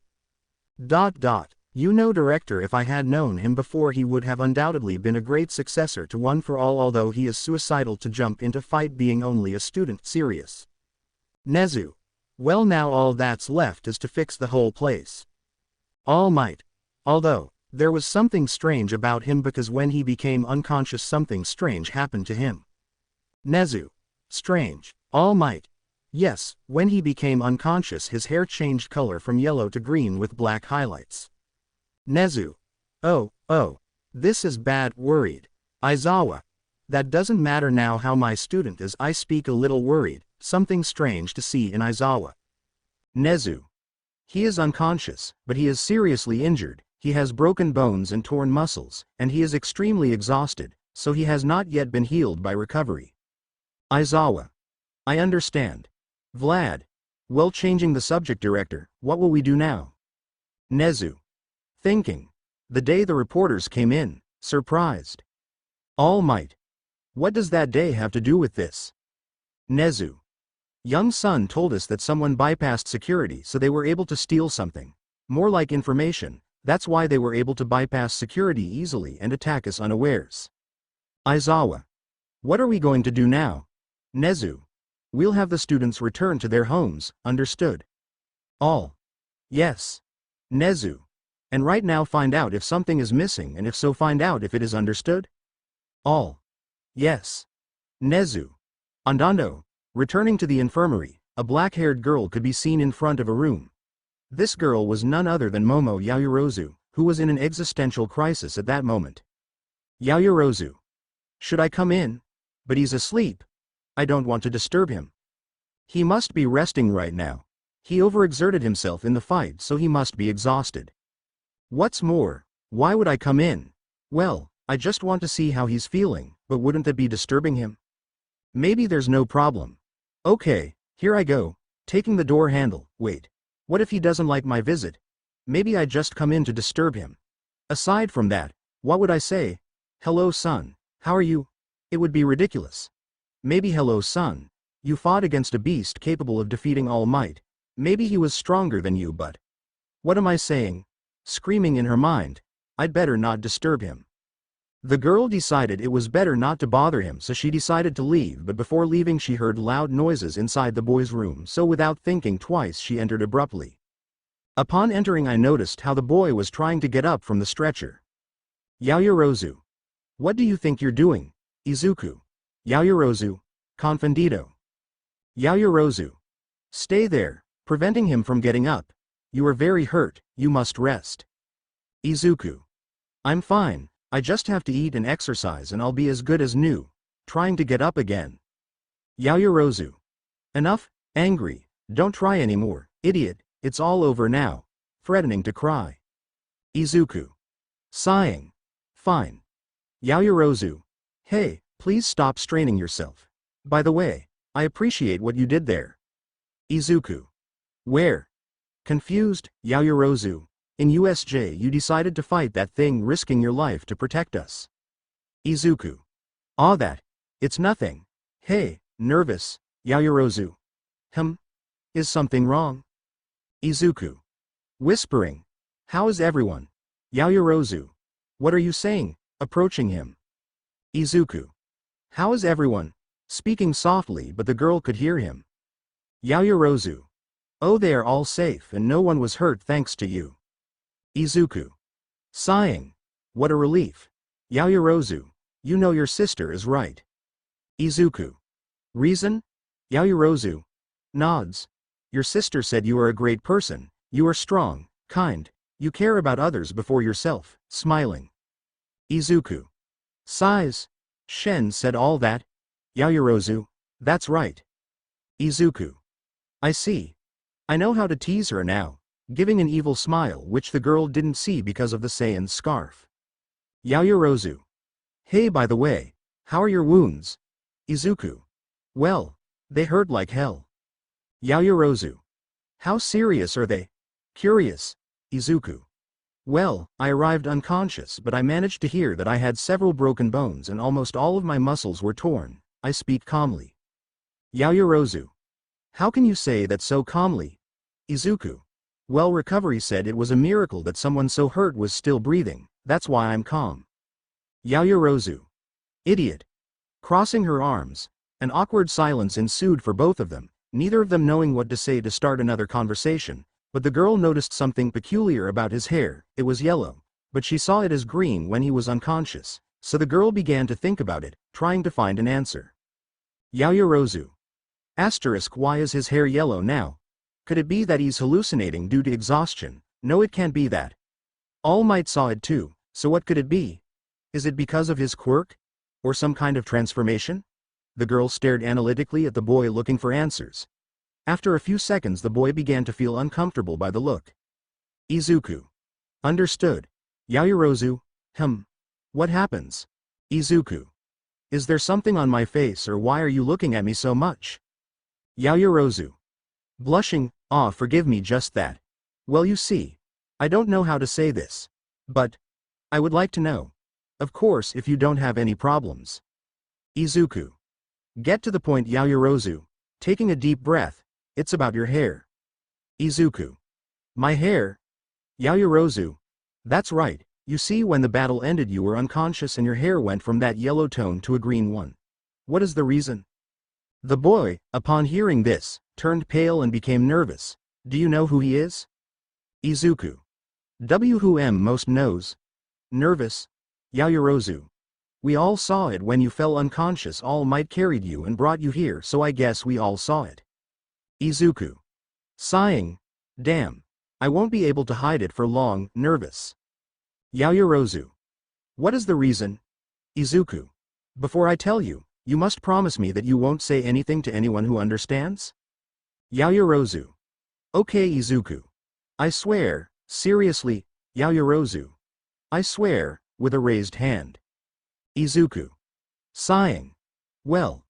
Let me introduce myself. Gulps and slowly takes off his black scarf, showing some freckles on his cheeks and transforming, showing green hair with black streaks and emerald green eyes. I'm Izuku Midoriya. Here's the news of the century, giving a sad smile. The atmosphere became silent. The boy only looked at the girl with his eyes open. The boy thought he had forgotten, but his surprise was great. Yaoyorozu. It's you, surprised. You're the boy who saved me that time in the park. Izuku. Wow. Surprised, I didn't think you'd remember. Yaoyorozu. Of course I would. You saved me. You were my hero at that moment. But what happened to you?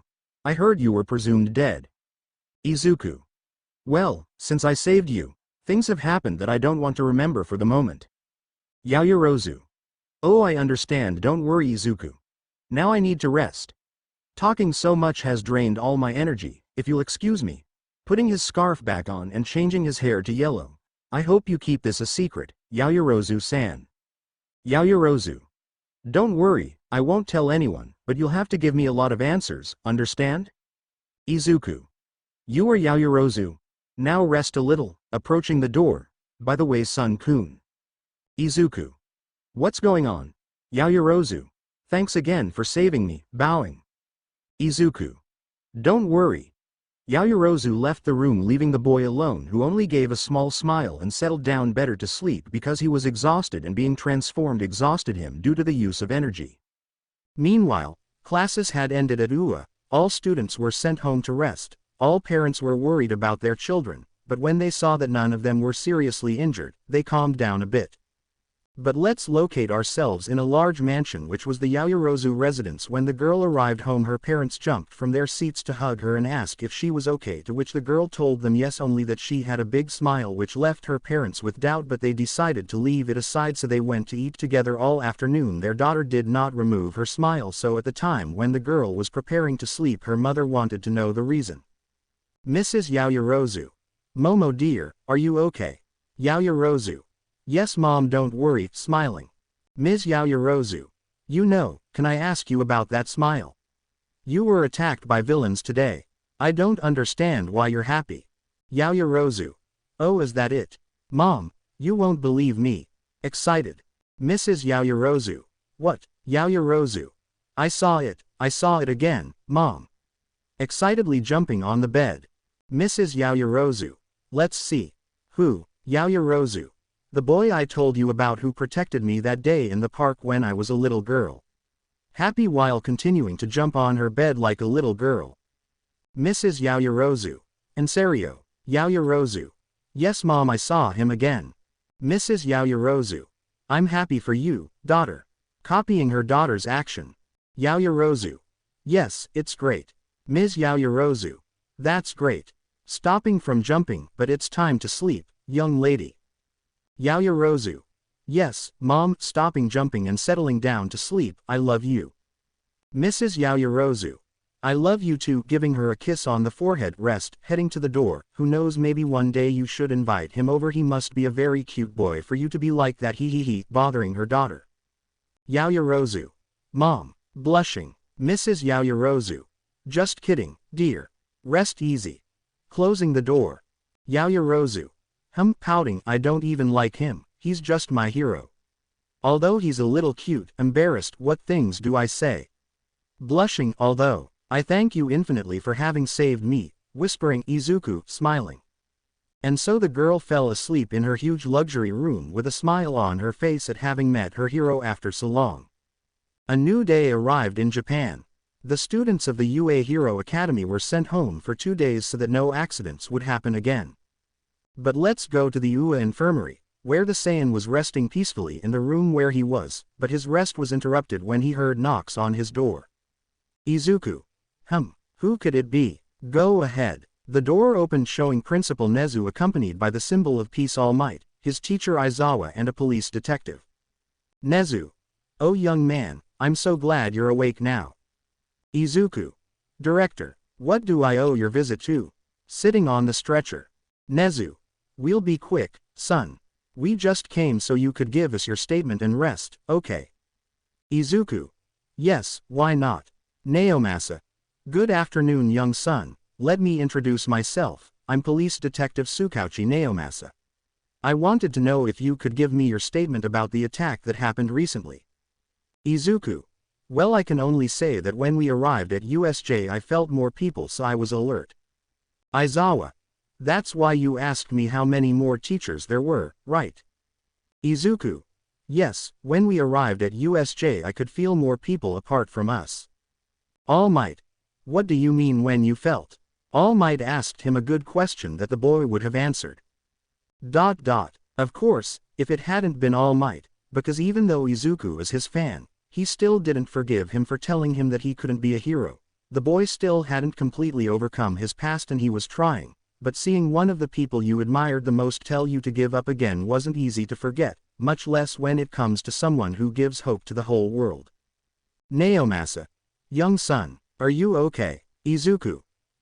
Back to reality. If I'm fine, nothing happens. Aizawa. What did you mean by sensing more people? Izuku. My quirk allows me, apart from manipulating energy, to feel the presence of people and their intentions, because I can feel an aura that surrounds them, and it varies because if it is from someone who has done something bad it becomes an evil energy. Of course everything depends on everything they have done. Aizawa. So that happened on the day of the reporters' attack. Izuku. Yes, you see, when we went to recess I could feel an evil and dark aura, so I quickly went to where I felt it because it was very dangerous. Naomasa. Dangerous. Izuku. Nods. Yes, when I felt it I decided to act quickly to avoid deaths or destruction, but when I got to the place where I felt it, it was no longer there. Nezu. It can't be. Surprised. Izuku. You're right, Director, seriously. All Might. What's up, Director? Izuku. The villain dressed in hands who attacked USJ was the same guy who destroyed the door and let the reporters in. Naomasa. Noted, and I have it now, we just need to find the villain's name. Izuku. Shigaraki Tamura. All. What? Izuku. That is his name, Shigaraki Tamura, and his quirk lies in his hands. When he touches something it disintegrates. Nezu. It's a dangerous quirk, you have to be careful, Naomasa. Naomasa. Leave it to my director. Aizawa. How are you feeling, problem child? Izuku. I'm fine, thanks for your concern, Aizawa-sensei. Aizawa.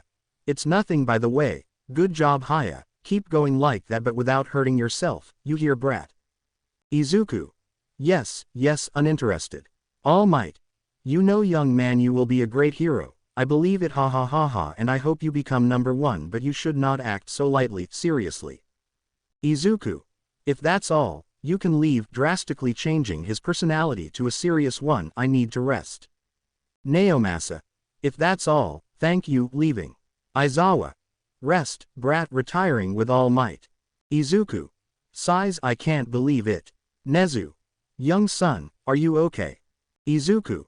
Come on, director, just tell me, Izuku, there's no need to treat me so formally. Nezu. Okay, can I ask you a question? Izuku. It's about my behavior with All Might, right? Nezu. How do you? Izuku. It was to be expected that any other guy would have been happy or jumping with excitement about it but me. Nezu. It has to do with your past, right? Izuku. Nods, that's right. You see, director, one day I was on the street and I met him, giving a small smile. All Might was stopping some thieves. I approached him excitedly to talk to him. But when he was about to leave I asked him a question. Can I be a hero like you? Even if I don't have a quirk? His words were direct. He told me that I couldn't be a hero, that it would be better to be a policeman or a fireman. I still remember the last thing he told me that day. It's not bad to dream, but you also have to keep in mind what is realistic. Sad. Nezu. I'm sorry, young Izuku. Izuku. It's okay, director. That's in the past. Nezu. I see. Well, you better rest. By the way, we gave you 2 days for everything to return to normal, so don't worry about your classes and rest. Young Izuku leaving the room. Izuku was finally alone again, so he just gave a sigh of peace and settled on the stretcher. The boy decided to sleep a little to recover energy, but he couldn't do it because the door to his room was abruptly opened, showing a furious Shen. Izuku. Shen W, what are you doing here? Nervous. Shen. You. Walking slowly towards him. Izuku. Shen, wait, don't do it, I'm hurt, scared. Shen. You're a huge idiot. Giving him a strong snub. Izuku. Ayayaya, rubbing his head, that hurt. What the hell is wrong with you, Shen? Shen. You don't know how worried I was, idiot, shedding a few tears. What would I have done if you died, huh? Izuku. Shen. Surprised. Shen. We're not family, but we've been together for a long time. I care about you, even saying we're brothers I like. That's why I. Izuku. Shen. Come here. She approached slowly. If you're right, we are not brothers, much less family. That saddened Shen, but you know something. I care about you and I love you like family. I even love you like my sister, smiling at him. Shen. Idiot. Hugging him, don't worry me anymore please, hugging him tighter. Izuku. Reciprocating the gesture, I won't do it again, stroking his hair. They were like that for a few minutes until Shen calmed down, so they separated. Izuku. Better. Shen. Yes. Wiping away tears, thank you very much. Izuku. I'm glad. Shen. You better get some rest, okay. He nods, rest. Heading towards the door. Izuku. Hey Shen, wait, making her stop. Shen. What's going on? Izuku. I didn't know you saw me as a good person or that you saw me as someone strong or kind and that I cared about others. Giving him a playful smile. Shen. Blushing, who told you that? Izuku. Unpaharito. Shen. Sighing, rest anyway. Leaving the room. And once again the boy tried to rest, and luckily he didn't have any more surprise views, so he could rest peacefully all afternoon. The next day he was discharged, so he retired, and despite recovery and Shen recommending him to rest, he decided to train better. That's why we are now located in an area of the UA where you can see the boy training his body a little. Izuku. Well, even though I'm still injured, I already have more mobility in my body. The boy trained a little more, but in the middle of his training he began to feel the presence of someone who was slowly approaching him, which put him on alert. Izuku. I know you're here. Get out of there. Getting into fighting pose. At that moment, a beautiful girl with long blue hair that reached a little below her waist came out of some bushes. Wait, leaving with his hands raised. I'm not a villain. Izuku. Who are you? Najire. I am Najire Hado. I study here. I am in my 3rd year and I am one of the big 3. Izuku. Big 3. Confused. Najire. You don't know us. Shocked. Izuku. What's that about the big 3? Curious. Najire. It's the title given to the strongest students at UA, smiling proudly. Izuku. So you're strong. Najire. That's right, but not the strongest. Another member of the big 3 is much stronger than me. Izuku. Interesting. Najire. What do you think if you accompany me? Surely they are looking for me right now. Izuku. Well, thinking I have nothing better to do, so why not? Najire. Great. Excited. By the way, what's your name? Izuku. Just tell me, son. Najire. And your name? Izuku. You don't need to know. Najire. Why? Are you a villain? Or are you a fugitive? Is that a strange name? Come on, tell me. Begging. Yeah. Izuku. Number. Najire. You're mean. Crossing her arms while pouting. So both advanced, and on the way Najire asked the boy more questions which he answered some. At that moment Izuku knew that this was the girl's personality, someone extremely curious, which was a very pleasant personality in his opinion. While Najire was asking the boy questions, he answered some things that made the girl happy, but she couldn't continue asking him more questions because they were interrupted by someone. Najire. Both turned their gaze and ran into 2 boys. One was a muscular guy with a big smile and yellow hair, and next to him a tall, thin boy with purple hair. Najire. Mirio, Tamaki, greeting him this way. Both boys approached Najire and the Saiyan. Izuku. These are the other members. Najire. That's right. This is Tamaki Amajiki, introducing him, the second member of the big 3, and lastly he is Mirio Tagata, introducing the muscular blonde, the last member of the big 3. Whispering to the boy and the strongest of the 3. Izuku. I see. Mirio.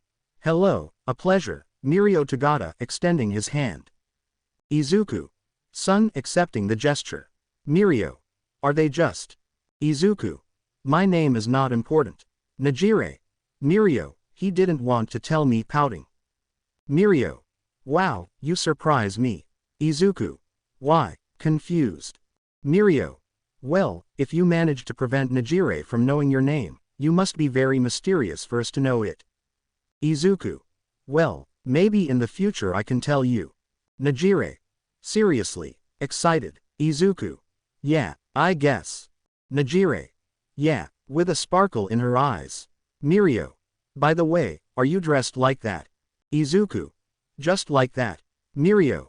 Well, with a training suit, your wounds have already healed. Izuku. How do you know about my injuries? Mirio. Well, because of your peculiar appearance. Izuku. I still don't understand. Tamaki. It's just that you're very popular right now. I speak timidly. Najire. That's right, I affirm what the purple-haired man said. You see, everyone knows about the USJ attack and that you fought against a beast with multiple quirks and you defeated it easily. Izuku. If by beating him easily you mean ending up with several broken bones and almost all my muscles torn and on the verge of death, then he's right. But he defeated me easily, frustrated. Mirio. Hey, cheer up, buddy. You came out alive from that.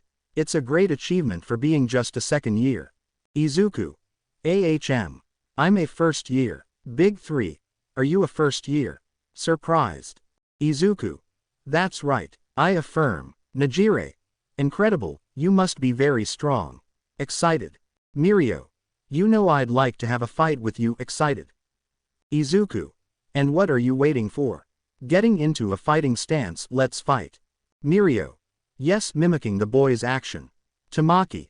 Stop Mirio, you can't fight right now, stopping both of them.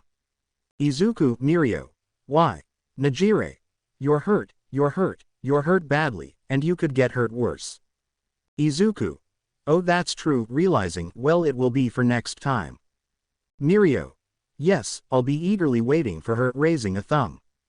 So the four continued talking for a bit until the afternoon came, where they said goodbye and went in different directions. Izuku only went to the dorms to take a shower, eat something and then sleep.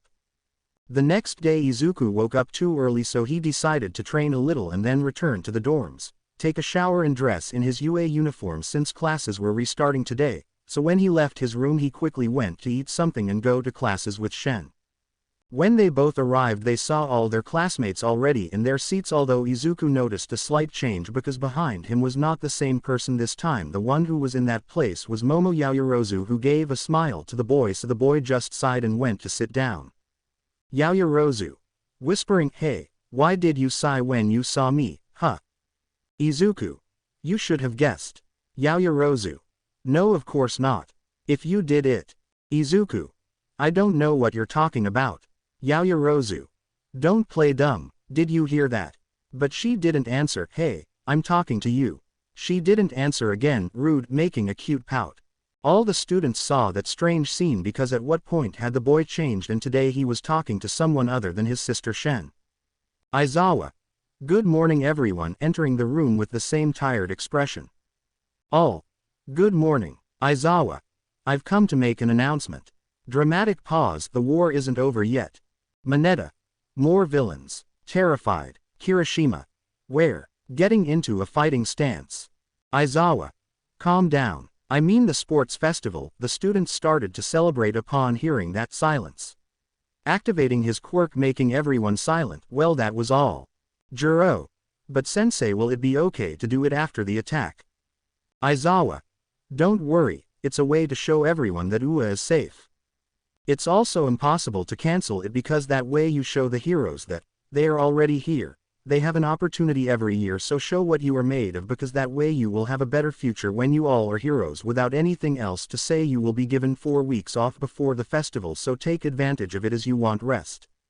Train or do whatever you please. Your popularity at the festival will depend on you. UA has authorized that you can come train here, of course, if you want.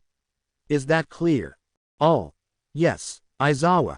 Well, that's all. Let's continue with the classes. There will be your books on page number.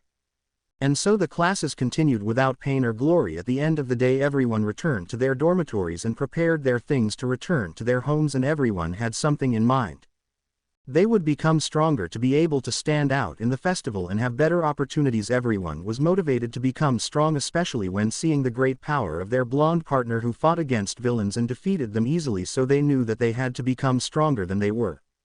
The next day Izuku got up later than usual and did not see or feel the presence of anyone except Shen. The boy deduced that everyone was in their homes, and he also knew that everyone would train to become stronger, and he, the Saiyan, loved that because he would fight against people with powerful quirks, and that excited him a lot. 4 weeks to go until the sports festival. The 4 weeks for the students of the UA Hero Academy to become stronger for the sports festival had begun, so most of the students decided to train to become stronger. Even though UA gave them permission to train in their training camps, they decided to reject it because they wanted to become strong on their own, including the fact that no one would know their training progress. But a certain brunette girl decided to train at UA because she knew that way she could become stronger, and she could also count on her teachers who could give her some advice, so she decided to do her training there. We see how the youngest of the Yaoyorozu family was at the door of the UA ready to train, so she went inside to go to one of the gyms, but when she got there she ran into someone she didn't expect to see. Her blonde, green-haired companion was training with his staff, hitting the air with it, so the girl stayed hidden in the entrance watching how her companion trained. After a few minutes the girl saw how her partner stopped and left his staff in a corner and took a turtle shell. To place it on his back and start giving aerial blows, the girl had to admit that her partner was strong and good at fighting. Izuku, who had already felt the girl's presence and how she was staring at him, began to feel uncomfortable, so after a few minutes and feeling that she wouldn't stop looking at him, he turned his gaze to where she was, and the girl, seeing how her partner discovered her by reflex, decided to hide. Izuku sighs, "Hey." But the girl didn't respond. She was totally nervous and blushing about what she was doing, and although she wasn't doing it in a bad way, she got nervous. Izuku, Yaoyorozu, will you come out or will you just stay there like a stalker? The girl, upon hearing that, began to slowly come out of her hiding place, clearly nervous and blushing deeply. Yaoyorozu. It's not what it seems, hehe, nervous. Izuku. What are you supposed to be doing here? Yaoyorozu. I decided I would train here, but when I arrived I saw you training and I stayed watching you train, sorry, bowing. Izuku. Don't worry, Yaoyorozu. Aren't you angry? Nervous. Izuku. Why should I? Confused. Yaoyorozu. I watched you train. Izuku. Ah, that's why. Don't worry, I'm not mad at you. Yaoyorozu. En serio, Izuku. Seriously, don't worry. Yaoyorozu. Sighing, I thought you'd be upset. Approaching him. Izuku. I'm not a person who gets angry easily, you know. Yaoyorozu. Actually no. Since you are very serious and cold, I don't know anything about you other than your identity, hehe. Izuku. Well, you're right, but that doesn't matter. What are you doing here? Yaoyorozu. The sports festival is in 4 weeks and I wanted to train a little, but I see it's busy, so I'll go somewhere else. Izuku. If you want, you can train here. Yaoyorozu. I really won't get in your way. Izuku. Yaoyorozu is a very big gym, believe me, you won't get in my way at all. Yaoyorozu. Thank you, bowing, then I will train a little apart from you so as not to disturb you, moving away to the other end of the gym. The girl stayed at one end and began her training. At first she stretched so as not to hurt herself while training, then she began to practice her creation a little. After a few minutes of using her quirk, she decided to practice her hits, but when she threw an aerial kick, she felt the gaze of her partner watching her carefully, which began to make her nervous until she saw her partner approaching, so she stopped her training. Yaoyorozu. Is something wrong? Nervous. Izuku. Tell me, has Yaoyorozu ever practiced any martial arts? Yaoyorozu. And only self-defense because. Izuku. Your punches are useless. Yaoyorozu. Oh, I didn't know that, a little sad. Izuku. That kick he just threw is very weak and unnecessary. Yaoyorozu. Yavio. The girl felt sad and was about to leave the gym until her partner called her attention again. Izuku. You have to do this, getting into a combat stance, lift your leg a little and balance all your weight on your supporting foot. Throwing an aerial kick, so try it. Yaoyorozu. Oh, yeah. Sure, throwing an aerial kick with her partner's instructions, is that okay? Izuku.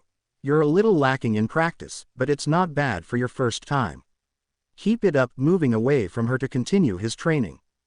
The girl tried the kick again each time, doing it much stronger and faster, so the boy watched her advance with that attack out of the corner of his eye, so he showed a small smile to return to his training. The girl, after a few minutes of trying, began to master it, and after practicing even more, she managed to throw a powerful aerial kick. The girl was happy to have achieved it, but now that she had achieved it, there was a small problem. What should she do now? She has already mastered that blow, but she still doesn't know anything about hand-to-hand combat beyond self-defense. Until the girl remembered her partner who was training in the other corner of the gym, so she looked for him until she found him throwing fast punches, combining kicks between attacks. The girl watched in amazement as he launched attacks. He looked like a true combat master. The girl wanted to ask her partner for help, but she didn't want to bother him with his training or delay him any further, so she just stood there watching as the boy continued launching continuous attacks. She wanted to ask him for help, but she knew he would only be a hindrance, so she decided to go to a corner and sit down to think about what to do. After a few minutes, the boy stopped to take a small breath. Out of reflex, he turned his gaze to where the brunette was, but when he did, He could see her sitting in a corner of the gym, holding onto her legs in a clear pose of concern, so the worried boy approached her. Izuku. Hey, are you okay? You didn't hurt yourself, did you? Yaoyorozu. Oh, no, not at ESO. Izuku. So, why is that sad face? Weren't you training for the festival? Sitting down next to him. Yaoyorozu. No matter how much I train, it will be impossible for me to win. Discouraged. Izuku. What are you saying? How are you so sure? Yaoyorozu. The festival is divided into 3 competitions. The first 2 are always random, but the last test is a combat test, and I have no experience with it, so I won't be able to win. Izuku. Come on, don't say that. Yaoyorozu. You said it, I have no experience in combat, I could only do that aerial kick. Why did you help me? Otherwise I would continue doing it wrong. Frustrated. Izuku.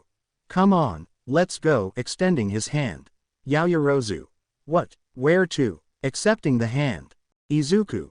You said you had no combat experience, right? Moving away from her. Yaoyorozu. That's right. Sadly, as she unconsciously followed him. Izuku. Then I'll help you. Yaoyorozu. K. Izuku. I may not be a great teacher, but I can teach you a little of what I know you're saying. Yaoyorozu. No, I appreciate the offer, but it will only delay your training. Izuku. Don't say that, besides it's a bit boring to train alone. Yaoyorozu. Are you serious? Doubtful. Izuku. Sure, it would be great to train with you, of course, if you want. Yaoyorozu. Then I will accept your offer. Izuku. Fine, I'll teach you what I know about combat, who knows, maybe you can even surpass me.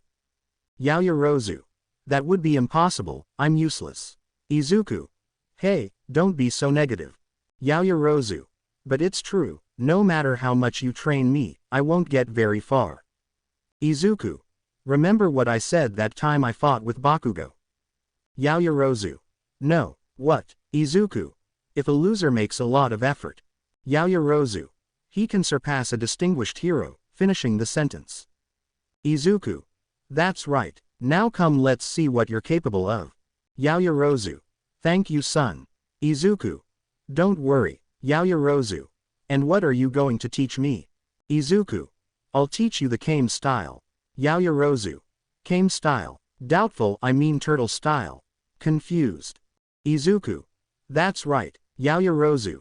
Great, what are we going to do? Izuku. First of all, I'll tell you the turtle school motto. Yaoyorozu. Bien. Izuku. Pay attention. You have to work, you have to learn, you have to eat, you have to rest. And you also have to play. Those are the bases of turtle school training, understood? Yaoyorozu. If I long to learn from the turtle school. Izuku. Well then let's begin. And so they both began their training. The boy discovered that the girl wasn't lying. She was very good at self-defense, but apart from that she was totally inexperienced, so he began showing her some basic movements so she could start practicing them. This is how they spent the whole afternoon, both of them being so focused on training, they hadn't noticed the time. Yaoyorozu. I'm tired. Taking deep breaths. Izuku. You didn't do too bad for your first time, offering him some water. Yaoyorozu. Thank you, drinking some water, hey son. Izuku. Izuku. Yaoyorozu. Disculpa. Izuku. Just call me Izuku when we're alone. Yaoyorozu. Oh, entiendo nerviosa is Zuku. Izuku. Yeah, what's going on? Yaoyorozu. Where is Shen? Izuku. With a thoughtful pose, I have no idea. Carefree. Yaoyorozu. Hee, laughing nervously, I thought I would be training with you. Izuku. She doesn't like to train much. She's very strong but she doesn't like to train. Yaoyorozu. Yes, I could see his strength in USJ's attack. Izuku. That's nothing. Shen hasn't used his full power yet. Yaoyorozu. Why not? I was in danger, why didn't I use it? Izuku. Let's just say his power is currently limited. Yaoyorozu. Limitado. Izuku. Nods. Shen is very powerful. Yaoyorozu. Would you be able to defeat her? Izuku. Currently yes, sure, but with difficulties. In a battle with all her power I wouldn't have any chance. Serious. Yaoyorozu. Incredible, looking outside, what? Surprised, when did it get dark? Izuku. I have no idea, we were so focused on training that time flew by, lying down on the floor. Yaoyorozu. I have to go, gathering all her things, thanks for everything Izuku. Bye. Running out of the gym. While the girl arrived at the entrance of the UA, she called one of her drivers to pick her up, but while she waited for him, she couldn't stop thinking about her partner who helped her train, and she wanted to ask him if she could come back tomorrow so he could continue training her. Yaoyorozu. Well, I have a few minutes. Returning to the gym. Meanwhile, in the gym where our Saiyan was, he was finishing cleaning the gym so as not to leave it dirty. Izuku. Sighing, I'm tired. There's no one at UA so there won't be a problem untransforming. While the boy was cleaning, the girl Yaoyorozu came to his mind, how excited she was about what she had learned with him, which made the boy give a small smile. Izuku. She's a fast learner. Although she's very insecure, sighing, she's a bit like me. At that, another memory came to her of him when he jumped to protect her from his sister and her aggressors, the Bakugo brothers, and after having rescued her, she had told him that she didn't care that he didn't have a quirk and that she believed he could be a great hero. Izuku. I guess I haven't given up because you believed in me. He feels an itch on his tail, damn right now, looking around to see that no one discovers him. To be sure, he just unwinds his tail from his waist much better. The boy continued cleaning in silence until he was completely finished. Izuku. I guess that's all. Yaoyorozu. No matter how much I train, it will be impossible for me to win. Yaoyorozu. That would be impossible, I'm useless. Yaoyorozu. But it's true, no matter how much you train me, I won't get very far. Just at that moment the girl and her belief of believing herself to be a useless thing came to his mind, and the boy began to identify with her and how weak she has always been. Izuku. Sighing, I want to help him, but how? Thinking until an idea came to him, unless creating a key sphere. If he used the key he wouldn't feel so useless dissolving the key sphere. I'll have to ask Shen about all this. Do you have a tail? When the boy heard the voice he turned around and found a girl with jet black hair and a ponytail that was easy to recognize. The youngest of the Yaoyorozu was in front of the boy. Izuku. Yaoyorozu. Nervioso. Yaoyorozu. You have a tail. Impressed. Izuku. I don't know what you're talking about, quickly hiding it. Yaoyorozu. Of course you know, I saw her. Izuku. What are you doing here? Yaoyorozu. Rejoining, I was wondering if you could continue training me tomorrow. Izuku. Of course, count on that. Yaoyorozu. Thank you, bowing, I'll see you tomorrow, heading to the exit, and by the way, stopping at the door, if you have a tail, giving him a smile and then running out of the place. Izuku. It can't be. I have to find a solution. After a few minutes he stopped, I'm getting tired so it will be a problem for the Izuku of the future, leaving the gym. To be continued. I hope you guys enjoyed this video. Please make sure to like and subscribe to the channel, and now we will see you in the next video.